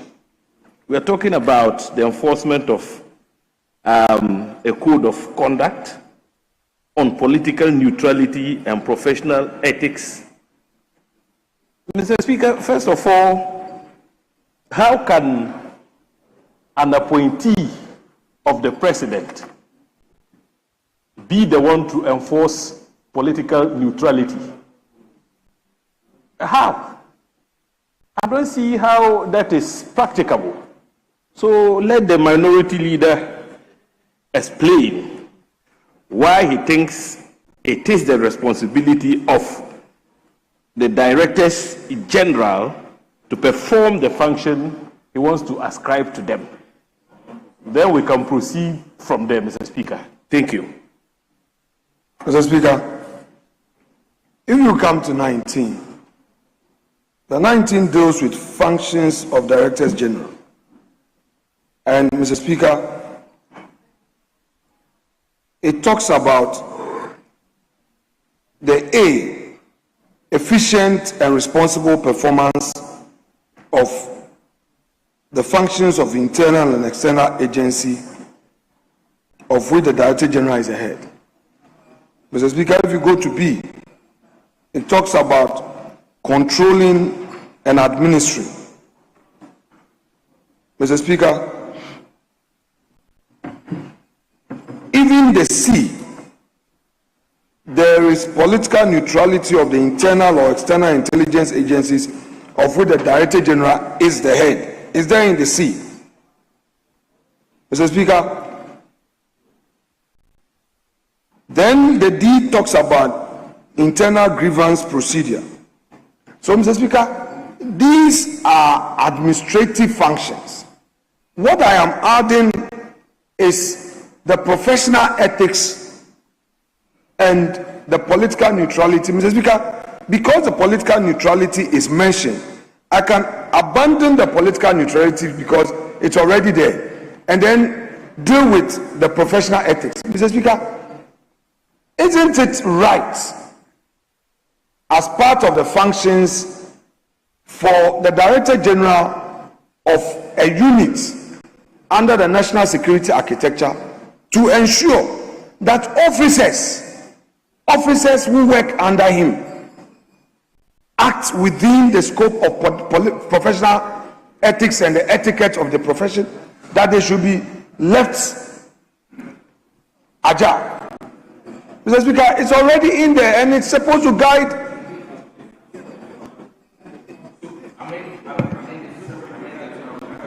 No, because I'm saying that because the professional neutrality is already there in C, I'm ready to abandon that, the political neutrality, and just, Mr. Speaker, you can rise for the records and speak for the amendment, so that, I mean, and I'm okay. I'm not opposed to you further amending my. So, is C not addressing your concern? That's what we are amending. We are agreeing to take away the political neutrality and then focus on professional ethics. Mr. Speaker, you hear him. So, yes. So, yes, Mr. Speaker, the clarification, yes, makes it imperative for me to suggest that the minority leader deletes from his proposed amendment the phrase political neutrality, says that it's already catered for under C, so that we'll now have issue and enforce a code of conduct on professional ethics. That's fine. So, won't it be better if you say shall pursue and ensure political neutrality and professional ethics of the internal or external intelligence agencies of which the Director General is the head? Mr. Speaker, so you amend the C to introduce professional ethics. So we put it there. Yes. Mr. Speaker, I don't mind. We don't. Mr. So Speaker, I don't then mind. adopt the proposed amendment and let's make progress. Yes, Mr. Speaker, without more, I adopt the rendition as provided by you, which you are causing says trouble that for me. I'm not supposed to provide rendition. Mr. Speaker, that's fine. So, Mr. Speaker, that C be further amended, to read that shall pursue and ensure political neutrality. No, political party neutrality and professional ethics of the internal or external intelligence agency of which the Director General is the head. Mr. Speaker, I should put a question. As many as are in favor say aye. Those against say no. Members, the ayes have it. The proposed amendment in favor of Honorable Osahin Alexander Akwenyo Makin is ordered to stand part of the bill. Now, I'll put a question on entire clause 19 as variously amended. Those in favor say aye. Those against say no. All members, the ayes have it. Clause 19 as amended is ordered to stand part of the bill. Clause 20. Appointment of other staff and employees of internal and external intelligence agencies. Chairperson of the committee. Right Honourable Speaker, the amendment proposed is for subclause 1, line 1, delete clause 1 off. I beg your pardon. Hold on. Yeah. Clause 1 off, yes. Yes, sorry. So, XVI, sorry. Amendment proposed, subclause 1, line 1, delete clause 1 off, and then in line 2, delete any. So the new rendition would be, the President shall, in accordance with Article 195 of the Constitution, appoint other staff and employees required for the effective performance of the functions of the internal and external agencies. I so move. Other staff cannot be appointed. Yes. Speaker, I have a problem with that rendition. I don't want to proceed on any presumption. Normally, when we couch such phrases, we make reference to other public service or the president appointing other persons from the public service. So, like when the OSP, the Office of the Special Prosecutor, was established, some officers from Customs, from NIB itself, were appointed. Some police officers were appointed. But, Mr. Speaker, this rendition doesn't address that. If you say the president shall appoint other staff and employees required, other staff from where? Well, Mr. Speaker, maybe let's go to 23. Yeah, Mr. Speaker, yes, the 23 says other public officers may be seconded or transferred to any of the internal and external intelligence agencies. I repeat it. Other public officers may be seconded or transferred to any of the internal or external intelligence agencies. So your question is, that does not answer this other staff from where? Yes, but Mr. Speaker, it doesn't answer my question. It doesn't. You see, the 3 deals with secondment. Yes. Mr. Speaker, secondment is different from appointment. I submit respectfully. In all the laws that we have passed, do we indicate the place of where the people are taken from? No, Mr. Speaker. You see, we are talking about 2 things in one. First, we are talking about appointment for that office, which perhaps may emanate from an advert, interview, leading to an eventual appointment. Then the president is given that discretion to appoint other staff from within the public service. But I'm saying that the way the phrase is, it doesn't connect it to public service. Mr. Speaker, let's look at 195.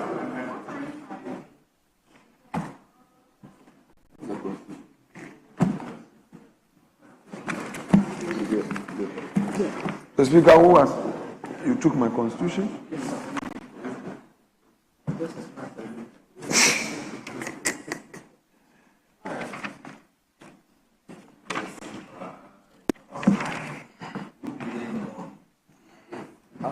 Mr. Speaker, the 195 talks about the power to appoint and the necessary constitutional imperative. But, Mr. Speaker, it does not address the missing language here. So, Mr. Speaker, perhaps to other public office. Mr. Speaker, let me read it again so that I fill it in, because in 3 it's been properly captured under secondment. Then let me put the question on the chairperson's amendment so that you can propose an amendment. To that, Yes. Mr. Speaker, I thought Yes. by the way we put mine. To what you are saying, so Mr. that it Speaker. can be clear. Oh, very well, Mr. Yes. Speaker, very well. So I'm putting the question on the amendment proposed by the chairperson of the committee. Those in favor say aye. Those against say no. The proposed amendment is carried. Yes. Speaker, Yeah. I move that line 2 of clause 1, we insert from the public service after employees. Mr. Speaker, so the new rendition shall read. Honorable Minority Leader, don't you think your amendment will be too dangerous? Oh, Mr. Speaker, Too dangerous in the sense that it will mean that if the person is not already in the public service, he cannot be appointed as another staff. Mr. Speaker, respectfully. Okay. Just bear with me, you would get to understand. Well, I'm trying to bear with you. Mr. Speaker, whenever we have used the word other staff, reference has been made to public service. Mr. Speaker, you can check with all the laws. The OSP, is that how it is? All the laws where we have made provision for appointment of other staff. Because, Mr. Speaker, if you don't specify, then where are you going to bring the other staff? Why is it that in the you see, 23, the Director General is specifically appointed.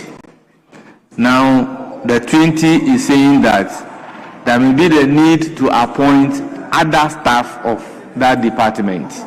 So the other staff may be appointed in accordance with the Public Service Act, but the people need not be public servants. If you are talking about already public servants, then you are talking about secondment, and the secondment is taken care of by 23. Those already in public service, they will go on secondment, but the appointment of the other staff need not necessarily be those who are already working in public service.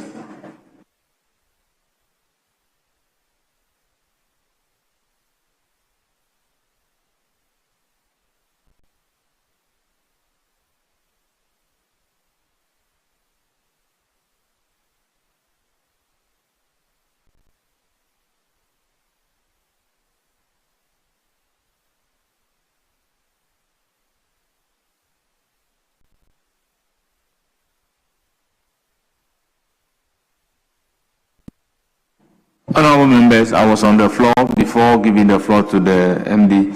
If you look at Act 526 and 1030, specifically 1030, it is clause section 17. It said the president shall, in accordance with Article 195 of the Constitution, appoint any other staff and employee required for the efficient and effective performance of the functions of the intelligence agencies.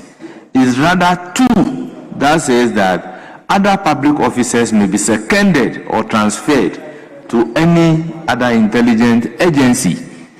So it's like it's a repetition of what is in 1030.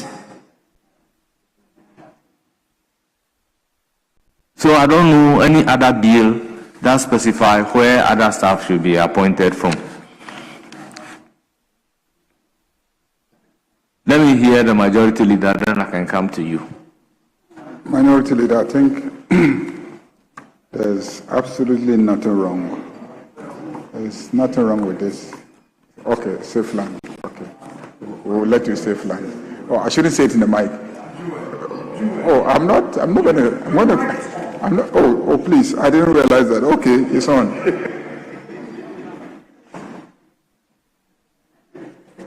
Yes. Mr. Speaker, when the majority leader does some of these things, and I do him small, then you say, me, I've done something. Put the mic off so that we solve the problem. You deliberately kept the mic on. Speaker, I raise my case.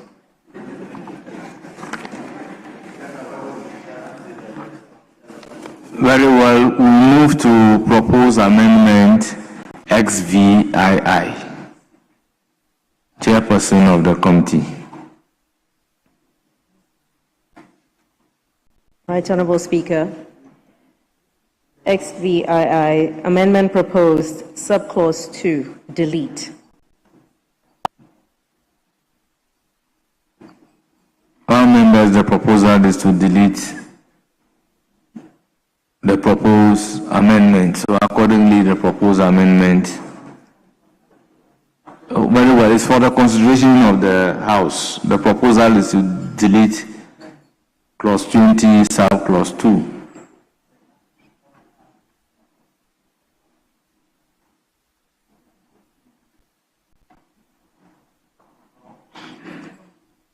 The reason is that within Article 195, the Article 195(2) already has taken care of that. So I'll put a question on entire clause 20. Those in favor of clause 20 standing part of the bill say aye. Those against say no.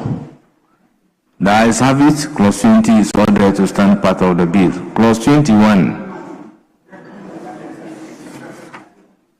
Yes. Speaker, we had agreed that we'll end up at clause 20. Very well. Speaker, you yourself, it's been a long day. So please, I have the energy to continue. let's end it up at clause 30. 30. The proposal is to end it up at clause 30. Speaker, very well. I realize that you are rather tired. You cannot even respond to questions put. So say so. Don't use me as an excuse. Speaker, so it is 30. Very well. And the minority leader is in agreement. Yes. Clause 21. Investigation of complaints. Mr.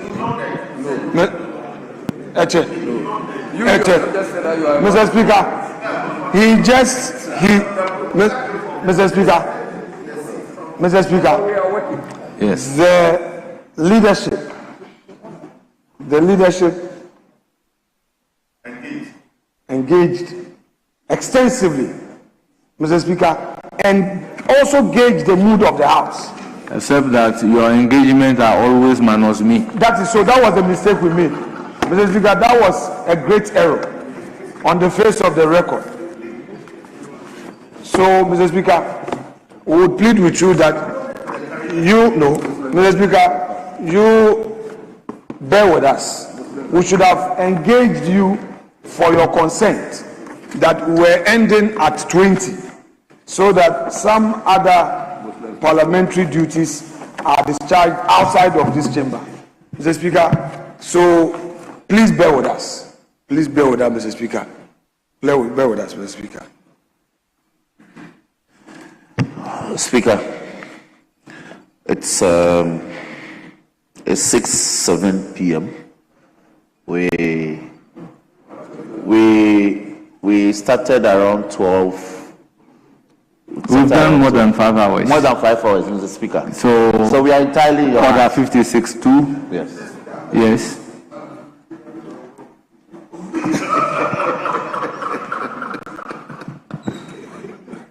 Speaker, when it comes to the rules, we know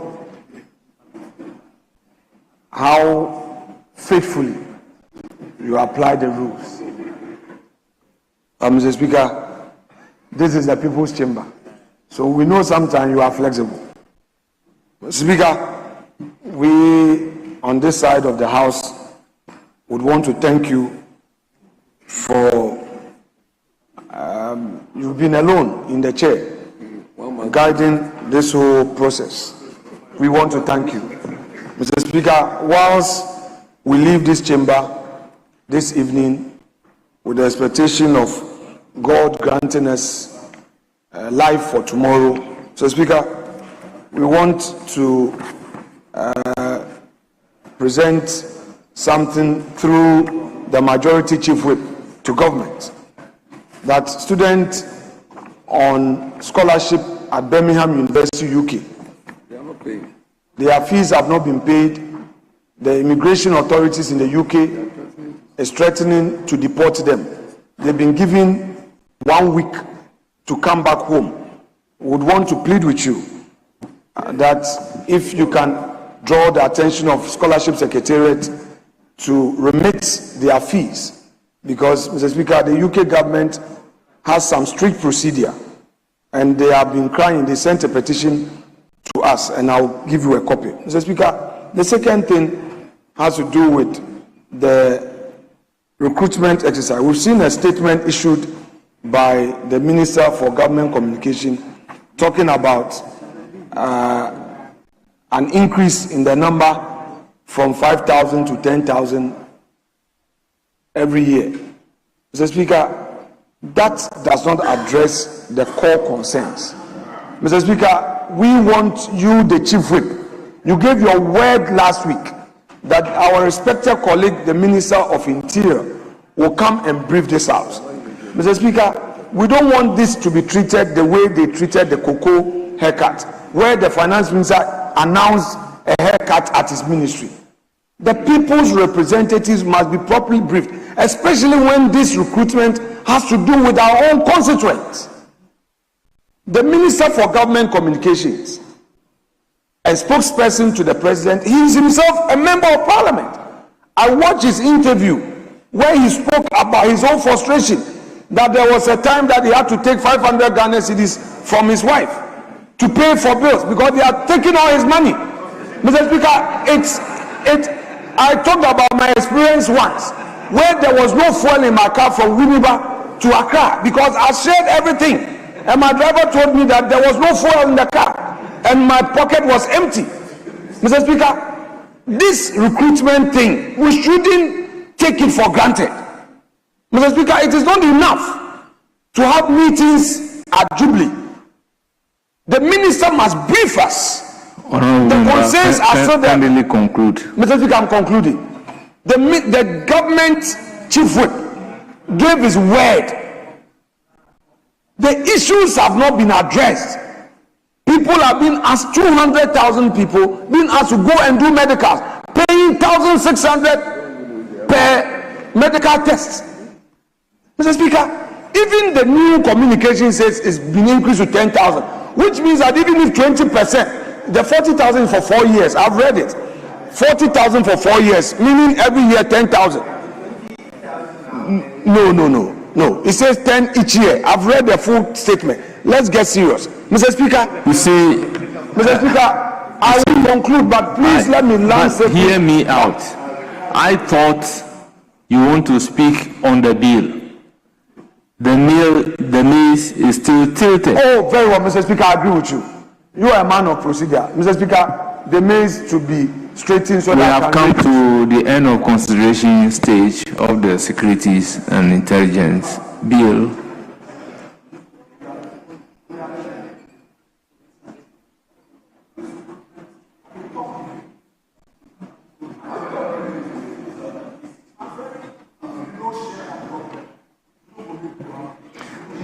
So, Minority Leader, in conclusion.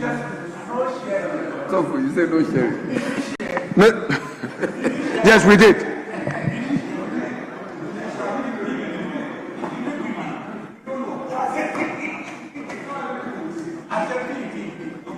Mr. Speaker, with respect. Mr. Speaker, with respect.